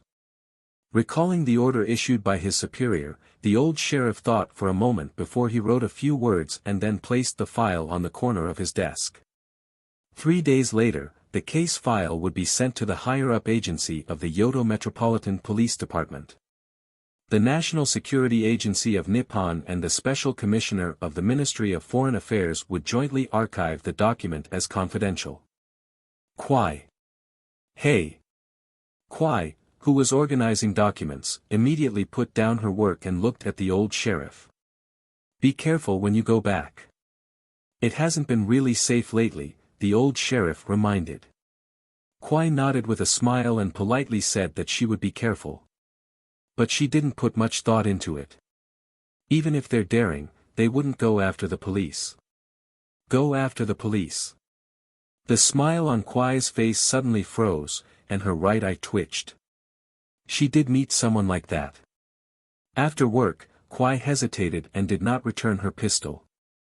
As the sheriff said, safety has deteriorated lately. The police department even issued special documents requiring that all police officers above inspector position are allowed to wield a weapon outside of work hours. After she left the police station, she headed to the Shinkansen. Since the last time she left the mansion under Mount Fuji, Kwai was inexplicably transferred back to Yodo Metropolitan Police Department. However, instead of feeling any joy for the promotion, she felt a faint sense of fear. She felt an invisible hand, untouched by the judicial system, controlling her fate in its palm. Even though almost half a year has passed, this fear still lingered. Her colleagues always spread rumors around her. For example, an important individual is taking care of her. Well, it is true in nature. She was able to transfer back to Yodo because Jiang Chen made the request to Sumitomo. She didn't mind the rumors. She had been deliberately trying to fade that memory and to escape the shadow of that man as soon as possible. In fact, she almost did it, at least she thought she did. Kwai took a deep breath and walked on the path she always took. It was already 9 o'clock in the evening, and the shops were all closed. With the high number of murders, there were almost no pedestrians on the street. The evening wind blew into the alley, gently swaying by her bang along with some of the summer heat. At this moment, from the evening breeze, she suddenly smelled a hint of blood. She stopped right away and immediately looked down the alley. She was certain. It was the scent of blood. Recalling the recent safety concerns, Kwai was almost certain something must have happened in the alley. Almost without any hesitation, she rushed into the alley. As a devoted police, her safety was never her top concern, otherwise, she would never have risked her life to get into the club as an undercover cop. However, she stopped after taking 2 steps. A girl in black was standing in the middle of the alley. Her short hair hit her shoulders and drifted in the wind. It looked very unreal and artistic. However, the dead bodies in the alley colored the beautiful scene with blood. "Are you the boss, little lover?" The emotionless voice floated from the distance, as the girl noticed the person behind her. She turned around like a ghost, then she smiled and nodded with satisfaction. "Nice, you do look pretty." Kwai trembled and reached to her waist, but the coldness of the metal did not give her too much security. Who is your boss's lover? I advise you not to do that." The girl noticed Kwai's movement and sighed. "Murderer." Kwai was staring at the girl in front of her eyes and forced out the word from her trembling lips. "Stop, I am a police officer. My colleagues are on their way, I advise you to put your hands up, murderer." "Police? Surrender." The girl seemed to have heard something funny and shook her head. "This is not something the police can manage. Don't you see that your prime minister is being silent on this matter? This is war. My child, this is war." In front of Kwai, the girl's smile gradually faded, and finally, she disappeared into the darkness. Kwai's expression turned pale. She pulled out her pistol and pointed it in front of her, shaking with fear. Where did she go? How did she disappear? Could that have been a ghost? Chapter 1137. What will it take for you to stop? Chapter 1138. How exactly do you want to stop? Sil, 16 years old, born in a slum in Madagascar, Han and Portuguese mix. She's proficient in 5 languages, good at camouflage and drone modification. At the age of 12, she was rescued from a smuggling ship by a celestial trade patrol boat. After that, she was sent to Ghost Island for military training among the 3rd groups of agents. It was good to start early, and training was not an exception. Other than the 1st and 2nd groups of agents, all other ghost agents were orphans from underdeveloped areas and war zones. The older ones were 15 years old while the younger ones were under 10 years old. On Ghost Island, they received basic education up till high school under closed militarized management, while learning language and the necessary, professional knowledge, of agents. Before the age of 40, they would serve as a member of Ghost Agents. After the age of 40, they could choose to retire or serve in non-field positions of Ghost Agents. Without celestial trade, most of their fates would be struggling below the poverty line or die as a casualty of the war. The people who gave them their second life were their saviors, and Ghost Island continued to instill this belief into them. When they leave Ghost Island, their thoughts have been entrenched with loyalty. That's why Jiang Chen never worried about their loyalty. At this moment, in the office of the mansion on Koro Island, Jiang Chen looked at the resume and listened to Aisha's report. The XIN intelligence personnel in the UACIB spy war in Nippon had escalated to direct and open engagement. Although XIN also suffered casualties, in general, XIN gained the upper hand. While their intelligence personnel was inferior to the CIB, the powerful assassination ability of ghost agents regained them some ground. This resume is pretty good. However, is being a Han Portuguese mix fine? Camouflage is one of her best abilities, and she can easily switch between Asian and European appearances with makeup. That is really an incredible ability. If it were not an incredible ability, it would not have been included in the resume. Aisha grinned as she saw Jiang Chen's shocked expression. In that case, she can serve as the intelligence commander of ghost agents in Nippon. Jiang Chen signed his name on the document. Although, I would have preferred giving Zhuyu this position. She handled the T-Virus crisis in Yodo quite exceptionally. There is nothing wrong with her abilities. However, her management skill is still a little lacking. It is more suitable for her to engage in anti-espionage work in the country, Aisha said gently. You are her instructor. You know her best, Jiang Chen said. Right, there is another task for you. Aisha's sapphire eyes blinked and she nodded. Have you heard of the name Qian Xia? Aisha tilted her head and remembered the name. The maid that took care of us in Nippon. Yes. Jiang Chen nodded. If it's convenient, get Sil to keep an eye on her. Although the two sides have remained rational and haven't involved other people, it would be impossible to ensure that this demeanor would continue. Just in case, it would be best to prepare beforehand. Also, he did like the little maid who was so obedient. Aisha nodded to signal her understanding, then asked. What about that police? Jiang Chen's expression was a little odd.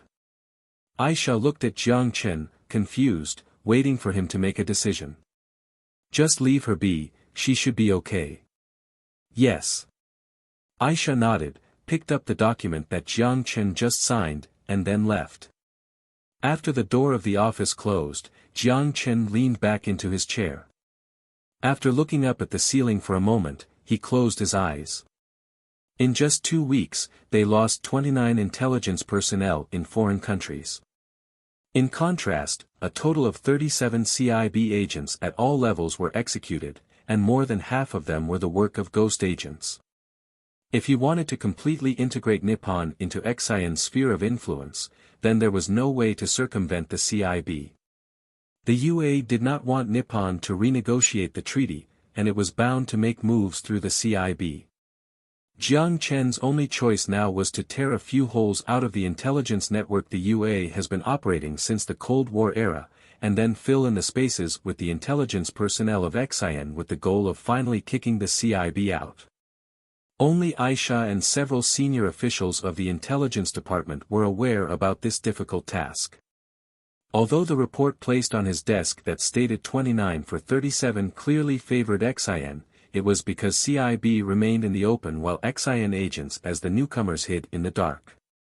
If the spy war continued, then it would be hard to maintain this ratio until the end. But then again, with the causalities, it was time to decide a victor. If everything goes as planned, UA should contact him soon to discuss a peace treaty that will satisfy both parties. Jiang Chen was looking forward to testing Hill's bottom line. His bottom line was 100 people. If the war's damage exceeds 100, maybe he will stop first and look for other options. Of course, maybe he may get hot-headed again and send another 100 agents in. Anyway, the intelligence department of Xian obeys his order. War or peace is at the whim of his thoughts. There is no need for any inefficient cabinet discussion or ridiculous voting. Just as Jiang Chen closed his eyes to meditate, his phone vibrated. The UA. They can't take it anymore. Lifting one eyelid, Jiang Chen lazily reached out and opened the holographic screen. However, when he looked at the IP displayed on the screen, he found himself wrong. It was not from UA but Nippon. He put down his legs that were resting on the table, Jiang Chen fixed his collar, cleared his throat, and then picked up the call. Hello. The Prime Minister holding the phone had a mix of feelings. Honestly, he didn't want to make this call. With Xian and UA, two countries in the midst of a heated battle, it wouldn't serve him any purpose to intervene. What's more, in his position, it would only benefit Nippon for the war to last as long as possible. Only when the two tigers were both tired could Nippon have the opportunity to consolidate their intelligence network, escape the control of the UA and avoid being controlled by celestial trade. Slowly, Nippon would become a normal country. As for the recent murders, it won't be a big deal since only spies have died. However, now, he was forced to make this call. Celestial trade had done something recently where he must intervene. Looking at the man in front of him, the Prime Minister tried to make his smile look less rigid. Ahem, Mr. Jiang Chen, I will be straightforward with you. What will it take for you to stop what I have done recently? Sorry, I don't understand. The Nippon Prime Minister's mouth twitched as he looked at Jiang Chen, who was obviously playing dumb, but he remained smiling. Mr. Jiang, I heard that your country has installed a backdoor program in the 20,000 highway magnetic levitation devices exported to our country. Is this true? This is an accusation without any basis. Jiang Chen slapped the table and said with indignation. We have always been honest in doing business. How can we do something like this? Mr. Prime Minister, I want to know who is accusing us. I will reserve the right to sue. Will I tell you that the CIB told me? The Nippon Prime Minister looked at Jiang Chen with suspicion. Obviously, he did not immediately believe his words. Are you sure? Yes. Jiang Chen said, full of certainty, this kind of accusation must be supported by evidence. If you can produce evidence, I will have nothing more to say. But if it's just a few false hearsays, I hope that your country will treat the trade relations between our two countries with caution. It is unwise to be used by someone else. The Nippon Prime Minister looked at Jiang Chen silently. Indeed, he had no evidence. The intelligence was provided by the CIB. Until now, the Nippon intelligence system remained dependent on them. When Jiang Chen mentioned this, he also began to question if he was being used. The same device was sold to Hua. With this thought in his mind, the Prime Minister smiled. I am sorry to have suspected you. I do apologize. Apologizing immediately indeed fitted the culture of Nippon, but Jiang Chen knew that he didn't just believe his words. The Prime Minister probably already contacted its agency and began sampling Sumitomo Group's construction site. After Jiang Chen ended the call, he leaned back into his chair and sneered. As long as Xian existed, Nippon won't be a normal country. Nippon should just behave like country F and Moro, as a dependent country of Xian. Xian also happened to lack an electronic industrial base. If Nippon could be obedient, he wouldn't mind boosting their economy. As for those magnetic levitation devices, Jiang Chen was not worried about them finding the backdoor program. The backdoor program was designed by Yao Yao. If Jiang Chen personally didn't leak the information, no one would be able to find out. Aside from the magnetic levitation devices, logistics drones, wireless charging stations, future phones, all electronic products were installed with some method for access.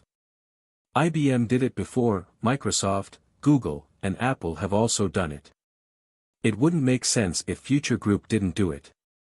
All of these electronic products manufactured by Future Heavy Industrials not only exist as products but also as chess pieces that Future Group placed all over the world. The chess pieces would export valuable information using quantum satellites to Koro City's future building. Take Nippon for example. In the future, Yodo would make three-dimensional traffic into a reality with the help of Future Heavy Industries. All magnetic levitation vehicles would be incorporated into the city's AI, while coordinated with the help of AI, they would also be monitored by AI. The collected data through logistics drones, satellites, and other devices would be aggregated into quantum computers. With the powerful information processing capabilities of quantum computers, the Xian National Security Agency could even create a database of behaviors for every citizen.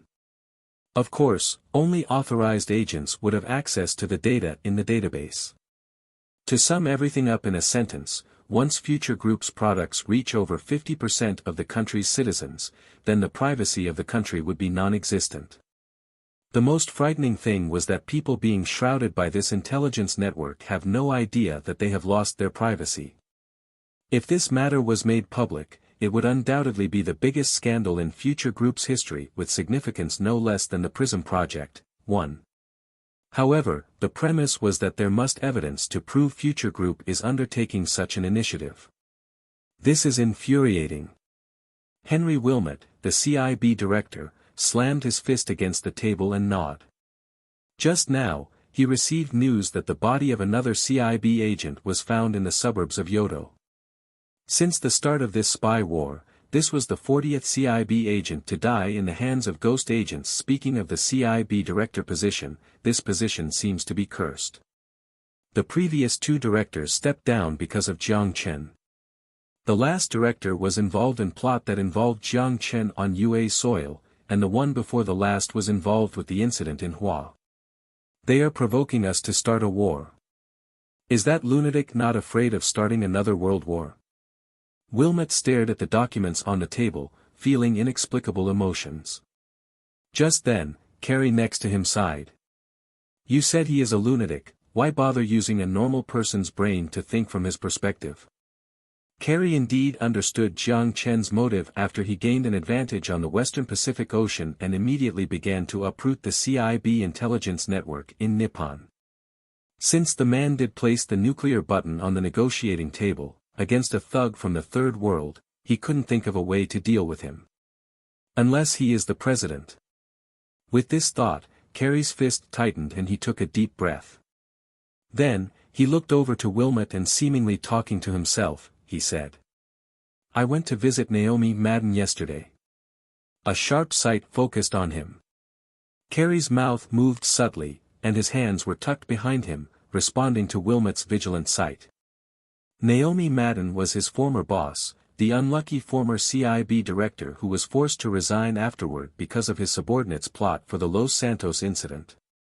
If it weren't because of Naomi's fall, Wilmot wouldn't have been able to sit in this position, slightly hiding the vigilance in his eyes. Wilmot tried to act calm and asked. Oh. How is he doing? Carey smiled and began pacing around the office with his hands behind his back. Then, he stopped by the bookshelf. Paying his bills by offering speeches and living a decent life. It's just a bit quiet in his home. What do you want to say? Wilmot's eyes moved slightly and he said without a change of expression. Mr. Wilmot, if Carey reached out, as if he was searching for a book, and moved his fingers across the edge of the bookshelf. If the CIB loses the war, do you think you can still sit in this position? The tip of Wilmot's mouth curved up and he said in a slightly mocking tone. Oh. When did the Secretary of State also begin to intervene in the CIB's appointments? Or, is this the message of the President? Don't get me wrong, Carey waved his hand and smiled. I just made a hypothesis.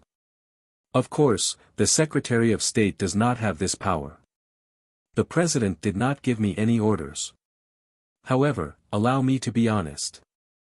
If your performance is poor this time, it's hard to say the respected President won't use you as a scapegoat. Wilmot's eyes flashed with thoughts and he did not respond.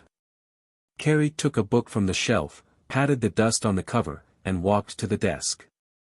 The FBA people are investigating the Congressional Budget Committee. This is not within the rule. Wilmot's first reaction was to frown, and then his eyes immediately widened and he looked at Carey in disbelief. It was impossible to be in this position without political sense. When Carey mentioned the FBA and Congress, he immediately understood the meaning of the Secretary of State. Why is the FBA investigating Congress? And in particular, the Congressional Budget Committee with the closest tie to Wall Street? Carey placed the book he removed from the shelf on the table, and gently tapped on the cover of the book. When Wilmot looked at the cover of the book, Carey stood up, fixed his collar, and smiled at the CIB director. Think about it. It's time to pick your side. You want me to stop the FBA's investigation of Congress? There was a visible shock in Wilmot's eyes as he saw the cover of the book. When Carey looked at Wilmot, who was fighting an internal dilemma, his smile was cheerful. On the contrary, I need you to help me collect evidence that will prove Hill is using the FBA to investigate the Congress.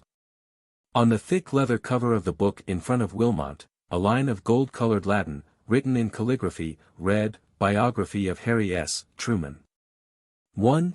PRISM. PRISM is a code name for a program under which the United States National Security Agency, NSA, collects Internet communications from various U.S. Internet companies.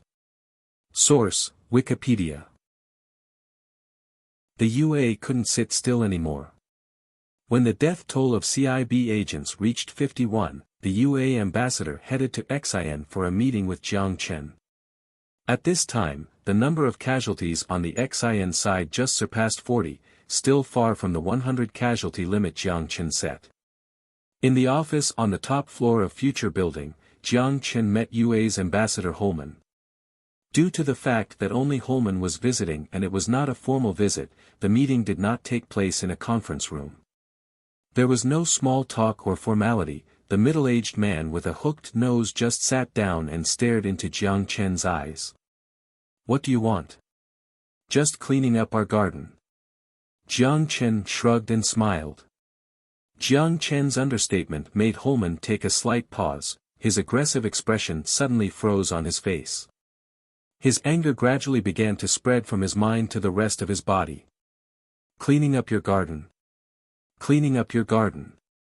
When did UA's post in Asia become your garden? 50 lives are just nothing in your eyes. However, the sly smile on Jiang Chen's face made Holman's anger dissipate. As a diplomat, he would never show his expression. And instincts told him that the man in front of his eyes seemed to be angering him deliberately. Although he didn't understand Jiang Chen's rationale, Holman didn't want to let his plan succeed. It will be meaningless for us to continue this stupid war.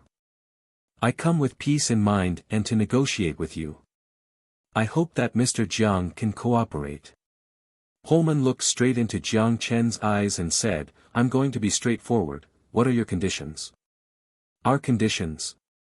Jiang Chen smiled and said unceremoniously, tell your people to pack up and leave, then this war will naturally end.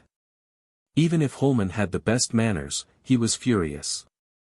His face gradually turned gloomy, and the man with a hooked nose snorted and said in a menacing tone. Do you think just because we made concessions to avoid a war in the Western Pacific Ocean, we will always be humble? Are you taking yourself too seriously? Holman's rhetoric was clever as he described changing the course as a concession to avoid war. Although it didn't change the fact they backed down, it did add some momentum to the negotiating process. It was a pity that Jiang Chen did not take the subtle threat in his words seriously. It's not that we take ourselves too seriously, Jiang Chen smiled and looked at Holman, and responded with directness, but you are overestimating yourself. My conditions are already on the table, if you want to stop the war, you can withdraw. After a pause, Jiang Chen looked at him with a sly. Of course, if you feel that my proposal is unreasonable, let's continue to fight and determine a victor. The negotiation broke down. Or rather, Jiang Chen never expected to resolve this issue through negotiations. Nippon was the front post of the UA in East Asia. As one of the strategic cores of Asia, the UA would never give up on the grasp of this location. However, Jiang Chen was not in a hurry to negotiate with them. Now, Future Heavy Industries was working with Sumitomo Group to build the magnetic levitation highway. When the entire Yodo Road network became Celestial Trades Network, CIB agents better start praying. When Jiang Chen watched Holman get up and leave, he touched his chin and said thoughtfully. It's very strange. If the UA really wants to negotiate with us, they shouldn't have just sent an ambassador. As the office door closed, Aisha's figure surfaced next to him. She was there from the beginning. Before Holman came here, she was discussing sending additional ghost agents to Nippon. They should send the Secretary of State? Aisha asked. Yes. Jiang Chen, with his hand still on his chin, was thoughtful. This is very unusual. Carrie didn't come, but someone he never heard of did. In terms of negotiating, did Holman even have the right to negotiate on behalf of the UA? 3 days after the negotiations with Holman broke down, the situation in Nippo changed dramatically in a peculiar way. CIB agents who were originally active in Tokyo seemed to have received some kind of signal, and suddenly stopped their aggressive counterattack and completely went into hiding. Not only did they suspend contact with members of the right-wing party and some pro-UA leftists, but they even stopped tracking XIN agents. On the other hand, the clues controlled by Ghost's agents also became dead ends. As if overnight, the CIB agents hid into darkness. This peculiar peace lasted for 3 days. The Nippon National Police Agency was finally relieved. Although it didn't know how long this peaceful period would last, it was a good start. Every time the bodies of foreign friends were dragged out of dark alleys, it must spend countless efforts to take care of the aftermath. Although it was 10 o'clock at night, the lights in the office of the mansion on the east side of Koro Island were still on. Jiang Chen glanced through the report Aisha gave him, thought for a moment, and then abruptly asked. Did something happen in the capital? Sitting quietly on Jiang Chen's thigh, Aisha lowered her head and looked ashamed. We have not received any new intelligence for the time being. Sorry, Xian National Intelligence Agency's penetration into the capital had been extremely limited. Although ghost agents could freely enter and exit the country, it had been difficult to infiltrate into the country's political network. Jiang Chen must admit the UA established powerful anti-espionage capabilities. Don't be too self-blaming, this is not your fault, Jiang Chen gently lifted the porcelain-like face and comforted. A few days later, when future heavy industries shipyard is complete, I will stay for a bit in Celestial City and then make a trip to Lunar Colony. Do you want to come with me? The sapphire-like eyes suddenly brightened, but they quickly dimmed. Full of regrets, Aisha whispered. I can't leave. Although CIB's actions in Nippon seem to have subsided, no one can guarantee that this peculiar peace will last. As the chief instructor of ghost agents, she must take command in Koro City. That's also true, Jiang Chen looked at Aisha apologetically. Then gently stroking her hair, he said, I will bring you souvenirs, is there anything you need? Aisha just stared at him with her pristine, watery eyes. The sensual atmosphere gradually dissipated the silence lingering between the duo. After he read the true feeling hidden in her eyes, she immediately understood that she didn't want a souvenir at all, but a consolation. So, he smiled and turned off the lights with the touch of a button on his holographic watch. The last light source in the mansion disappeared as the night shrouded. The bright moonlight scattered its ray on the pristine body. Sweat drenched the desk, wetted the chair, and damped the wooden floor. In this office filled with scholar atmosphere, an unfitting story began to unfold among the books. September 7th, a day worth commemorating for Future Group and the entire Earth Defense Alliance. After more than a month of hard work, Future Heavy Industries Shipyard was finally completed. Like a satellite city for Celestial City, it floated quietly in the synchronous orbit. From the distance, the entire shipyard looked like two capital U.S. The shipyard would accommodate 10,000 workers, 20,000 construction robots, and thousands of small shuttles. With the support of giant robotic arms on both sides of the shipyard, they would produce ships with a size of more than 500,000 tons. The completion of the shipyard marked the starting point for Earth's first million-ton battleship. The groundbreaking ceremony of the first battleship of the Earth fleet would be held simultaneously with the ribbon-cutting ceremony of the shipyard. At this moment, in the middle section of the shipyard, the invited members of the Earth Defense Alliance states formed into a semi-arc. In the middle of the crowd, an old man in a fancy suit stood in front of a giant steel plate. May God bless us with his glory and give us a victory, the bishop holding the cross, in a sad, sorrowful voice with his poetic tone, mourned unknown verses. He made a cross with his finger on the cold steel. This piece of steel that was blessed would be loaded with the ship that is about to begin construction. When the blessing ended, there was applause. The steel plate was then carried away.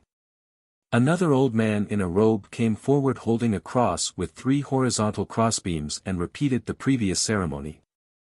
Religious people were invited to participate in the shipyard ribbon cutting and to give their blessings to the battleship of the Earth fleet, mainly to meet the requirements of certain countries. Frankberg first proposed the idea in the name of its people and asked the Catholic pastor to bless the battleship. Russia was a bit unhappy when they heard the proposal. Why do Catholics get to bless the Earth fleet and not the Eastern Orthodox Church? Without the Eastern Orthodox Church, how would history be written? The Earth fleet defeated the powerful extraterrestrial civilization under the blessing of God from the West. This will become gloating material for the next 100 years. Hua respected their opinions and just expressed their concern to avoid extravagance. When Jiang Chen saw the conflicting opinions between the 2 major member states, he quickly mediated, saying that with so many steel plates on the battleship, there was no point fighting over a single one. Since everyone expressed their desire, why don't we do it together? Fortunately, with the secularization of the world, all the religions agreed to send their blessings together. The Earth Defense Alliance Committee then voted to pass a regulation that, as long as the member states apply, all member states were permitted to send blessings with the religion of their choice on the first battleship. As for how history would be written, it would be based on their preference. Precisely because of this, the religious ceremony took place as part of the ribbon-cutting ceremony. Jiang Chen didn't mind the presence of the religious leaders that sent their blessings as long as they didn't leave engravings that stated their visit at his shipyard. Xin advocates for atheism and allows for the freedom of religion. Jiang Chen himself is a complete atheist that is neither a sincere heart nor in awe of a spiritual figure. Jiang Chen half-heartedly applauded and thought in his mind. God can't save the Earth civilization, but I can. You should worship me rather than God. The ribbon-cutting ceremony soon came to an end. As the executive director of the Earth Defense Alliance, Jiang Chen stood in front of everyone, read the remarks from the executive and the goals of the Earth before concluding the entire ceremony. In the middle of thunderous applause, Jiang Chen nodded to the camera with a smile, walked down the temporary stage, and let out a long sigh in his mind. This is finally done. TS Seagull will enter the moon orbit in 5 minutes. Please return to your seats as soon as possible. Jiang Chen opened his eyes, slightly turned his face, and his eyes met with a pair of bright eyes. You're awake. Looking at Jiang Chen, who has just woken up, Xia Shiyu's aloof state melted into a blooming smile. Xia Shiyu was already up half an hour ago. Because she had nothing to do, she stared at Jiang Chen out of boredom, and half an hour quickly passed. With sleepy eyes, Jiang Chen yawned, sat up, and stretched, then he looked out the window. We're already here. The crew said there is still 10 minutes, Xia Shiyu looked at the moon near the window, as she felt her fantasy came true. This is my first time being so close to the moon. You'll be even closer in a bit, and you will eventually stand on it, Jiang Chen teased. Because they were in first class, only the two of them sat in the compartment. However, the entire passenger compartment consisted of 2,000 passengers. The normal cabin was still relatively tight. Yesterday, after attending the party succeeding the ribbon-cutting ceremony, he and Xia Shiyu rushed onto the flight to the moon. For Seagull-class transport ships served celestial trade. One of which operated the route between Mars and Earth and another operated for the Space Defense Forces. Only 2 flights operated each day between Celestial City and Lunar City. If they missed it, they would have to wait another 12 hours. After a total of 10 hours, TS Seagull finally entered Moon's orbit. The entire Lunar City resembled a bright silver metal from this position, embedded in the center of a large crater. Although it was not the first time Jiang Chen saw the panoramic view of the city, it was his first time witnessing this spectacular scene with his own eyes. If he sat in the regular cabin, he would definitely hear the marvel of passengers. Of course, he would be marveled by the passengers as well. Xia Shiyu's eyes were filled with amazement as she gazed out the window. As their line of sight gradually moved from the colony to space, she suddenly said, "Why don't we build a space elevator on the moon?" Because the moon has no synchronous orbit, at the colony apparatus closer and closer, Jiang Chen smiled, but it's a good idea to build an elevator that leads to the orbit. It's only 200 kilometers, only 1/108th of Earth's synchronous orbit. The moon's gravity was only 1/6 of the Earth's, and the moon elevator would require far less cable strength than the space elevator. Even the high-strength, high-heat resistance composite fiber called Xylong could be used as a material for the moon elevator. The company that designed Xylong had requested countless times for Jiang Chen to contract out the moon elevator project for Lunar City to them. However, Jiang Chen completely disregarded their request. This is future heavy industry's job, not yours. Xia Shiyu's words reminded him of this as he became deep in thought. After he arrived in Lunar City, he should take a close look at the port cargo throughput and the floating population. If necessary, he would ask Kelvin to establish a project to build the moon elevator. The gravity of the moon itself was minimal compared to Earth, and because the lack of atmosphere, even without a synchronous orbit, the spacecraft won't have much trouble landing on the moon's surface. An aircraft with a capacity of fewer than 100,000 tons could directly land on the surface. A transport ship with a carrying capacity of more than 100,000 tons could directly drop its cargo. That's right, just drop its cargo. After the rectangular cargo cabin separate from TS Seagull, two small propulsion jets would reduce the speed as the cargo lands. For cabins dropped onto the surface, there was only one passenger cabin while the other three were cargo cabins. The passenger cabin landed steadily on the airport strip.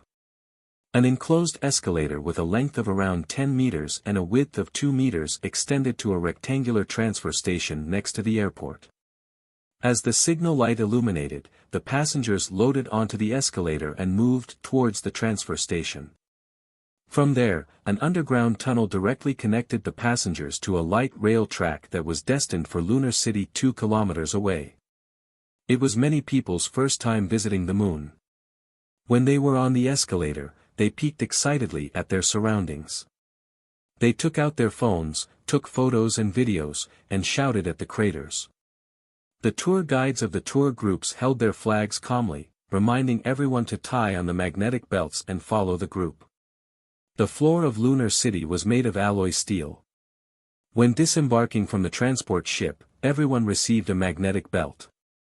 For people yet to master the essence of moonwalking, the most sensible choice would be to remain on the ground. When all the passengers disembarked, Jiang Chen took Xia Shiyu's hands and took her to the transfer station. As the owner of the city, he certainly wouldn't squeeze onto the light rail.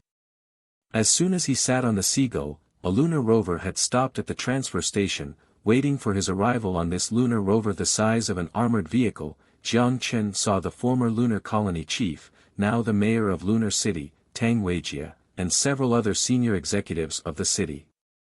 "Welcome to the moon, President Jiang and CEO Xia," Tang Weijie respectfully bowed and politely greeted.